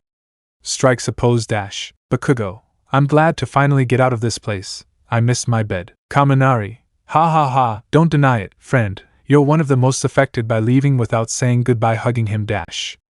It shows on your face. Bakugo, you have 10 seconds to take your hand off me before I throw you into the damn ocean. Momo, approaching Izuku dash. Hey, are you okay? Izuku, what? Oh, it's you, Momo. Surprised, yes, it's just that I'll really miss the people on the island. Momo, I guess you wanted to say goodbye to Katsuma, right? Momo was a little confused by Izuku's reaction, although she didn't want to sound too invasive regarding her best friend's privacy. Izuku, yeah, but I guess it's for the best. His dad's back, so they'll have a lot to talk about, hee. There'll be time later, letting out a disappointed sigh. The green-haired man said this as he accepted the drink that his best friend offered him with some nervousness, although lightening the tension and drawing both of their attention. A couple of screams made them turn to the dock. Katsuma, Izuku, Mahoro, Momo, insert Long Hope Filia by Masaki Suda and read on. That's right, both kids were running around trying to get their hero's attention, both waving their hands. Momo, that girl smiling. Mahoro, goodbye. Sorry we didn't get to say goodbye. Please take good care of yourselves and your friends too. Katsuma, I taking a breath dash. I'll get stronger. I want to protect my dad and my sister, so I'll train. I'll train to be a hero as great as you. Momo, hee, they really look motivated. Kirishima, I won't forget your words, I want to see you in the future. Smiling. Jiro, we have to be stronger or they'll overtake us before we know it, leaning on the redhead's shoulder dash. Izuku, Katsuma, you too can become a hero. With this shout, the green-haired boy stopped the little brown-haired boy, who stared wide-eyed at his hero as he walked away. The boy was hugged by his sister. While on the ship, Izuku looked up at the sky, one last thought in his mind. Days later, as soon as the boys touched dry land, they were quickly transported to UA almost immediately, where they encountered a police contingent, all commanded by Captain Tsukauchi Naomesa, who, alerted by the news, began an interrogation that lasted practically the rest of the day, leaving the aspiring heroes completely mentally exhausted, so they soon fell asleep. Quite the opposite of their teachers, who were now speaking seriously with the principal. Nizu, things didn't go so well, did they? Trying to sound calm. Nana, the show was cancelled. A group of villains attacked them without warning. They came out alive and with minor injuries. But what they said about Midoriya being shot. Aizawa, we don't have an explanation for that, do we? Worried about the green-haired man. As far as we know, the original Superman had practically unlimited invulnerability. Midoriya seemed to have the same, so I don't understand what happened. Nizu, for now there is nothing concrete. Apparently the young Midoriya pulled out the bullet as soon as he regained consciousness and destroyed it instantly, although Nightai has the theory that it was probably a prototype of special ammunition, created by Chisaki. From the little I could talk to him, it seems that the day of his arrest, the Yakuza leader mentioned something about studying Superman. Perhaps this is the fruit of that investigation. Aizawa, sighing, Mr. Principal, with all due respect, I don't understand. Until the beginning of this school year, classes at UA had been quite calm. Students only had to focus on their grades, not fail, get their licenses, and that was it. But now, Nizu, what are you getting at, Shota? Aizawa, it's frustrating, headmaster. As a professional hero and homeroom teacher to these kids, it pains me that every time they step out onto the field they're fighting for their lives. Nizu, I thought you were the one who said something about how gaining experience would soon be the most rational way to live in the outside world. Aizawa, having to watch your classmate get shot and sucked into a portal and fall into who knows where seems normal to you. Annoyed almost losing your leg, losing your quirks, being considered potential villains, kidnappings, they're just kids. They're not even of age yet, and Nana, Aizawa surprised. Aizawa, what if it was Bakugo or Kirishima who had been hit? In the heat of the moment, Kaminari took a lightning bolt to protect his friends. The energy might not be an issue, but what about the heat it emanates? I try to appear rational, serious, and professional, but I've seen too many of my teammates fall in battle. It's a risk we all take when we become professionals, but the man just lowered his arms, moving his hair. It was the first time he admitted something like that. A long, old memory came to his mind, making him clench his fist. Nizu, I understand your feeling, Shoyuta. I'm sorry if I sounded insensitive in my words. Aizawa, calming down, no, rather excuse me, director. I didn't mean to upset you like that. Nizu, as principal, it's my priority to maintain the safety not only of my students, but also that of the teachers. I understand that, unlike Hisashi and Nimuri, you handled what happened with Shirakumo differently. I know you try not to mix your emotions with your work. I understand and respect that, but I also want you to know that if you need to, you can talk to me about it, okay? Aizawa, I just want those kids to have the safe space they've been denied. Nana looked at her partner. Sacrifice, self-improvement. Somehow the woman understood perfectly what those words meant. Maybe she didn't understand what was going through her partner's mind, but she could understand it. The silence in the room lasted a few minutes, until the director decided to speak again. Nizu, well, moving on to other matters that concern us, Shota, I think you'll be happy to know that the test is closer. This comment caught the attention of the black-haired man, who looked up, then directed his gaze to the document that Nana had placed in his hands. It was a file with many grades, notes, evaluations, all passing, with a couple of names that the man knew perfectly. Aizawa, already so soon? Nizu, time flies when you're busy. Events have kept us awake, but yes, as you can see, the rational tests you suggested were applied, the relevant investigations and interviews were conducted. You've been a good influence on both of us. Their athletic performance has improved significantly, so the only question we have to ask is, when do you want to start? Lifting the pages to examine every detail, the man took his time before looking at his companion, who gave him a thumbs up in support. Nana, you are the leader of this mission, Caterpillar. The man looked at the photos on the document, and that characteristically serious face of his broke into a slight smile. Perhaps it was time. Aizawa, I have an idea. Bring more people into the ranks. Days later. Izuku, well, I think I can stop for now. Pausing his training, the green-haired boy left the gym, followed by his faithful pet. The green-haired boy smiled calmly as he watched Crypto chase some butterflies. Since they arrived from the island, things had really gotten chaotic. His mother had been the first to arrive at the academy, checking on the green-haired boy. The news that he could have been hurt had scared her. Speaking privately, the boy recounted everything that had happened with both Nine and that Altogamma. The story obviously frightened Inko, who again checked on her little one, terrified that something like this could happen again. It had really taken a lot to calm her down, so now, every morning he got a message from her. Apparently, the woman had become quite strict about keeping track of what her son was doing. On the other hand, Crypto was also there, and somehow, the dog seemed to have figured things out. So now, the dog didn't want to leave his master's side, protecting him just like he did when he was a child. Izuku, sitting on the grass, it's been days since what happened on the island, but even so, the green-haired man clenched his fist, bringing his hand to his chest, where he had been shot. Insert the song Poor Man's Poison by Poor Man's Poison and continue reading. The sound of the gun going off made him react, opening his eyes and pulling his hand back. Izuku never thought he'd have to deal with kryptonite, but now, that shot, the feeling on his flesh, the pain, the boy just shook his head, trying to dispel that idea from his mind. He had to focus on the present train. After all, the likelihood of facing someone who could do the same thing again was minimal. But now I knew it wasn't zero. Momo, Izuku. Looking up, the green-haired boy saw Momo approaching him with a smile. Apparently, unlike him, who was wearing training clothes, the girl seemed to be dressed more casually. It didn't take long for the girl to arrive with her best friend. Izuku, hello Momo. Is everything okay? Momo, yeah. I'm just helping the girls with their homework for Mike-sensei's class. We could have used your help. You're much better at foreign languages than I am. Izuku, I already told you. I like to learn a little bit of everything, and you're good too. Momo, Izuku, you can speak practically any language, don't compare. With feigned indignation, I know I'm smart, the smartest girl in the academy, or at least in the first year, but you're practically a living computer. The girl stretched out her hand to help the green-haired boy up, and although instinctively, he responded to the gesture, when she brushed his fingers with hers, the memory of the Nomi using Momo's creation to make the kryptonite bullet made him move his hand away, standing up on his own, a gesture that was noticed by the brunette, erasing her smile, although she hid it. The boy avoided the brunette's gaze for a few seconds, though he had to compose himself, as Crypto had approached them both. Staring at Momo, the girl gently tried to pet the dog, but the dog, contrary to its usual calm demeanor, now backed away, slightly showing its fangs. It seemed that the dog had lost some trust in the brunette. Momo, Crypto? What's wrong, boy? Izuku, so what brings you here? He evaded the topic. Momo, well, I already told you that I had finished the study session with the girls and so, nothing. I just went out to breathe a little.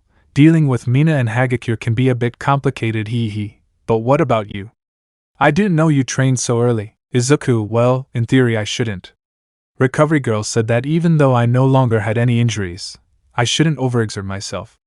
Unfortunately for me, it seems that my abilities have returned to 100%. They tried to do an X-ray to make sure there were no splinters from that mysterious bullet, but nothing could be seen, so they told me to take a break, although you know me, I'm not the kind of person who does that. The boy began walking back to the High Alliance grounds alongside the brunette, though now it was noticeable how uneasy the two young men were, the complete opposite of the peace and friendship they had felt before.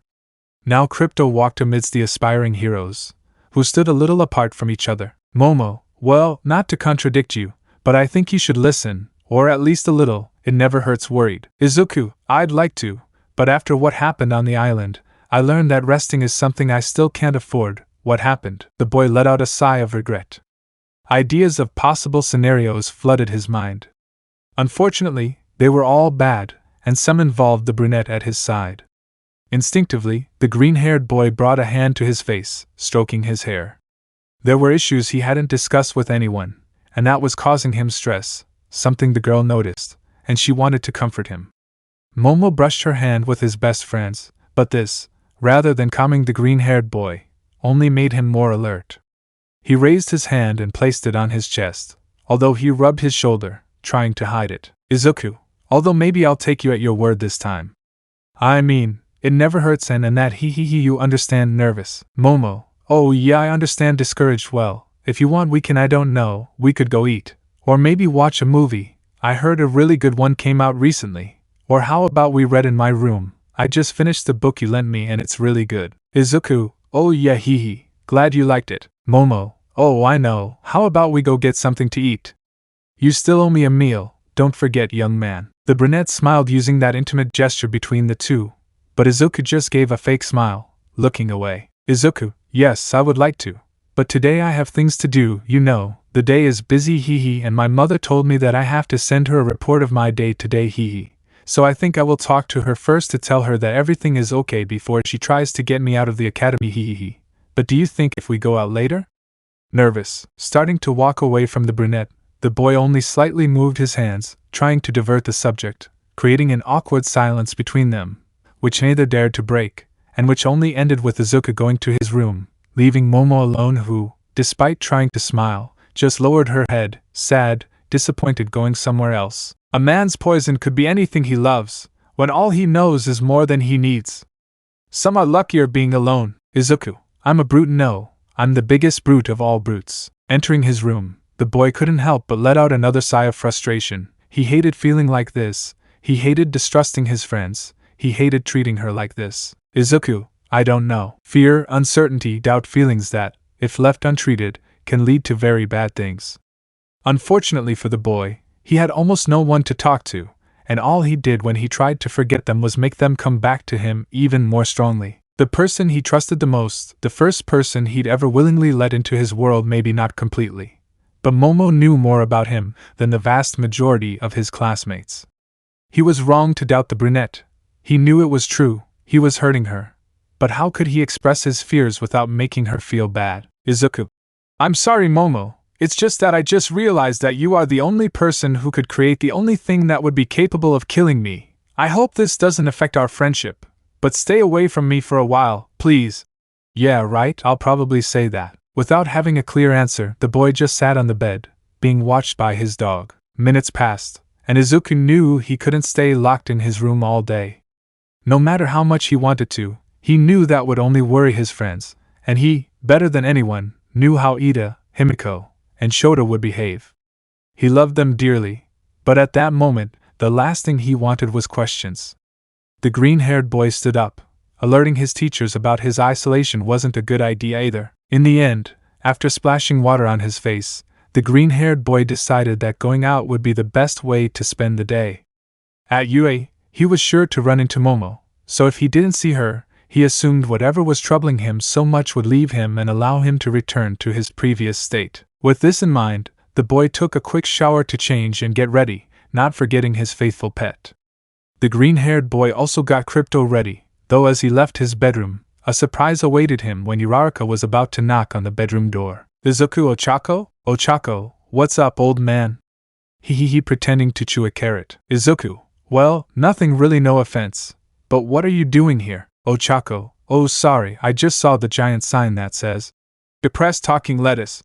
And I wanted to come see if it's true, pointing back. Izuku let out a sincere smile. If there was something he liked about Ochako, it was her way of being and how she managed to lift his spirits. Izuku, that's offensive, you know? Uraraka, can you blame me for trying to make you smile? You've had that undead face all day that even you can't stand. Izuku, you said it, can you blame me? With everything that's happened. Uraraka, yeah, you have a point, but even so, you can't stay so downcast forever. You're supposed to be Superman, right? I understand you won't always be smiling and handing out hugs, but you're smart. Find a way to move forward. Izuku, you make it look so easy, Machi girl. I inserted the song Friends Never Say Goodbye by Elton John and read on. Uraraka, no, if that were the case I would have given you the answer already. What I'm trying to say is that I understand that you're not at 100% yet, and that's normal. The truth is that even I have a hard time. What that monster did with my quirk, what it did to you, sometimes I don't know how to feel or how to look you in the eyes. But if I'm doing it now, it's because I know that what that thing did isn't something I would do. You're my best friend, Izuku. You've trusted me with many things. In the same way, you've supported me quite a bit, and unless you've lied to me, no matter what I've said in the past, that never stopped you. Or did it? Izuku, well, no, but Uraraka, there it is. Look, I understand you won't be your usual self after your confrontation with that thing, but we can try. Come on, tough guy, change that gloomy face, or I'll have to find another inspirational figure, and that's a tall order. Having no other choice, the green-haired boy couldn't help but let out a small smile. The girl really knew how to cheer people up. Izuku didn't know if it was due to his own life experiences or some kind of secondary quirk, but he was truly grateful to have someone like Ochako around. Uraraka, seeing Izuku exactly, that's what I meant, pointing at the smile in the green. Maybe it's not what I meant, but it's a good start. Izuku, thank you, Ochako. Uraraka, nah, you don't have to be thankful for anything. Superba, downplaying it, just do your best to earn my Girl Scout badge. To tell the truth, talking to you is quite fun, although don't tell Ida I said it, he. Giving the boy a smile, the brunette quickly had an idea, taking the green-haired boy by the hand, starting to walk towards the exit. Izuku, huh? Where are we going? Uraraka, to be honest, I don't know, but hey, why don't we find out? It sounds way better than leaving you in your room to mope about it for the rest of the day. Come on, Crypto. And heeding the chestnut's call, the faithful dog followed the pair, although Momo saw him from her room, putting a hand to her chest, feeling a strange sensation in her chest. Seeing Ochako take Izuku's hand and him smiling at her, was it right to feel that way? Walking more calmly, it was now clear how Izuku couldn't leave his best friend's side. Apparently resigned to the idea, the green-haired boy tried his best to push away his bad thoughts, so as not to make the brunette feel uncomfortable. In this way, the boys passed by a place that sold mochi, a dessert that, as the green-haired boy remembered, was the brunette's favorite, so he didn't miss the opportunity to buy a few for his friend as a thank you. From there the boys went to several places, museums, shopping malls, even going to the movies and eating, a completely improvised plan, but one that completely helped the green-haired boy forget his problems for an afternoon, completely grateful to his best friend, who, as she had said, all she wanted was for the boy to feel better. At the end of the afternoon, both boys arrived back at the academy, just minutes before the gates closed for curfew. Dusk was upon them, just minutes away from setting the sun so the moon could reign over the Japanese lands. Izuku, well, that was unexpected, but great. Uraraka, my parents say that a plan works best when you don't have a fixed direction, but you do have good intentions. Izuku, thank you so much, Ochako. I had an amazing time today. You were right. It was much better than staying in bed all day complaining. Ochako, I know, I'm the best, aren't I? Puffing out her chest with pride and false arrogance. Izuku, but also forgive me if I took time away from you doing other things. I understand that you are sad, but it is not an excuse for. But interrupting the boy, the brunette didn't hesitate to hug the green-haired boy, putting her face on his shoulder, caressing his hair. Ochako, you always strive to make sure everyone is okay. You face problems head-on and are capable of jumping into the lion's den if it's to help. You don't ask for recognition, payment, or even thanks. You've been a leader, an advisor, a wall and a shield, but sometimes you forget that you're also human. You feel like everyone else, you have doubts, fears, insecurities, and that's okay. Unlike the Nomus, you're not a weapon, you're not a machine. You give your life for others. You're the most altruistic person I know, but even people have to rest from time to time, especially when they're flying from one end of the world to the other just to be able to punch the enemy. Separating herself from the green-haired man, but taking him by the shoulder, don't apologize, Izuku, you haven't done anything wrong. The girl didn't say anything else, although taking the boy by surprise again, she approached him, placing a soft kiss on the freckled boy's forehead, causing Izuku to open his eyes. Immediately afterwards, the girl walked away, tapping her best friend on the shoulder. Uraraka, being insecure is normal. We don't have all the answers, and yes, the expectations others have of us bring a lot of pressure, but trust me, everything will be okay, so get up, hero. Izuku Ochako. The girl just smiled, but after taking a couple of steps she stopped, looking at the green-haired man. Uraraka, hey, now that I remember, can I ask something? Izuku, what's wrong? Ochako, you've never spied on us, have you? You know, with your X-ray vision, smiling. Izuku, what? Understanding what he meant, Ochako. Read, Uraraka, ha ha ha, it was just a joke. Izuku, you better rest, see you tomorrow in class. Izuku, this yes, and saying goodbye with this heavy joke, the girl went into the academy dormitories, where upon arriving at the recreation room, she met a serious Momo, who upon seeing her could not help but harden her features a little more, frowning. Momo, 3 more minutes and you'd break curfew, you know that? Uraraka, good night too, Momo. Momo, forgive me for being nosy, but may I ask where you've been? Hagakure asked me about you. Uraraka, I went out for a bit, you know, I actually bought some things. Taking off her backpack, and before you scold me, no, I didn't forget about you. In fact, it's around here somewhere. I know I put it somewhere. Searching through her backpack. Momo, Uraraka. I would be. Ochako, here it is. Pulling something out triumphantly. I don't know if you're a fan of this kind of thing, but I thought it would be a nice touch. Approaching her companion, the girl placed 3 objects in the vice president's hands, who couldn't say anything to the brunette, only being able to watch her walk away. Uraraka, and by the way, take that face off. I don't think it suits you. You'll get more wrinkles. Ha! See you tomorrow, Yamamoto. Saying goodbye. With no other options, the girl could only go to the center table, placing her wrapped gifts, unraveling the mystery one by one. The first was a figurine of the heroine Iwabami. Seeing it, rather than making her happy, made the brunette twitch slightly. The bitter memory of her internships made her sigh. Although when she opened the next one, she was slightly relieved, as this one was a figurine of Nana Shimura. The girl gave a slight smile, because unlike the first, her internships with her sensei had been by far better and more productive. Although the real surprise came at the end, as this one seemed to be a little heavier, and it also came with a handwritten note from the brunette. I hope you like it, I sent for it.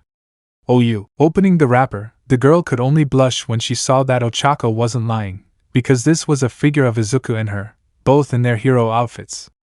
Momo saw the detail that the figure had, only increasing her blush, because despite the heroic pose it had, the way Izuku's figure hugged hers made her put the gift away again, seeing how it had an inscription on the base. Even when everything seems difficult, we must always find a way to encourage those we love most. A help I didn't expect, a comforting air, but I had no idea of everything that was to come. And even in the darkness, we can find lessons. Even when the fog is thick, we just have to ask the right questions. Despite our differences, I have great respect for you.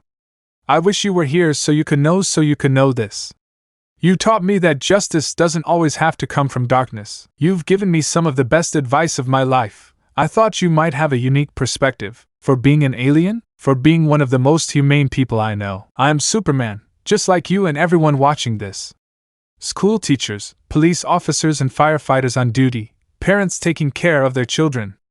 All of these things make us superhuman. You have nightmares, but when there is a light that can drive them away, you feel happy to wake up, full of energy, revitalized. You still don't know how to trust again, but you are sure that if you can see a glimpse of that light, at least for a small moment, your day is complete. Cracking his neck, with a slight headache, Izuku Midoriya stands up to start his day. Quickly changing, the green-haired boy takes the elevator to get to his class's common room, having breakfast with his best friend. Shoto, look who's here, the human alarm clock himself.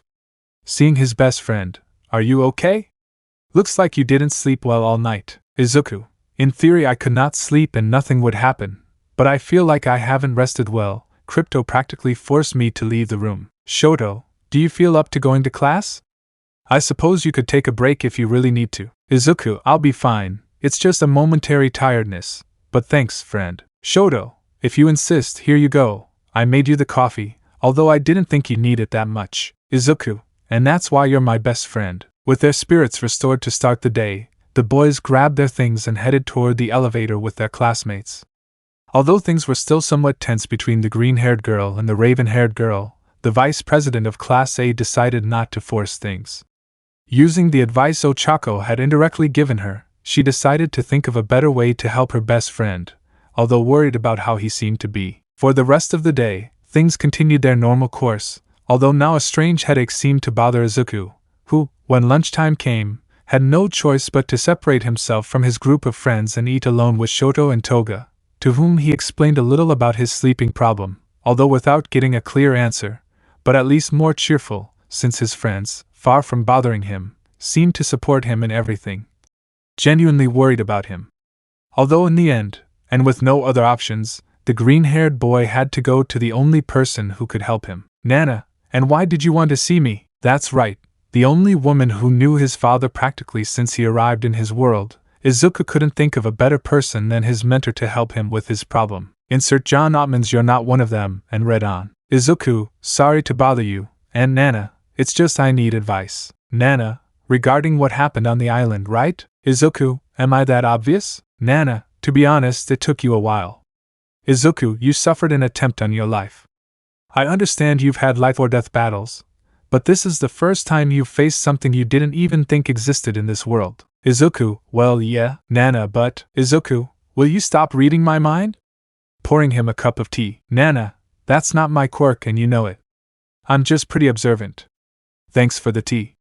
Seriously, Izuku, anti that thing Nomu, android, whatever, copied Momo's quirk and created kryptonite, a mineral that shouldn't even exist here. Nana, your partner's quirk is quite dangerous if you know how to exploit it. Izuku, yeah, tell me that the feeling it was like my flesh was burning and splitting open, the intoxication, the stinging. I'd never felt anything like that. Nana, and since we're on the subject of Miss Yaoyorozu, have you talked to her yet? Izuku, looking away. Nana, Izuku Midoriya, you better not lie to me. It would be intimidating. Izuku, sigh, it's not that easy, you know? It's not like I can just walk up to her and say, "Hey Momo, hey, sorry for avoiding you all this time. It's just that I just realized that you are the only person capable of creating the only material in the entire world capable of seriously injuring me or killing me." Nana, well, if you put it that way. Izuku, yeah, it sounds exaggerated, right? Nana, how much does she know about you? Izuku, until recently the basics, but after camp and All Might's fight, I decided being a little more honest with her was the right thing to do. But I come back to the same thing, all she knows is that my father was Superman. That's why she was able to help me with more training. But from that to telling her that I'm a multiversal alien earthling hybrid, let's just say there's a huge gap. The green-haired man used his icy breath to cool his tea, taking a large sip and collapsing into the chair before the worried gaze of his aunt and mentor. Nana, you're in real trouble. Izuku, you think so? Sarcastic. Add to that the fact that Crypto is being a little more overprotective than usual. Nana, I guess he felt what happened to him in some way too. Izuku, honestly, I don't know how to fix this. Nana, look, I'm actually glad you came with me. To be honest, I don't think I can help you with everything. But if I can lighten your load a little, believe me, I will. You're an amazing guy, Izuku, but hey, you're still a kid. You'll have to find the answers for yourself sometimes. What I can tell you is not to shut yourself off completely. I understand that you're going through a hard time, but be more empathetic. Think about how your friends Shoto, Kirishima, and especially Miss Yaoyorozu are feeling. Izuku, but, Nana, son, I understand that you're scared and that insecurity is something that's eating you up inside. But don't you think that she, also feel bad? I mean, just like you said, she saw what the potential of her quirk could do. You became close quickly, you dared to take that step yourself, you had the confidence to tell her things. Don't you think that adds more weight to her heart? The boy just looked down, thinking about his superior's words. It was true, he didn't want to sound superficial, but he focused only on him. He didn't believe it was entirely true, considering what had happened. But there was also Momo in the middle of it all, her eyes, the look of sadness she had. Nana, I don't doubt you're afraid, but being brave doesn't mean ceasing to fear things, but rather overcoming them, making them yours and mastering them, drawing strength from what we fear. The woman placed her hand on the green-haired boy's shoulder, giving him a comforting look, a smile that, like the tea, managed to calm the green-haired boy's troubled heart and mind. While it was true that the boy still had worries, it was obvious that he was feeling slightly better now. The green-haired boy placed his cup on the table and hugged his aunt, who was surprised but returned the gesture. Izuku, thank you very much. Nana, you shouldn't thank me. I didn't do much of anything, hee. Although, you know something? You could take advantage of the weekend and go with your mom. She's helped me many times in the past. I'm sure she can help you, more than this old lady. Izuku, you're not that old that much. Izuku, did you say something? Seriously. Izuku, nothing, hee. I'm leaving now. Standing up, the boy walked toward the door, quickly leaving at the laughter of the brunette, who looked out the window. Truly, she was lucky to be able to watch Izuku grow up. Leaving the classroom, the green-haired boy walked through the halls of the academy, bumping into someone he knew well. Izuku, sorry Momo? Momo, oh hello Izuku, what are you doing here? Izuku, I just finished talking to Nana-sensei. I asked her for some advice regarding what happened on Nabu Island, you know. Momo, true, she had told me something about therapy, maybe I'll talk to her later, it would help me a lot. Izuku, hey, by the way, I was thinking maybe we could go get something to eat in a bit, you know, too. Momo, interrupting, I'd love to, Izuku, but there's an emergency meeting between the class presidents. It's something Ida planned regarding an announcement the teachers gave us. Izuku, president's meeting? Fine, then let's go. I'll accompany you. As I understand it, I'm your advisor, right? Momo, no, I appreciate it, but this is an important and confidential meeting. Izuku, oh, I understand, head down, well, I guess I'll see you later then. Send my regards to Ida. Momo, of course. The girl started walking, turning her back on the boy, who could only watch her walk away. Izuku scratched the back of his neck, though he gathered some courage. Izuku, it was nice talking to you, Momo. I'm sorry if I was an idiot earlier. The boy just turned around and started walking in the opposite direction to his companion, although without seeing how she stopped, turning her gaze and watching the green-haired man walk away. For the rest of the day, things didn't change much. Hanging out with his lifelong friends, Izuku appreciated Toga and Shoto's help practicing his skills. It was also worth noting how his friends had become more protective of the green-haired boy after what had happened, especially Toga, who, immersed in her younger sister role, made sure Izuku didn't feel bad or overdo it, even scolding Shoto on a few occasions. When night fell, the boys said their goodbyes, leaving Izuku in his room. The green-haired boy entered feeling exhausted like never before. The boy had gotten used to not feeling sleepy, but this time, as he sat down on his bed, A feeling of exhaustion began to spread through his body until finally, giving in to it, he only got up to take a shower, change into his pajamas, and finally go to bed, ignoring the soft knock on his door. Batman calling the rest of the League. Cyborgs down, we need backup, we need you, Clark. Your Kryptonian heritage isn't what makes you a hero. It's your heart, your values, your willingness to keep helping even when you face 1,000 difficulties. You'll fly far away, my little Kal-El. I made it with the only fabric I know of that comes from outer space.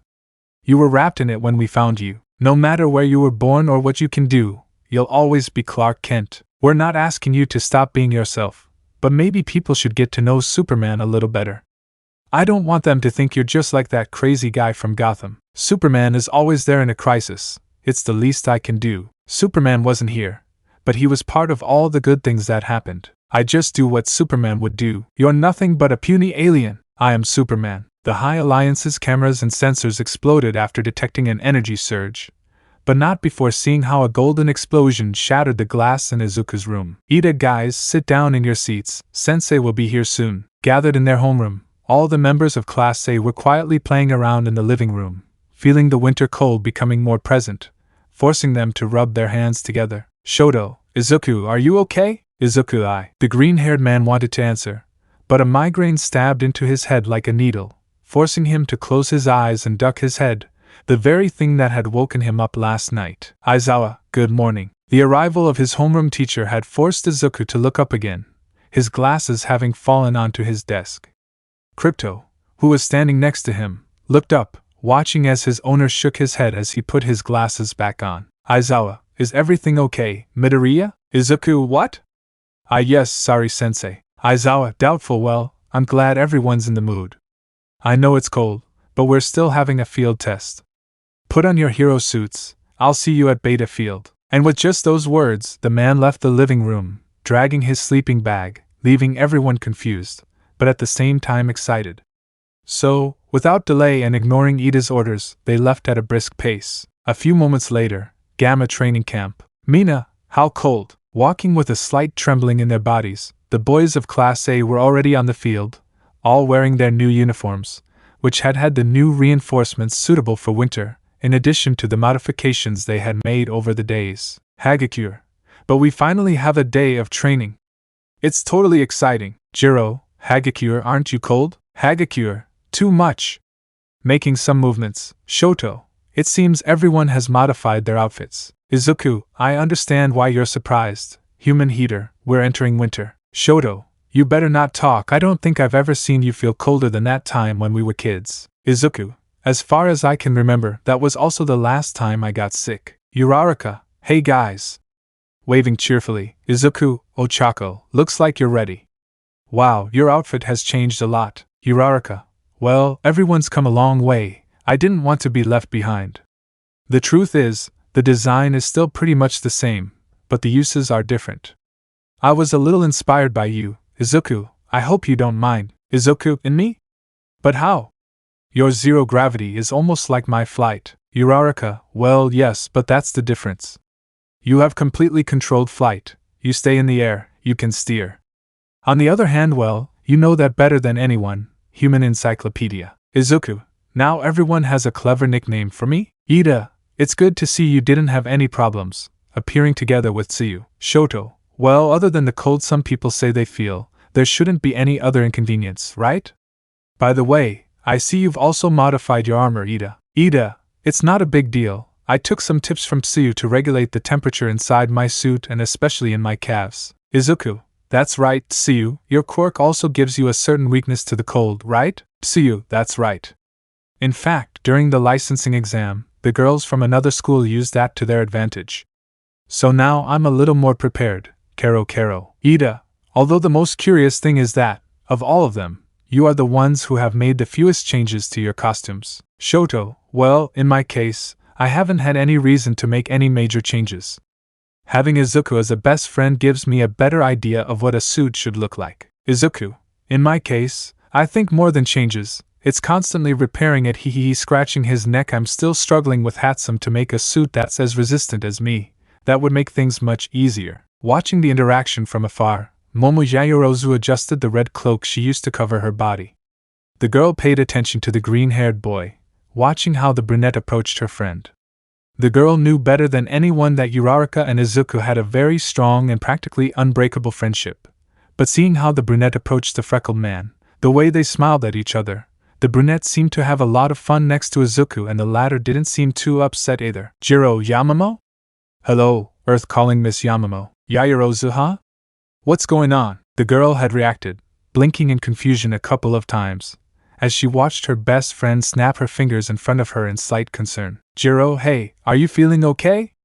I've been talking to you for a while, but you haven't responded. Momo, me? Yeah, why do you ask? Hee, sorry, I was just rambling a bit. It's just nerves from the test. Everything is so sudden, hee, trying to steer the topic. Jiro, are you sure? You know you can trust me with anything, right? Not convinced by the answer. Momo, yeah, calm down, Kyuka. It's just temporary. Jiro, well, if you say so, doubtful. Hagakure, jealousy of your eyes when you look at another girl. I'm jealous. Arriving with the girls. Jealousy, hello girls. Jiro, what's up? What were you singing? Hagakure, it's a song I heard recently. It's one of those songs that you suddenly hear and it sticks in your head.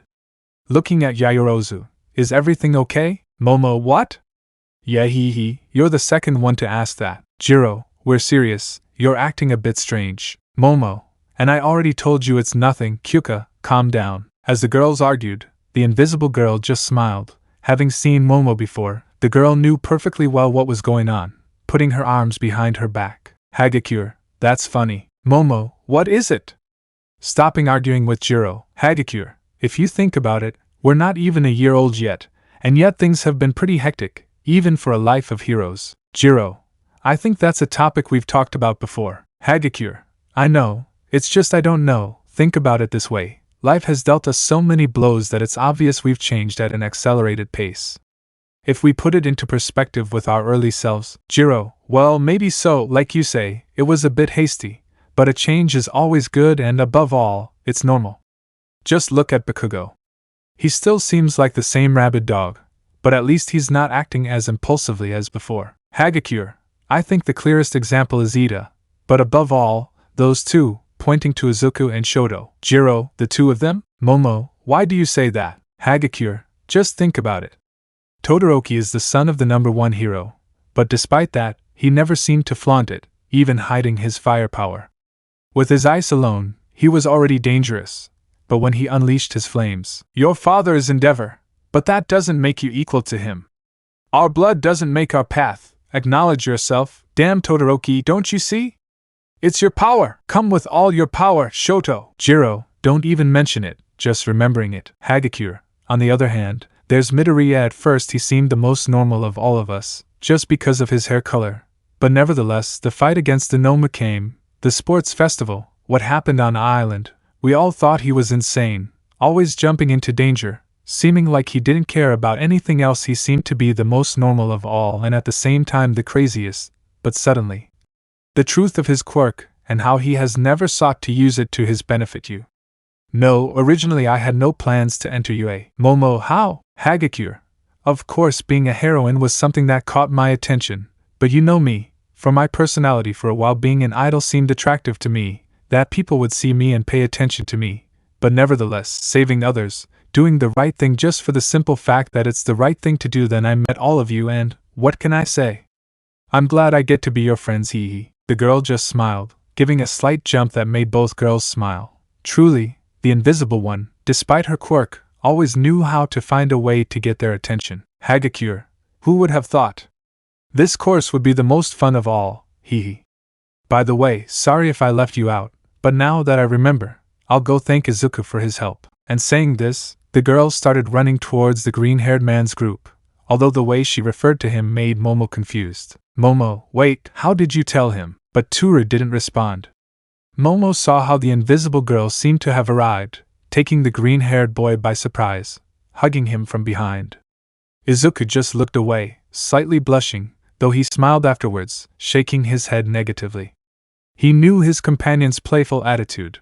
He couldn't bring himself to get mad at her, although on the other hand, seeing this interaction, Momo couldn't help but become more confused. Momo, since when have those two gotten along like this? Mina, joining the girls, from what I understand, it's recent. Apparently, Tura didn't want to be left behind and asked Izuku to call her by her name like he does with you, Tsuyu, and Ochako. Also, from what he told me, Midoriya gave him the necessary advice on how to change his outfit and adapt to the cold weather. Midoriya is truly a genius at investigating quirks. He performed an almost instant analysis. Momo, I see. Jiro, girl, are you okay? You seem more distracted than usual. Looking at her best friend, the brunette just sighed in defeat, seeking advice from the violet-haired girl, although she was interrupted before she could even begin to speak. Monoma, you're as excited as ever, Class A. Are you looking down on us again? Drawing everyone's attention, a familiar voice sounded behind them, followed by an irritating laugh. Nito Monoma had appeared at the training grounds, though he wasn't alone. Tetsu, Kirishima, Tetsu. Both boys with similar quirks approached with a defiant smile on their faces, giving a high five reminiscent of the ones seen in the first Predator movie. Monoma, so? What are you saying? Did the mouse get your tongue? Izuku, excuse our euphoria, it's our first practice in so long, we're just excited. Monoma, you sound pretty confident, but what do you think? This time, basking in your laurels will be your downfall, because this time, we're the ones on a roll. Leading Class B, despite the president's annoyed expression, Nito Monoma displayed his classic arrogant, mocking smile, even leaning back slightly. The young man was clearly excited and happy. Todoroki, revel in our laurels? I think this guy isn't very well informed. Monoma, just look at this. Taking out a sheet of paper, it's a survey that was conducted during the cultural festival. It asked which was better, your class concert or our play, and as you can see, we won. Laughing like a madman, the blonde brought the sheet of paper exaggeratedly close to Izuku's face, who took it, allowing both Shoto and Ochako to see the graph, which, despite the blonde's professionalism, seemed extremely crude. Ochako, wow, it seems that the competition was a bit close, 2 votes. Izuku, well, that guy from another class said they came to criticize us, so we shouldn't be surprised that they weren't the last ones. Todoroki, but this looks like it was painted with marker's weight. What does that say at the end? Focusing their gaze on the end, the boys could see a small note written in a corner. Survey conducted by Nito Monoma, a student in Class B. The boys only felt a drop of sweat run down their heads, although Hagakure, who was also with them, noticed that there was something written on the back of the sheet. Hagakure, hey look, here comes a section with comments on both shows. As soon as the girl finished saying this, Monoma's shrill and annoying laughter fell silent, quickly approaching and snatching the leaf from the green-haired boy before they could finish looking at it. Monoma, you guys have always stood out for your foolishness, but today it's time for us to make a clear difference in both intelligence and power. Ha! Todoroki, well, I don't know how credible that is coming from the guy who did the survey. Hagakure, should we ask ourselves how biased he is? Once again, the intelligent response from both students made Monoma fall silent, and before he could say anything, Kendo was faster, hitting the boy on the back of the head, causing him to fall instantly. Kendo, I'm so sorry, guys. Izuku, calm down. President, maybe the same excitement for today clouded him a little. Nervous. Momo, but wait, he mentioned something about making a difference in power. Do you guys know what's going to happen? Kendo, didn't your sensei tell you? Izuku, we may look excited, but we're at a complete disadvantage when it comes to information. Like I said, this is our first practice in a while. Kendo, well, I don't know if it's right for me to say this, but according to our sensei, this is supposed to be a Aizawa. Silence. Appearing unexpectedly and startling the students, Shota Aizawa, the pro-hero Eraserhead, approached the colorful group. Upon seeing their teacher, the students fell completely silent, although the man wasn't alone. Next to him, the rival class's homeroom teacher, Vlad King, was accompanying the man. Class A Sensei, Vlad King, listen, you have to behave. This time we'll have special guests, Aizawa, so don't make fools of yourselves. Is that clear? Kirishima, a surprise guest? Kaminari, will it be a girl? Bakugo, no matter who it is, I'll crush them. Tetsu, we will do our best. Walking behind the boys, the footsteps caught the attention of all the classes, who turned around and had a different reaction, although in Izuku's case, his classic smile was the welcome for those strangers. Insert John Ottman's He's Back and read on. Izuku, no way. Vlad King, they both want to join the heroics department.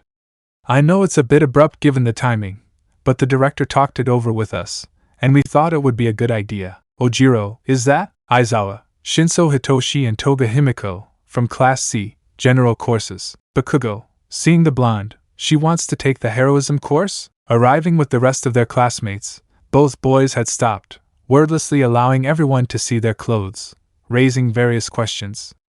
The uniform they both wore was nothing out of the ordinary. Both wore the Academy's sports uniform, the classic blue set with white stripes. However, it was their equipment that made the difference. In Shinso's case, recognizable white bandages surrounded his neck, as well as what appeared to be a black mask. In Himiko's case, the girl's uniform shirt was open, revealing a black garment with pink trim underneath. It was also curious to see how the girl had a yellow visor on her face, a black mask, and a strange backpack, which had several tubes connected to it that ended in what appeared to be syringes, attached to her gloves. Mina, those bandages, don't they look similar? Kinoko, will your mask be original? Ibara, which one are you talking about? Tokage, those marks on the girl's mask, they look like fangs. Kaminari, that's the guy who can brainwash you if you talk back, right? His quirk is pretty deadly. Mineta, but at the sports festival, Midoriya managed to break free from that brainwashing. Izuku, don't remember that as an advantage, it was more of a stroke of luck, thinking. That day, besides getting rid of his quirk, I also had visions about my father. Thinking about it, that was the first time I remember having visions about my father and those strange figures. Aizawa, hey, you two, say hello. Uraraka, my name is Himiko Toga. It's a pleasure to meet you. Bowing, I only know a few of you, but this is a message I want to make clear. I know it may seem unfair that I'm here, but believe it or not, I carry the feelings and emotions of many people, the people who trust me. I know I'm at a disadvantage against your experience, but don't let that limit you, because I will go all out. Challenger. Izuku, same old Himiko, huh, buddy? Shoto, I'd like to say that, but Izuku, you also noticed. Momo. Izuku, Shinso, since I was a kid, becoming a pro hero has been my biggest dream. Maybe fate wanted to test me, I really don't know, nor do I want to stop and think about it. From this moment on, I'll do everything in my power to keep up. To me, you guys are walls I have to overcome, so don't stop and be nice. I came to fulfill my dream, not to make friends. Tokage, wow, that was impressive.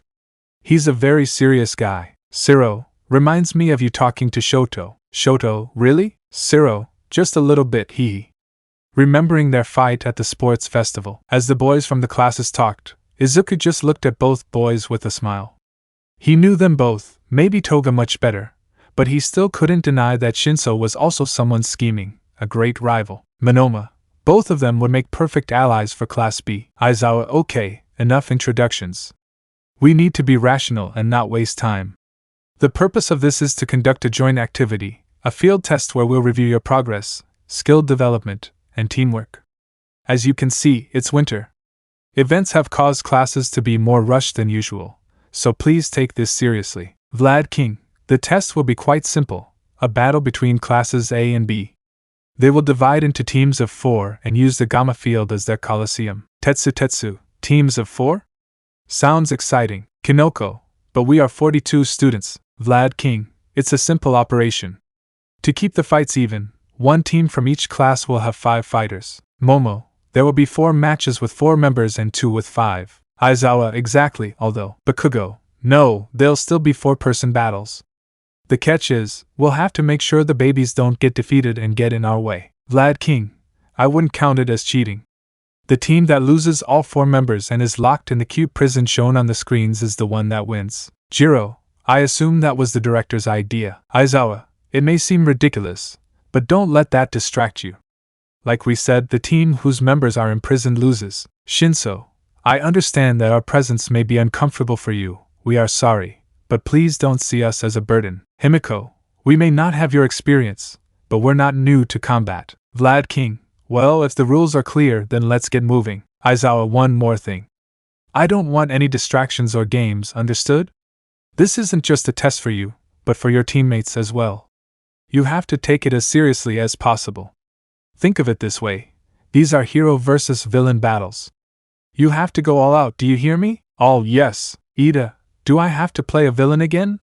I know it's a UA test, but, see you, and if you see them as the villains, it would be easier. Aizawa, now it's time to decide the teams. At that moment, both teachers pulled out blue and red ballot boxes. Everything seemed to depend on luck from that moment on. Izuku, okay, seeing his friends and classmates from both classes, it's time for the test to begin. Chapter Game of Betrayal, The Price of Trust trailer. At what point did something that started as an exercise turn into a hunt? With everything going on, I could barely comprehend it. It only took a couple of minutes for the peaceful, tranquil life I was so accustomed to turn chaotic. And if I didn't want to fall, I'd have to do something soon, because it seemed they wouldn't be so kind as to wait. Embed the Unravel theme in cover by Adu and continue reading. An army of 38 angry and hurt students surrounded him. Their eyes were filled with sadness, pain, anger, and most of all, disappointment. They had trusted him before, thought they were family, and yet now they were ready to tear him down. You're going to get out of the way now, or I'll tear you apart myself, you damn nerd! Bakugo shouted, fury flashing in his eyes. No matter how strong you think you are, you're going to die! Facing the crowd, the main victim was torn between fighting, fleeing, or surrendering. The patience and kindness of his comrades were fading into thin air. They weren't alone, so they had to be quick if they wanted to get answers before their superiors arrived. I don't know why you're doing this, but understand that we don't want to hurt you, Chodo Todoroki said desperately. We want answers. Please, you're the most sensible person I know. The confusion and pain in his eyes were evident. I know you firmly believe you're doing the right thing, but for the common good, you have to stop now. Now it was Ida's turn to speak, trying to be the rational one there. The words echoed in the mind of the person involved. What was the right answer? Should he hide or simply give up? Maybe things would be easier if he gave up, maybe they would listen. Please, after everything we've been through, don't do this. Uraraka begged, her voice breaking. We just want answers. What happened? What should we believe? How can we trust again? Understand us and step aside. He clenched his fists. God knows he wanted to help, wanted to find a way to avoid the impending conflict. His body tensed as he raised his guard again. He was exhausted. His body craved rest. He couldn't take on 38 people. Please tell me this is some kind of initiation into your class, said a familiar person, Shinso Hitoshi, with a faint hope in his voice hidden in his usual dull tone, a light in the midst of all the chaos. He had forgotten that. Now he knew he wasn't alone. But even with the addition of the purple-haired man, it would be very difficult. The evidence was clear, and the suspect was right in front of them. On behalf of the Japanese government, you are ordered to remain still. You are under arrest. Please do not resist, said one of the officers who had joined the crowd. Before he could think of a plan, the figure found himself running at full speed, fleeing like the criminal he now seemed to be, escaping with all his might. He never thought of using his quirk like that, but at the same time, it felt similar to how he'd helped Rhodey's soul, though now things were completely different. I'm having a strange déjà vu, he muttered as he ran through the halls of the UA training camp, his mind racing. Your friends really intend to get you out of the way, kid, otherwise I wouldn't have activated myself earlier. A strange voice surprised him. His instinct told him to turn around and find its source, but his body didn't react. By the way, stop distracting yourself. We'll talk about this later. Now keep your eyes forward. The strange voice warned him again, a presence he didn't fully recognize but that had emerged in his mind. A pounding headache nearly knocked him down. First, a new quirk had left him feeling weak, and now this new pain seemed to crack his skull from the inside out. The day couldn't get any worse. However, his friends were getting closer, which meant a serious beating. So yes, the day could get worse. I just got here, I wanted to come get you, but things I don't know where you are. But please run to UA, and if you're there, hide from now on. We're in danger. The call was cut off by static. Could it have been Kaminari's work? Maybe UA activated an energy field? What the hell was going on? Static cut off the connection. What was going on with them all? Why did he have to flee now like a villain? They were accusing him of being a traitor, shouting his name, wanting to arrest him. He had to think of a solution quickly, because otherwise, I don't know if I'm doing the right thing, he said, his mind filled with doubt. All I could think was that I couldn't just stand idly by. So tell us, since you're involved in this, what do you want us to do for you? The female voice was firm but concerned, understandable and grateful. That young man immediately thought of one person, worried about his safety. I can only ask for one thing. Izuku, please tell me it's not true. His mother's voice echoed in his mind. The broken voice of the only woman who had always supported him now shattered his heart and tore at his soul. Izuku cut the connection as he listened to his mother's pleas, having to turn a deaf ear. His mother didn't have to suffer because of his actions. Izuku squeezed the phone almost to the point of destroying it. He had a decision to make, and he couldn't go back. "Forgive me, Mom, but I can't let you be in danger because of me." The last words of a son to his mother, the dead line through the phones, the cries of both members of a family that no one could hear. "I don't know if I'm doing the right thing, but I can't take a single step back now." And so, with his heart full of pain and doubt, Izuku Midoriya ran away from those he once considered friends and family. "Momo Yaoyorozu, by orders of the Japanese government, you are ordered to accompany us. You cannot flee, so please do not resist." An officer's voice echoed across the battlefield. Momo took that soldier's order like a bucket of cold water. The words were harsh and devoid of emotion, shattering the life of a young woman full of hopes and dreams. All the hard work she had achieved was crumbling because of the revealed family secrets. "Why did you do it?" Mina Ashido shouted from the crowd. "After everything we've done, after what we've been through, I thought we were friends." The evidence was before them, irrefutable. They were accusing her, and even if she wanted to deny it, it was useless. Multiple voices began to swirl, filled with fury and disappointment. They could no longer trust her. From that moment on, she was no longer their partner, their friend, their vice president. Yaoyorozu family, the empire based on death and crime. Money buys everything, even morality. The newspapers were quick to do their job, exaggerating everything. Sensationalist articles were circling the entire world in a matter of seconds. "Then get lost!" Momo cried desperately. "If you're not willing to believe in me, then run away like the coward you are. Go with them. I don't even know why you helped me in the first place." A beautiful woman interrupted the scene, her voice authoritative and elegant, affected, but calm. "I'm sorry to interrupt, but with everything that's happened and what he did, I'm afraid that's no longer possible. Momo, from now on, he's also in on all of this like us." Guilt consumed her. She was accused of something she hadn't done, but at the same time, she was immersed in the truth. Her heroes were falling, and with them, the pillars of her faith. "Hey!" A friendly voice tried to calm her down. "Things are going to get a little tense from now on. Do you really think they can, make a comeback?" On the other side of the door, Momo sighed, her gaze lost in the void, listening to the conversation without them noticing, not knowing what answer she wanted to hear. "I don't think that's a question you should ask me." Everyone turned their backs on her. From that moment on, Momo Yaoyorozu was no longer recognized as an exemplary student and an aspiring hero. No, the label of traitor now weighed on her shoulders along with the sins of her family and her broken heart. The AU traitor is revealed. Let me know in the comments below if you guys want the next part. Also check out my other video that has been shown and left. Thank you for watching. If you enjoyed this video, please like and share this video. And have a fantastic day. Bye.